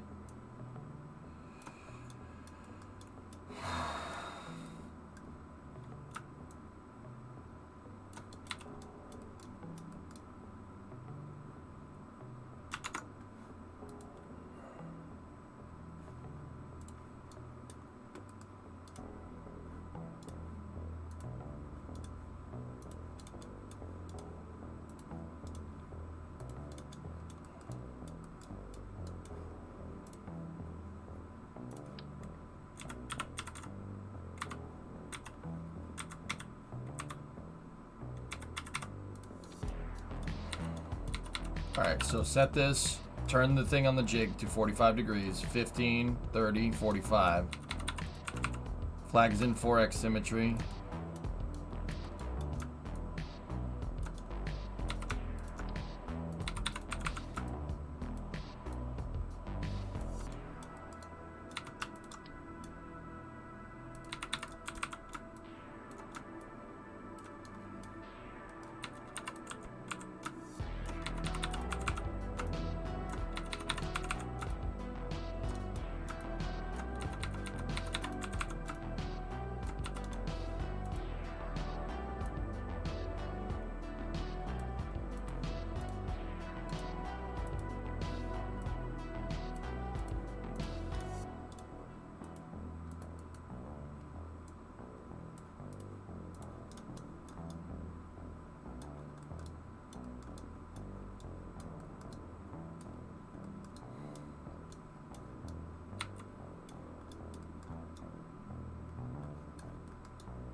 It's not bad.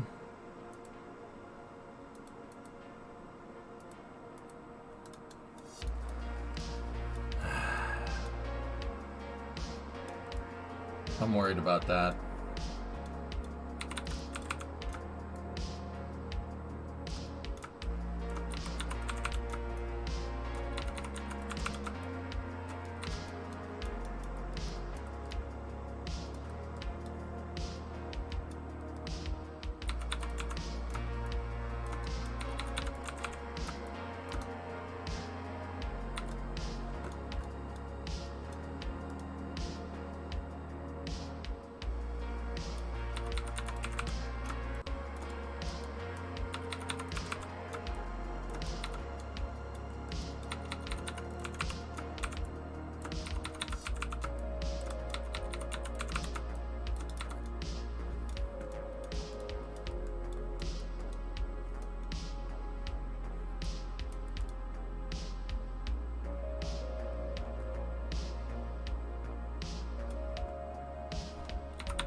Looks like Vegas C. There's a Vegas C launch tonight at 9:47.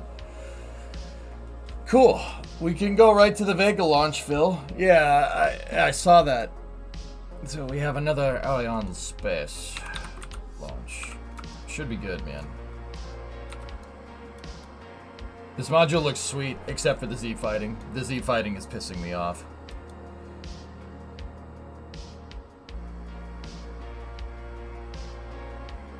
That actually might fit in the shuttle payload bay too, so I gotta remake it so it doesn't Z-fight as much, dudes. The back panel is fine.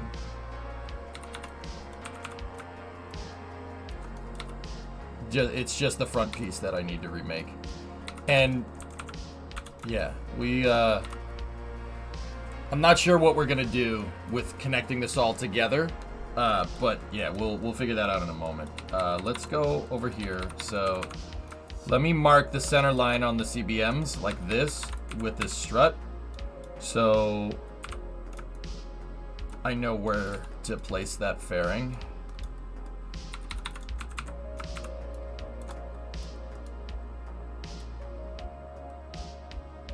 Okay, so we're going to, because I can just remake it, just get rid of it, move the fairing into that position where the Z-fighting will not be seen.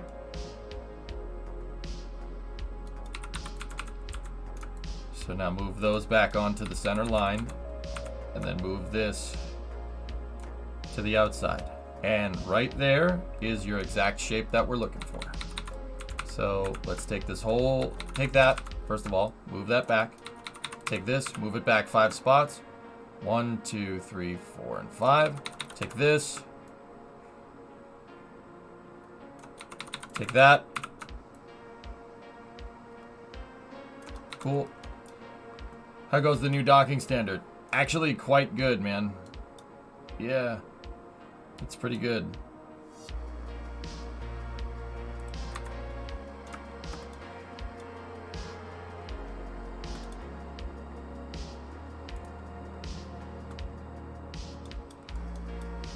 We scale it down to 1.5 meter from 1.8, and it actually, yeah, it works really, really well.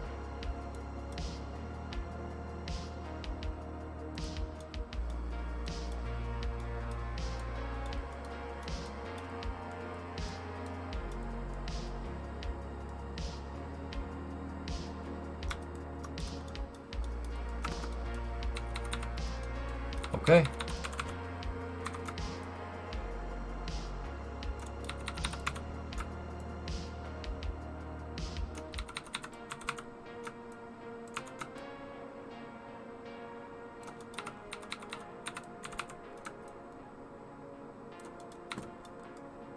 So check this out, Snackless.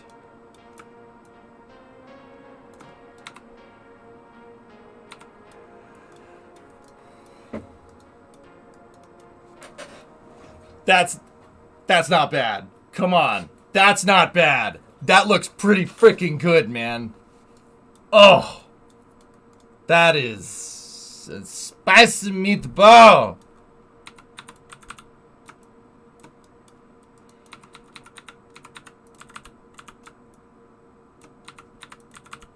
Look at how spicy the meatball is. It's very spicy. Very nice. It's pretty good. That drives the point home pretty well, actually. Can we get like a lighter gray? Oh. Hey. Hey. What's the matter, you? Chad, what's the matter, you?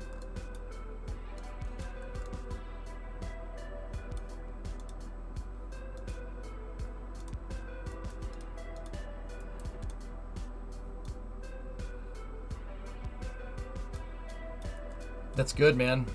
All right, so here's the real test. Let's take this, take the module, right? Separate it, put it in here. Good. It's very broken. So this is CTS 5 prototype. This is a Mark II 6-axis node.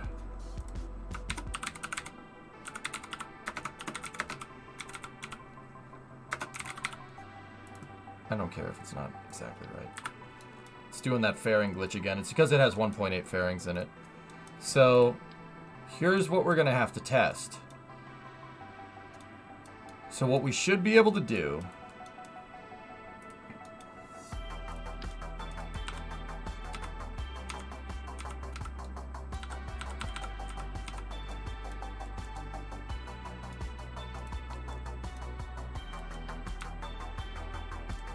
Should be able to take this and attach it like this, and now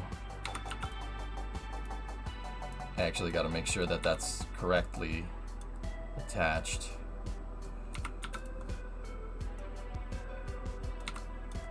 Right?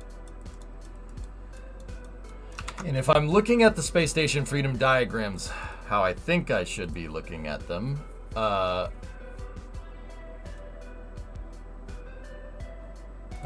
hold on. Like that. The long side of the CBM. Long side of the CBM should be connecting everything together. Okay, cool.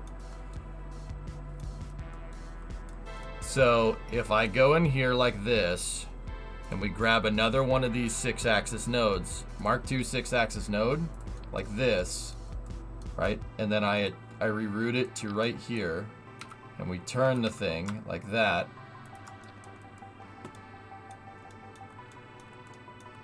It seems to be clipping.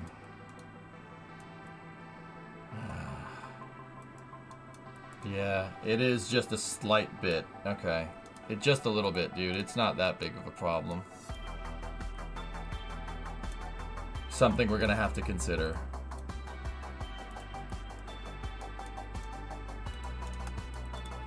Right, and then we get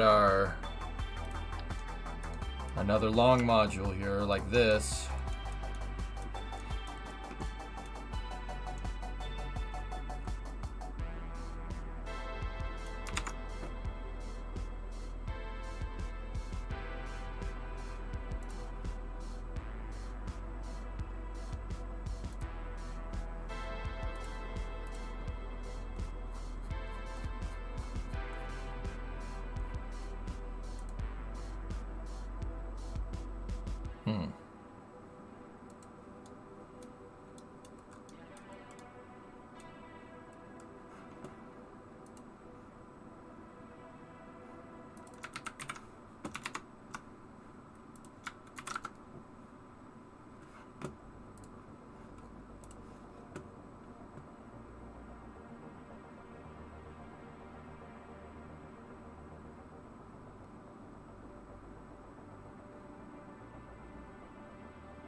No, Aqualux, the nodes on the ISS are too long.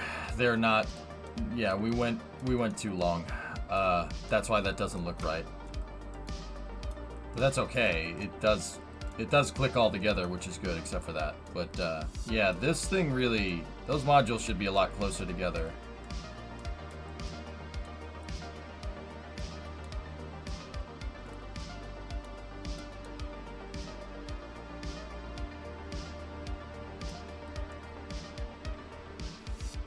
Interesting.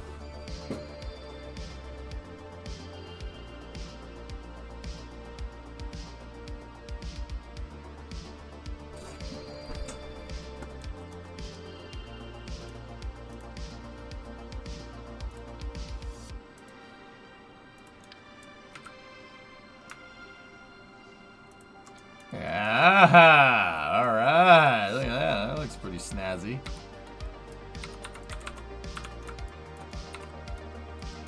Yeah, see? Discovery, go at The throttle. modules for that Freedom mock-up Lunprod was showing me. Like, that's...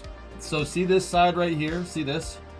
The side that's extended in this picture? Side that's extended in this picture is that right there. See that? See how there's an extension here? And then it looks like they built two off when they switched to the ISS, because why do you need... You don't need to worry about making 2 rows of modules like that, so... Yeah, it's actually like a cut-down node, station core node.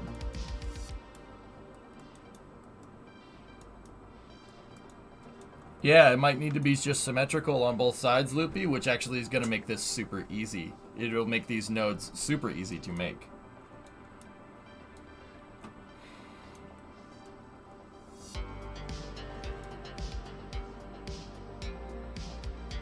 Hey, Revs. 25. Thanks, man. Or we could do that. Or we could just do this. That's cool. And then get me a couple of long modules like that.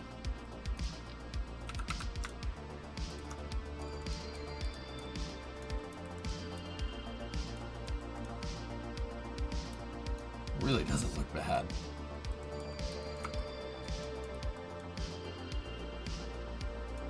And then what do we put in them? Storage containers in some, a laboratory module in some, hab modules in some of them.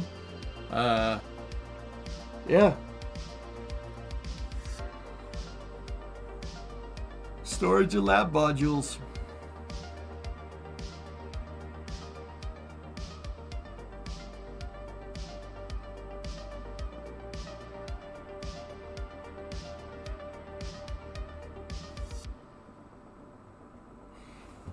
Oh, on these, on the core modules? Nothing. Nothing. Just don't put anything. That does look good, though. I'm actually really happy with that. That is exactly what I'm looking for.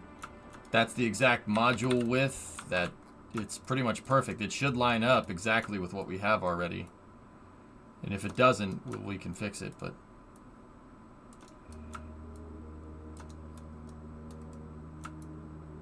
This is more or less what we're gonna do. Oh, it lines up almost perfect, man. That's so close. I'm like maybe a tick off in my estimations. So that's how it's gonna be.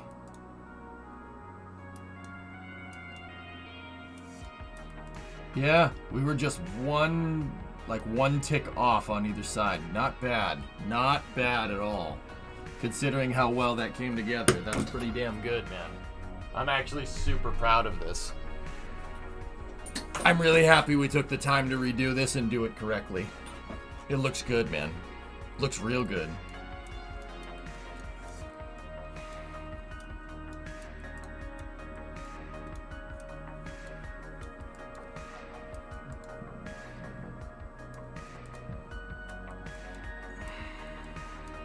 So, I want a cupola module loop.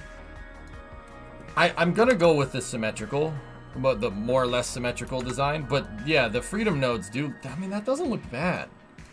It looks okay. It really doesn't look too weird. Measuring end mills at work, tip to shoulder length was 1.154 thousandths of an inch. It's a great number. It's everywhere. Yeah, it makes it a little bit different. For sure. It does make it a little different, yeah.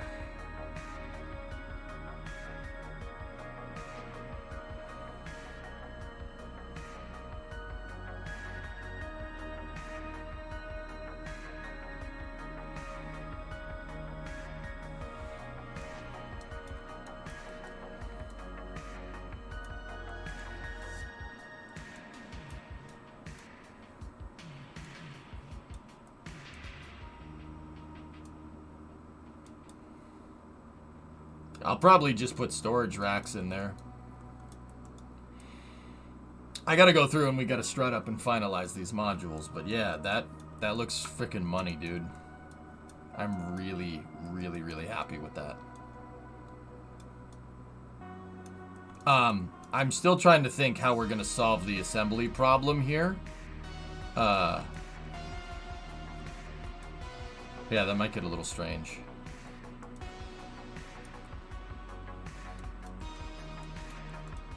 Replace the light. I was actually just gonna attach. I thought attaching an airlock there would be cool, or putting an airlock at the end out here would be kind of nice. Yeah. We could build a Columbus style module and put a bunch of scientific experiments out on the end, so we can collect science. Yeah. Pretty freaking sweet, dude.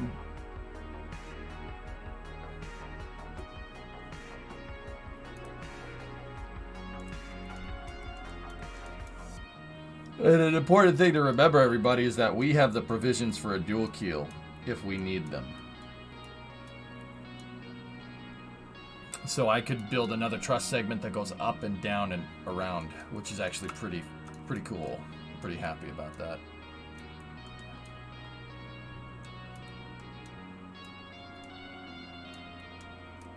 Yeah, Journey. Yeah, a little experiment. Has cargo bays like the shuttle to transfer cargo in and out of the station. The Japanese experimental module does that, dude. But yeah,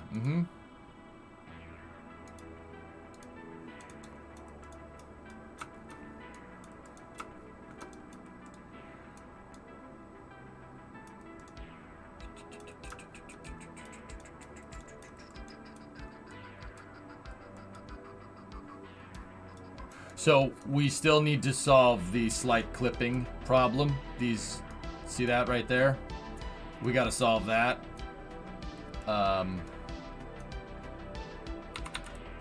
Shouldn't be too hard. Yeah, the Japanese external experiments platform. Sorry for the off topic. When's the next city stream? Probably on Monday, 7 stars.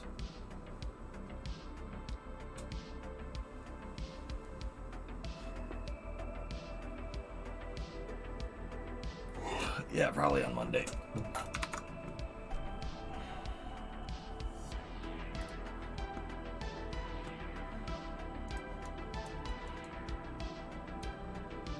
That's freaking cool. How does it look, dudes? You think it looks okay? And then, oh, with this thing with one set of solar panels on either side is gonna look baller. It's gonna look really good.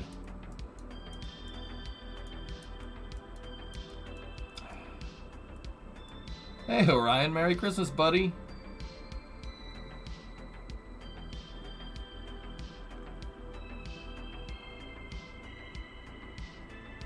Wait a minute. It's a Hydrolox rocket. It needs a heavy lifter to complement the shuttle. It has SRBs. Could you make the Ariane 5 for mission mode? I have HLV. I don't need that. I have basically cut down version of SLS. I have SLS in the shuttle and Ares technically all operating in the same program. Discovery, go at throttle up.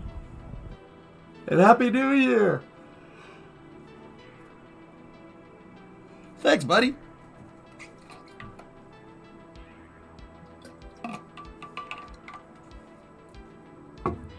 Fair enough. Yeah, it's all good, man.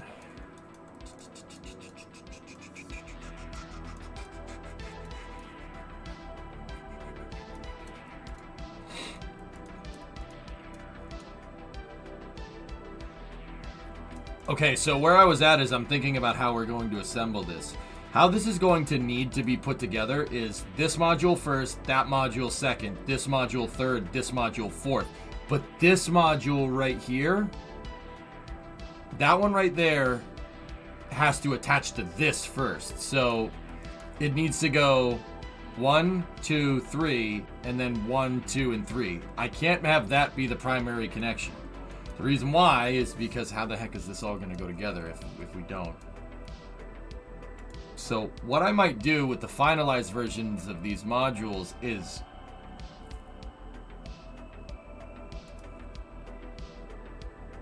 we might need to get rid of those docking ports just temporarily. Do I celebrate Christmas? Yes, I celebrate Christmas, dudes. This is a jolly old fat guy looking for 8 reindeer. Die Hard is a Christmas movie. Bruce Willis is wrong. It's a Christmas movie. It's okay. He can be wrong. It's fine.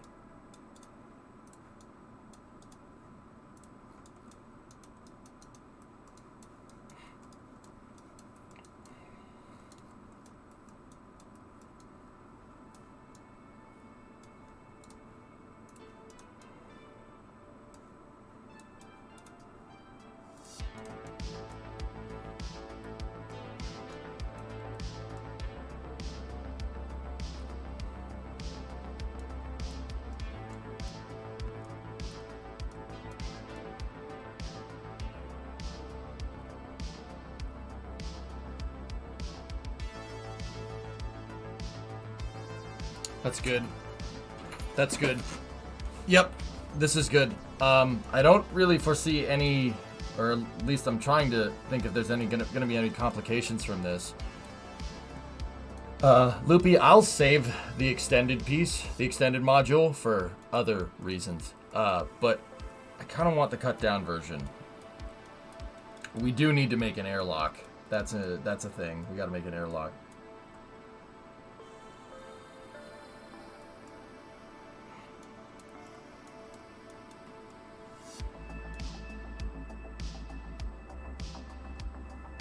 And I'm worried if I built an airlock module off the edge of one of these things that it's going to get in the way. So we need to push the airlock module back, which is fine.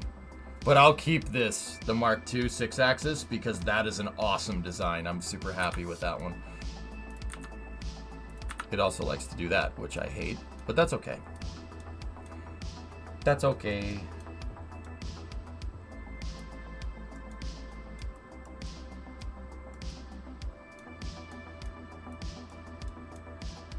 Oh, RJ, you want me to do...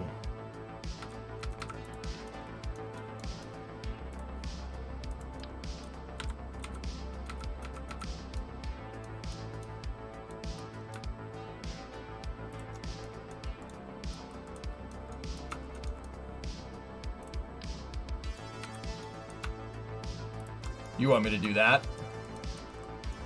And make that one the airlock instead? And then put the shuttle docking port here? We could do that. I'd still prefer to make a cut down version of this, dudes.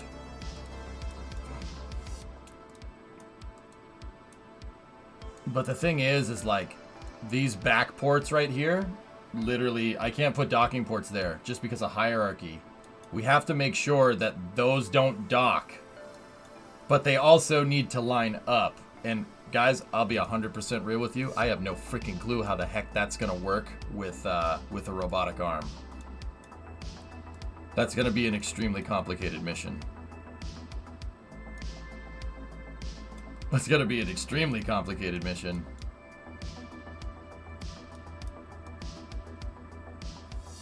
Alright, let me make the cut down module and we'll see how it works. We also have some clearance issues that we need to figure out.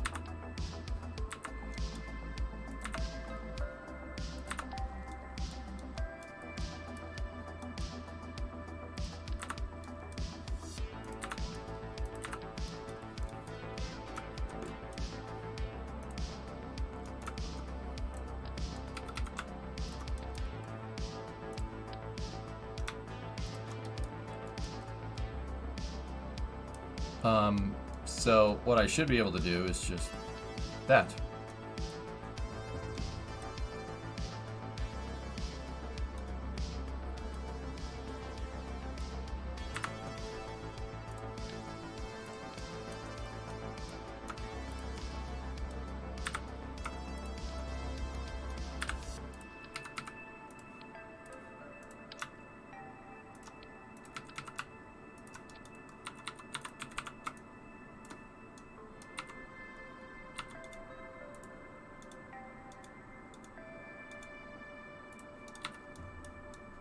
There we go. But we also have to worry about the angle here, so that needs to be redone just a little bit.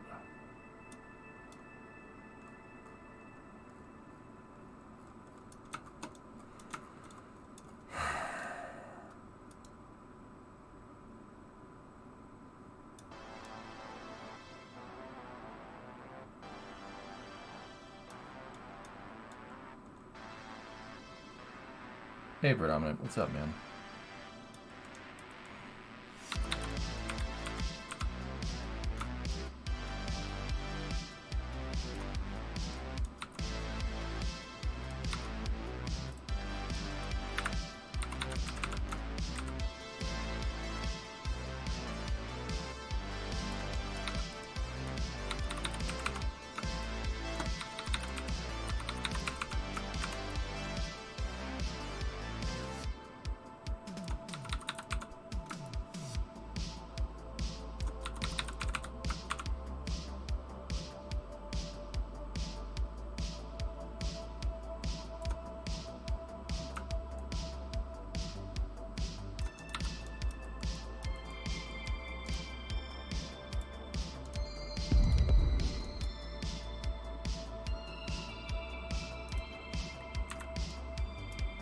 Excuse me, sir. We are literally where we were 2 hours ago, not complaining, just making an observation. We're absolutely not 2 hours where we were 2 hours ago. No, we are absolutely not. Not even close.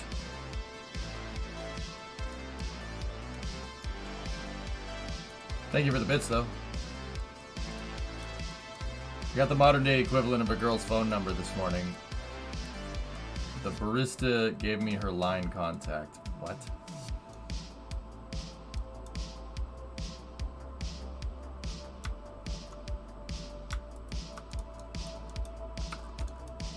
We're nowhere near where we were this morning, dude. We're honing these modules in.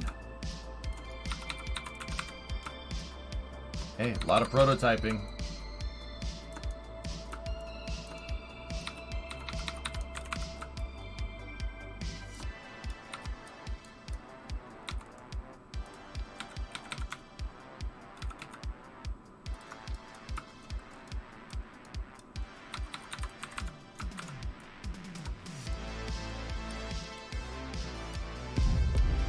Bit!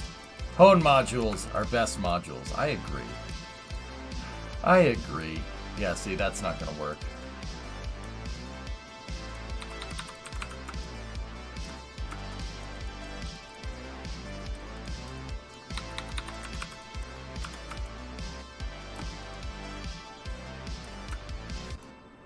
It's gonna have to be something like that.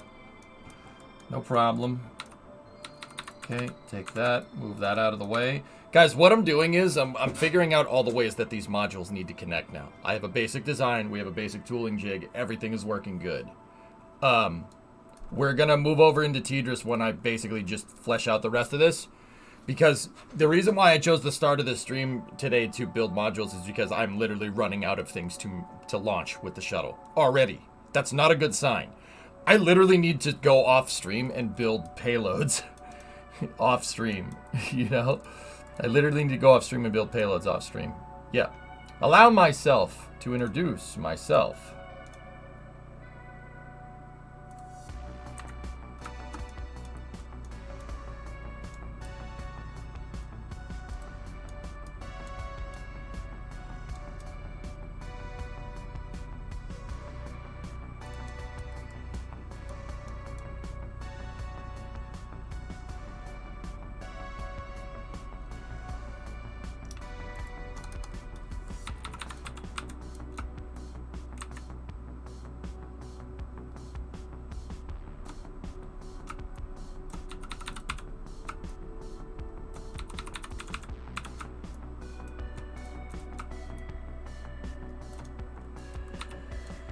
We'd be accepting commercial payloads. From the career mode in game. Aqualex, yeah, not from you guys. That's too much to manage. Sorry, man, I wish.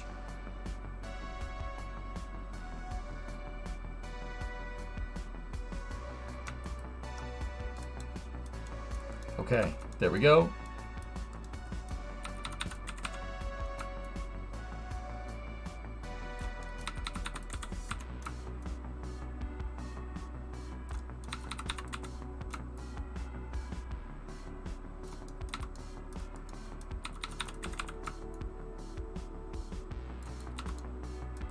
There we go.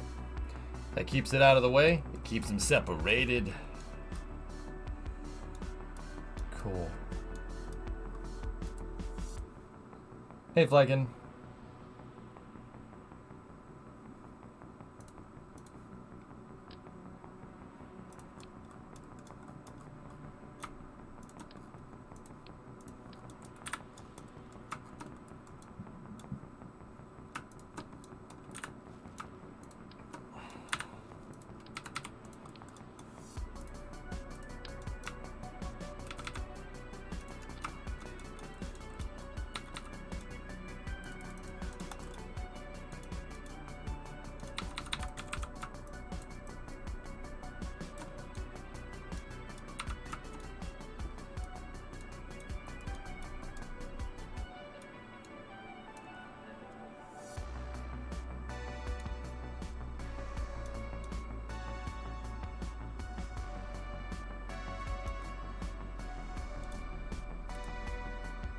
I just said there would be, but it's gonna be with the commercial Chat. Still no pickles.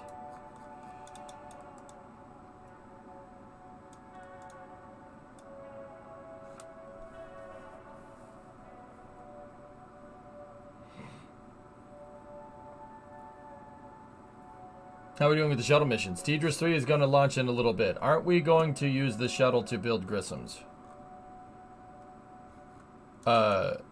Something like that, Chief. It's not going to look exactly like a Grissom, but yeah. Okay. Guys, why do you think I'm focusing so hard on how stuff's going together? I'm not just building a station. My stakeholder plans are way out. Probably about 20 to 30 days out. What am I going to do? Not what I'm going to be doing next week, not what I'm going to be doing the week after. What am I doing in January? We're going to be going to the moon in January and into February, right? We're going to be going to the moon. We're going to be going... You guys want to see stuff out to Minmus, plant a flag on Minmus. We don't really need to stop. We could build a moon base if we really want to, or we could just go there and then come back. And then we build big transfer vehicles and we go to Duna, etc., etc. You know what I mean? Like, I'm thinking about down the road. Like, what will I need to make a transfer vehicle that goes out there? What will we need? We're going to need some bigger components, but at the root of everything, these modules and the shuttle assembling things is going to be the start. And the station, honestly, is just practice. I don't need to build the space station, but I need to practice with the ARM. Space stations practice with the ARM.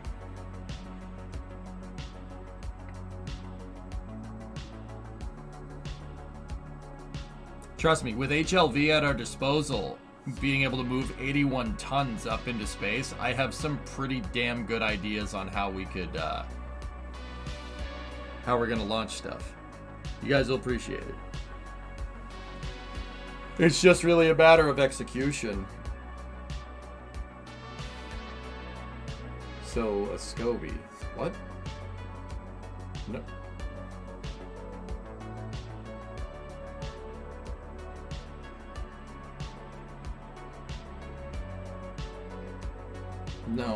No, not at all.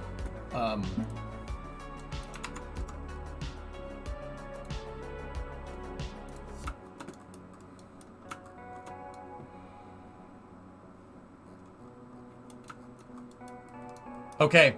I hate this. I hate that I have to leave that much gap. That looks absolutely horrible, so I'm redoing the modules one more time. It will not take very long. Just sit back and relax, okay? I already have the idea for that set up. We're going to quite literally...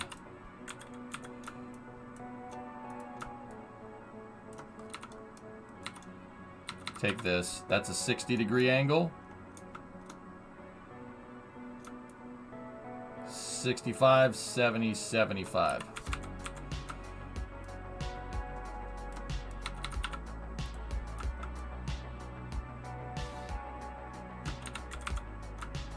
Because I hate it that I have to make it look like a dog bone to get the module to look right.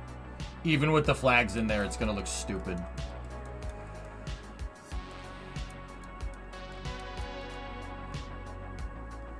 Yeah, uncapping. It can move like 100. It can move 100 tons in its Block 1B upper stage configuration, which is pretty cool. All right, so give me the Mark 5 CBM or Mark 4. Mark 4 CBM attached. Okay. Now, actually, you know what? Just give me the long module. Should be easy enough to fix. Get rid of the back part.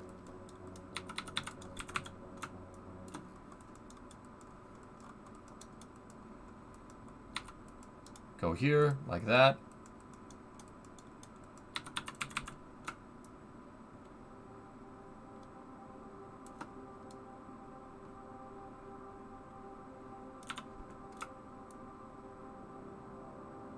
That's 75 and that's 70.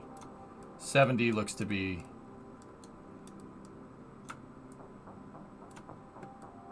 No, that doesn't look too bad, but that doesn't line up very well. What about 80 degrees? Okay, 80 it is.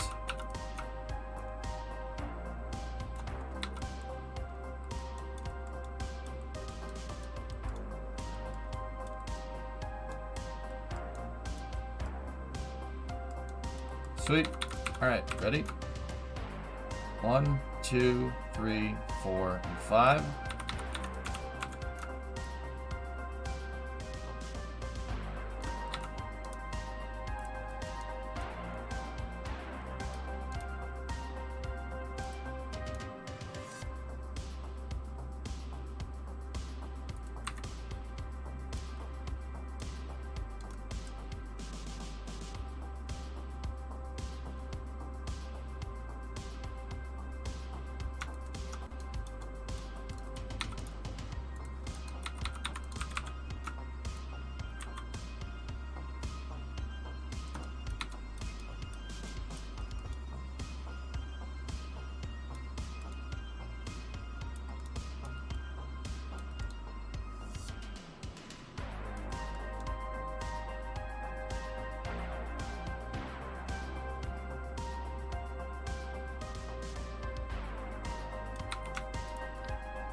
Does your heavy lift vehicle use 5 shuttle motors?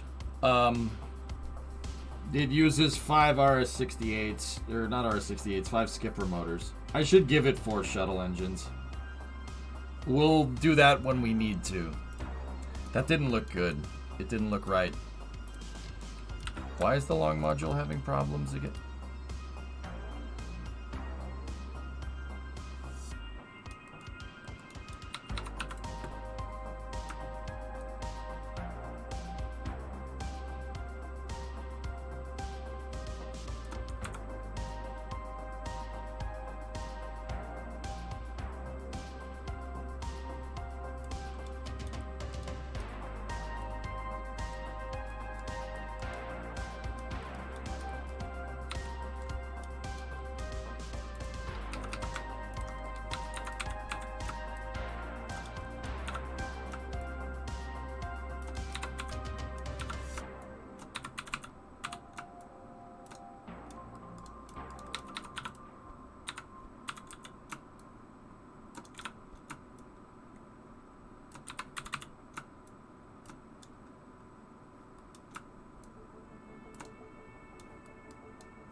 Maybe with flags it won't look too bad.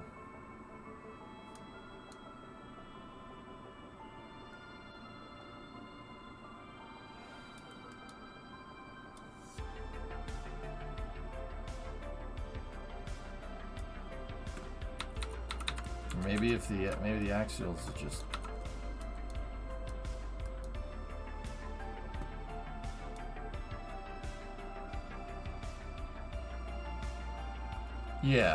Yeah, that's the change I'll make. Screw changing the angles. These angles work.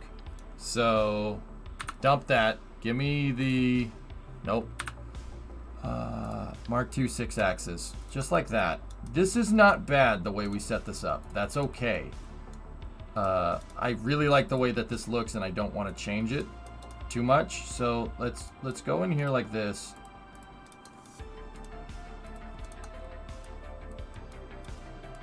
And what I'm gonna do is I'll make the axial CBMs on this, right?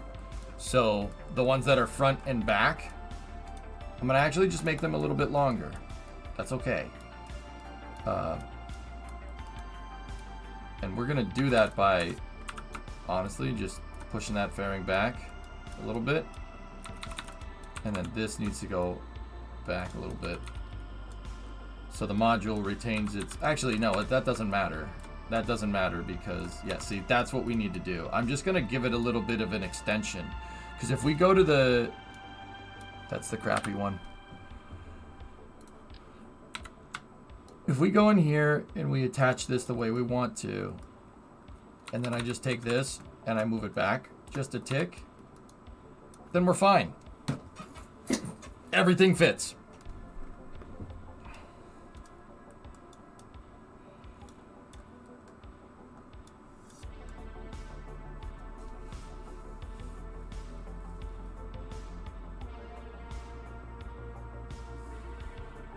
I still think you can manage a 1 meter berthing it down to.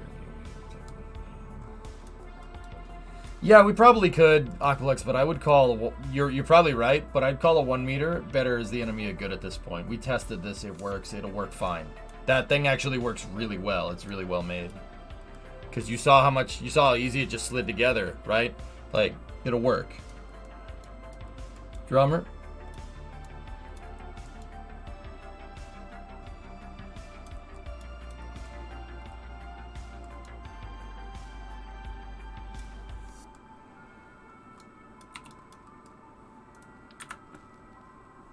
So let me just put the long module over here, and I'm gonna do. No, I'm not gonna. That okay, whatever. We'll just make a new one. I was away at the time and I was thinking it would work. Yeah. That thing aligned almost perfectly with no docking port force. Nothing. It was actually really, really good. I tested it up in space. It should be to the point where the arm should be able to make it move. Would I be correct in the assumption that all the shortbread is gone? Yeah. Yes, you would, Tessa. Yeah, sure. You're not wrong.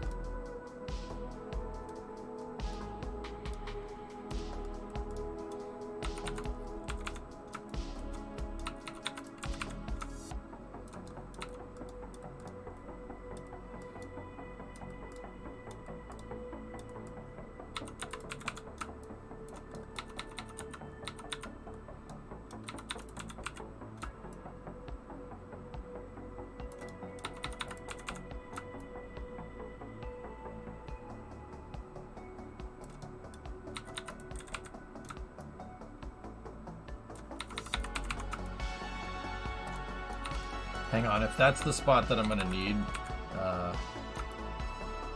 I need this to mark basically where I need to terminate the fairing and at what diameter. Right there is fine. So let's take this. 1, 2, 3, 4, 5.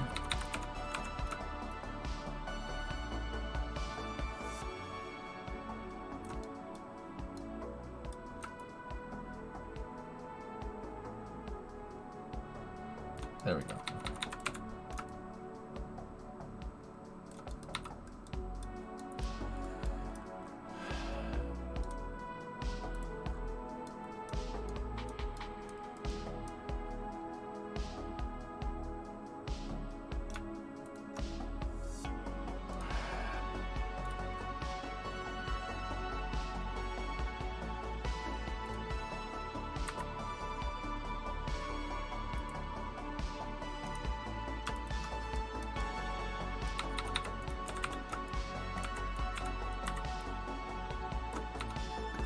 Oh, perfect.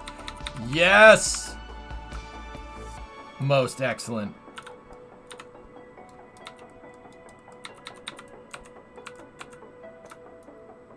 Do you have a solution for end effector indexing, or do you think we'll never need it? Go into the SPH, figure out the numbers that you need real quick, and then just do that. And then you can use some reasonable extrapolation from there to get that right.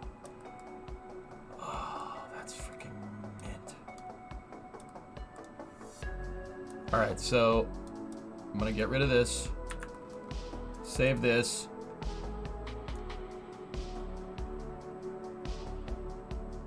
Merge it with itself.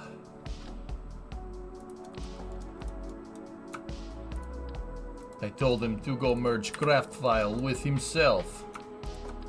Get rid of that. Take this, reroute up here.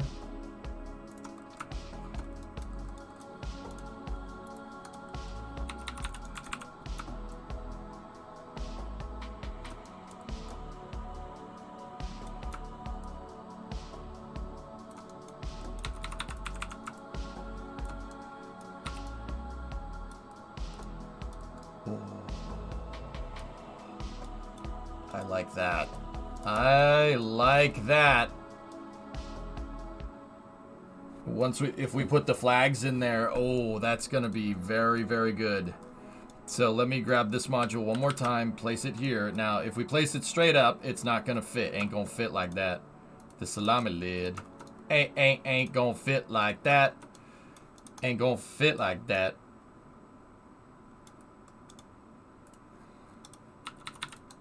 But if we just tick that back once, oh, it's gonna be freaking perfect.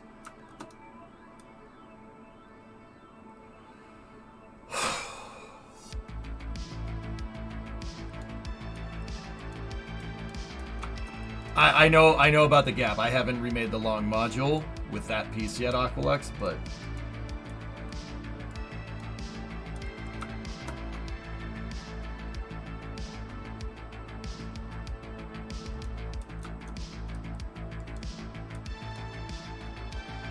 dude, we will build. We will build this. I'm building that. You don't understand. I'm making this. Okay? You see this? We're making that. Everybody got that?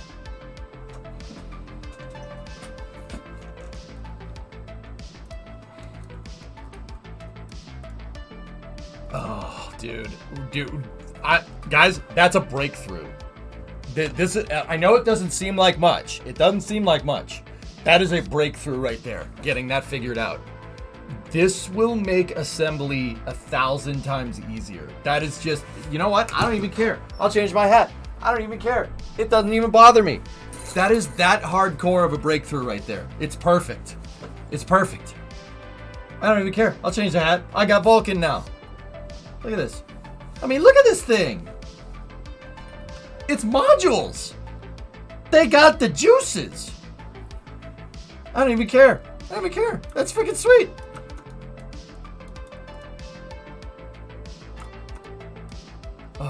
So Tessa, we switched from a 1.8 fairing to a 1.25 fairing and a 1.5 diameter docking port, and literally everything fits better.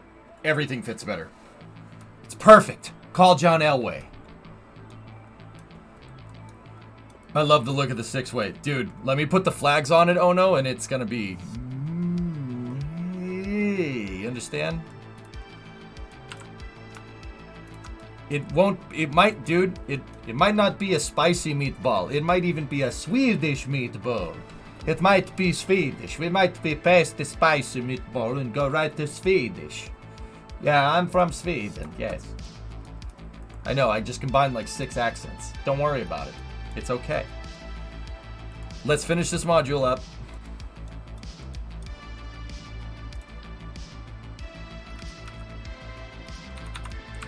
Sounds like a fin.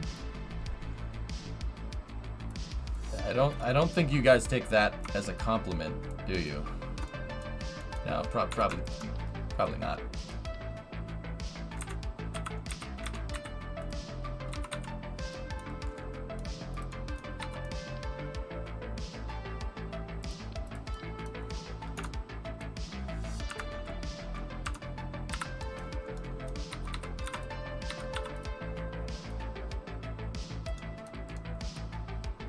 $15, $30, $45.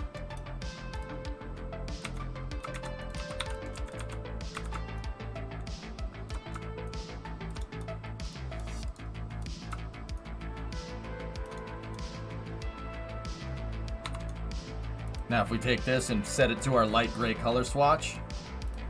Oh.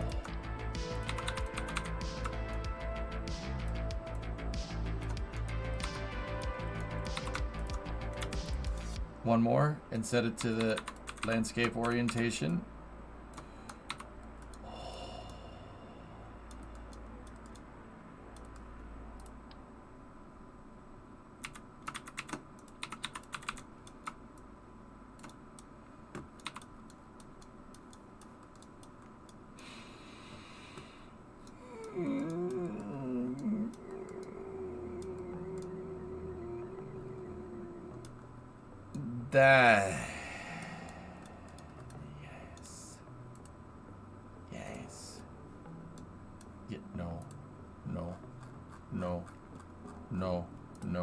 Yeah. So Argentina is a little excited that their World Cup won.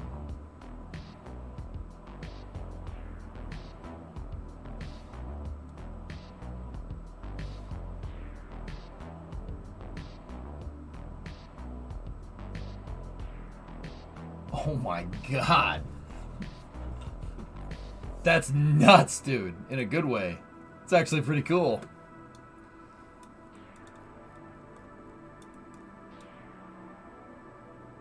That literally looks like that looks like some Walking Dead stuff, only the people are alive for a change.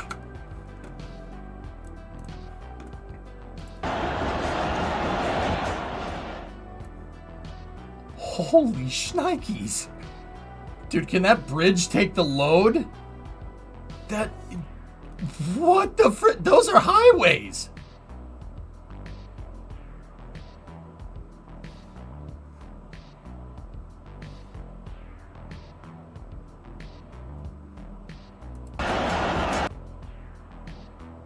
That's nuts, dude. I'm serious, guys. If those things are not, that's not designed, the bridges aren't designed to hold that many people. Even if it's a bridge for cars, it's not designed to hold that many people. That is a lot of concentrated load, because you can fit more people than you can cars on there. Now, I get it. Cars aren't as much as people, right? Cars don't weigh as much as people, but think about the volume of a car. The volume of a car with like 4 passengers in it, right? How much do you think that weighs, right? So let's just say 1,500 kilos, okay? Right? So about 3,000 pounds, right? How many people could you fit in that volume standing up? We're talking surface area now, not necessarily volume. You could fit 30 people, 20 to 30 people in that. 20 to 30 people, 100 kilos a person. And that's if everybody's light. Dude, yeah, bridge load. Think about it. And everybody running and stomping their feet, resonant vibrations. That's crazy, dude.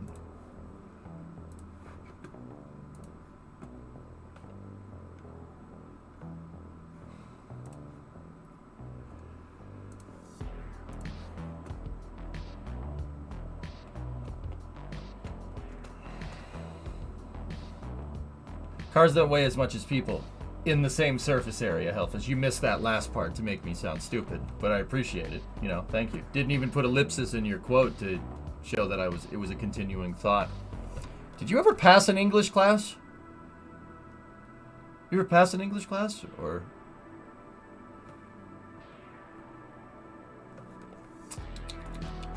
SMH my face. SMH my face.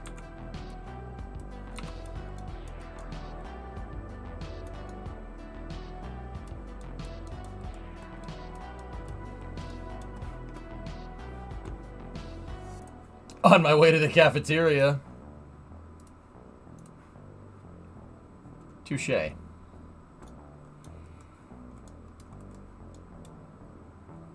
All right, take this. Put it in there like that. This is CTS 5 prototypes. I'll just still mark it as a prototype, but this is the Mark III 6-axis node. Save.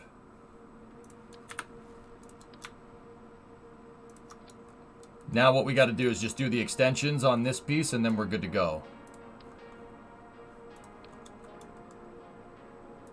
This jig should already be set for the right tooling. And it is. We just need to move this thing back into position. Because these all use the same parts, it should be really easy to just... Yep, that's the right spot. Cool. Alright, so delete the back of this. Because I made... And once again, the modules are literally just mirrors of themselves. They're symmetrical front to back, right? So if we do this, we save, right? And now we go... Dial in the combination to your luggage. 1, 2, 3, 4, 5. And then go 1, 2, 3, 4, 5. And then go right here.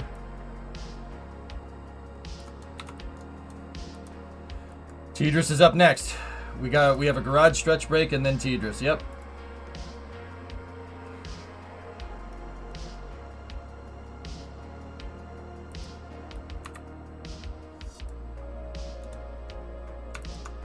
Oh, I can't believe that fits. Ain't gonna fit like that.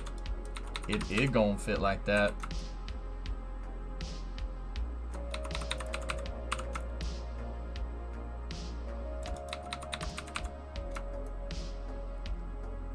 Oh, and it is a perfect carbon copy of that. Oh, that's money. Now time to merge craft file with itself. In Soviet Russia, craft file build you. Yeah. Yes.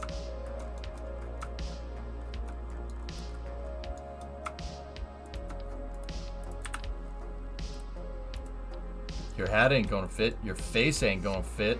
Got them. Got him. Got him good.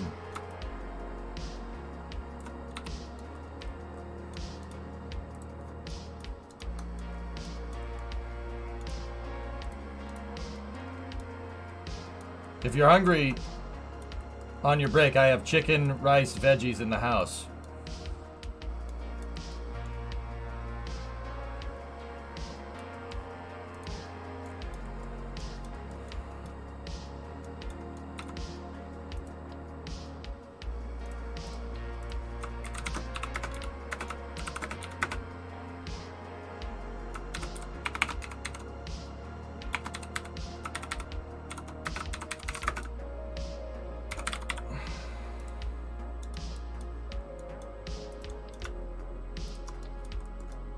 Sounds like you're hungry.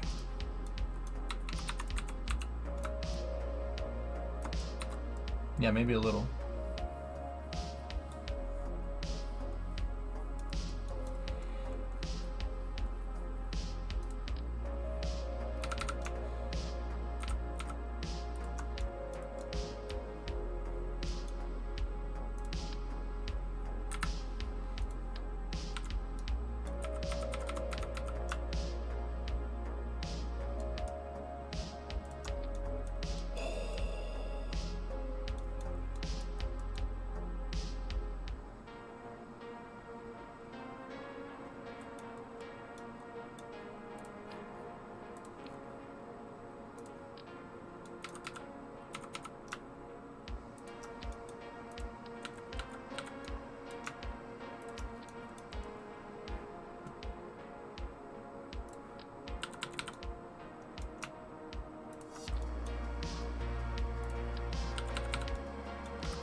I'm just playing Legos with my modules here. Just don't mind me. That's a good 6-axis node design, but that's not what we're looking for. We need the Mark III.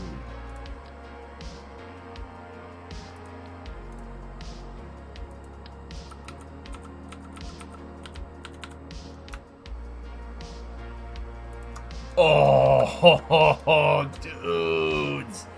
Dudes, look at that. See how nice everything goes together? Oh, that's so nice, dude.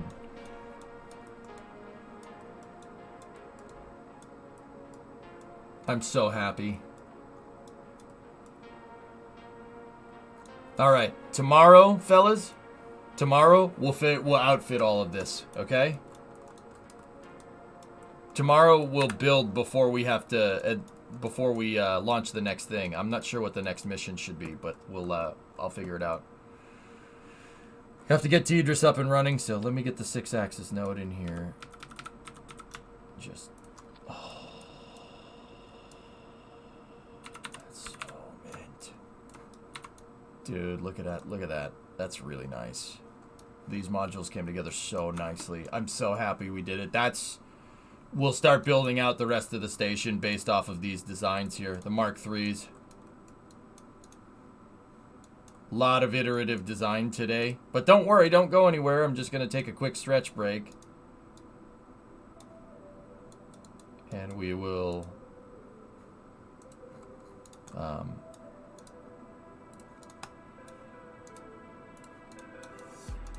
just want to see the modules. I just want to see them. I want to witness them. That's awesome. And these aren't many parts either. The 6-axis node is a lot, but the Mark III long node is 16 parts. So, really good. Are you going to put fittings for the Canadarm? That's what I mean about outfitting them. Right now, Jim, they're just a shell. We have to put hangars for the shuttle payload bay. We have to put a root node docking port in this design somewhere. We need... Yeah, we need a bunch of stuff, dude.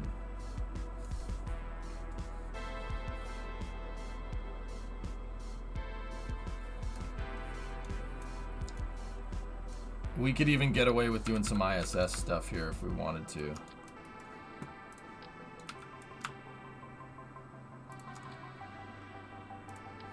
Like that, see?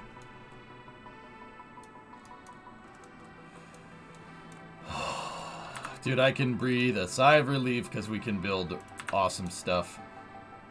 See, we could even...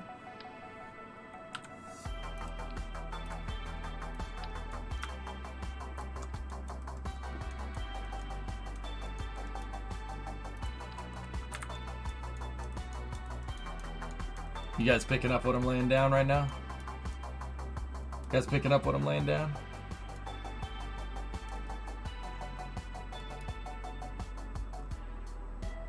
So we could take the Puma, right? I designed the Puma for a 1.8 attachment, but all we got to do is add the alignment pins to it, and boom, transfer vehicle. We could send piss to the moon. Actually, the piss wouldn't leave the shuttle payload bay, but you get the idea. So we could do something like that. Boom. Instant transfer vehicle. See last. No, sorry, I was pissing. Why does Freedom have so many metal beams? Oh, you're looking at the dual keel. What they wanted to do is use this as a dry dock to build spaceships, if you really want to know. To build transfer vehicles to go out to the moon. That's what the bottom ring was for. The top ring right here, they were going to install. And don't get me... Dude, they had this stuff, like, drawn out, ready to go. They just needed to make them. They were at CDR, basically, with this when they changed the design. You see that? Satellite servicing bays. That's what they wanted to do. Basically, they would flat pack the furniture in the shuttles... Or the payload bays in the shuttle's payload bay. And they could pull the thing out, and then it would unfold like a solar panel, and you'd have an on-orbit satellite servicing bay. Critical design review, Nova. CDR in spaceflight in aerospace applications is basically the point that you get where you have all your drawings finalized and you're ready to actually go make things, like start manufacturing modules. CDR is a critical point. Like, see, look, dude, Space Station Freedom was going to be so cool. They were going to do stuff like that. But Pop, here's the thing. Guess what your boy's doing? We can easily make this. We could easily do it.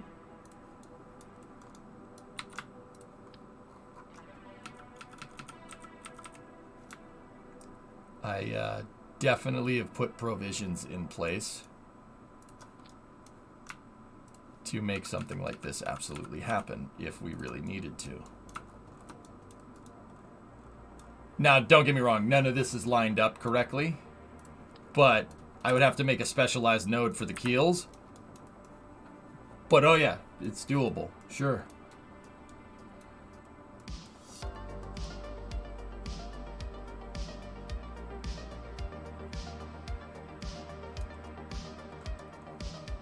Yep, we could bring the ET up. With the right grapple point and the right attachment pieces on the aft cargo carrier, I could attach the external tank to this and make the external tank a storage tank. And we could convert our space station into a Freedom-style space station. Oh yeah, I have all that. Dude, this is what I mean when I say I need everything to be... We really got to focus on getting all this stuff to fit together correctly. And my keel segments, or the truss segment needs to also be able to fit correctly together. It needs to be able to fit right, because, guys, we could send up more of these and build a gigantic transfer vehicle if we really wanted to. In fact, when we go explore the moon, this is basically what you're going to see. You're going to see a Puma upper stage with one of these attached to it, with a lander attached to it or something. Or some type of capsule. I still want to try and make an Orion capsule. And I have the jig to do it down there, but yeah. Alright, dudes. Garage stretch break. Actually, you know what? We can keep the tunage going.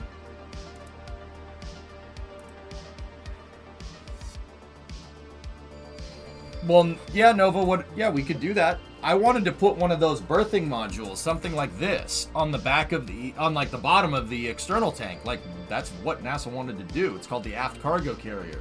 And they wanted to berth the ETs to the truss segment. Like, that was a proposed design. See? And then, okay, so in this scenario right here, if you look what we have, the tank is mated to the truss segment, right? And then see these? In this scenario, these guys right here are Puma upper stages. In that scenario. See what I'm talking about? The shuttle could install a refueling apparatus on the sides of the external tank. It can flow fuel. We can flow fuel off the bipod strut just like it's designed to do on the shuttle launch. So I can attach a fueling apparatus to the forward attachment point on the tank and put a little berthing arm out on there. So we could have the arm grab a Puma upper stage, move it into position, attach the fueling umbilical, separate the arm, and then refuel the stage. And then use the arm to attach a new payload to it, send it. What are Puma upper stages? Puma upper stages are the name of my Centaur G upper stage.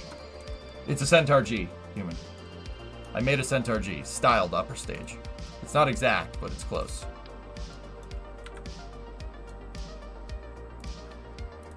It's a good Kerbalized version of what a Centaur upper stage can do. There it is. This is just the holder for the shuttle. That's what it looks like. See what I'm talking about? And guess what, man? If I put the alignment pins on there, it can bolt right to my station modules. Whammy. So it'll get to the point where all I really need to do is just bring a shuttle up with an external tank and no payload. Put the external tank here, and then a shuttle could bring up just a refueling module, and we just pump it in the ET. Done. The reason why we call it a Puma upper stage is because see that horn? It looks like a tusk. What kind of animal has tusks?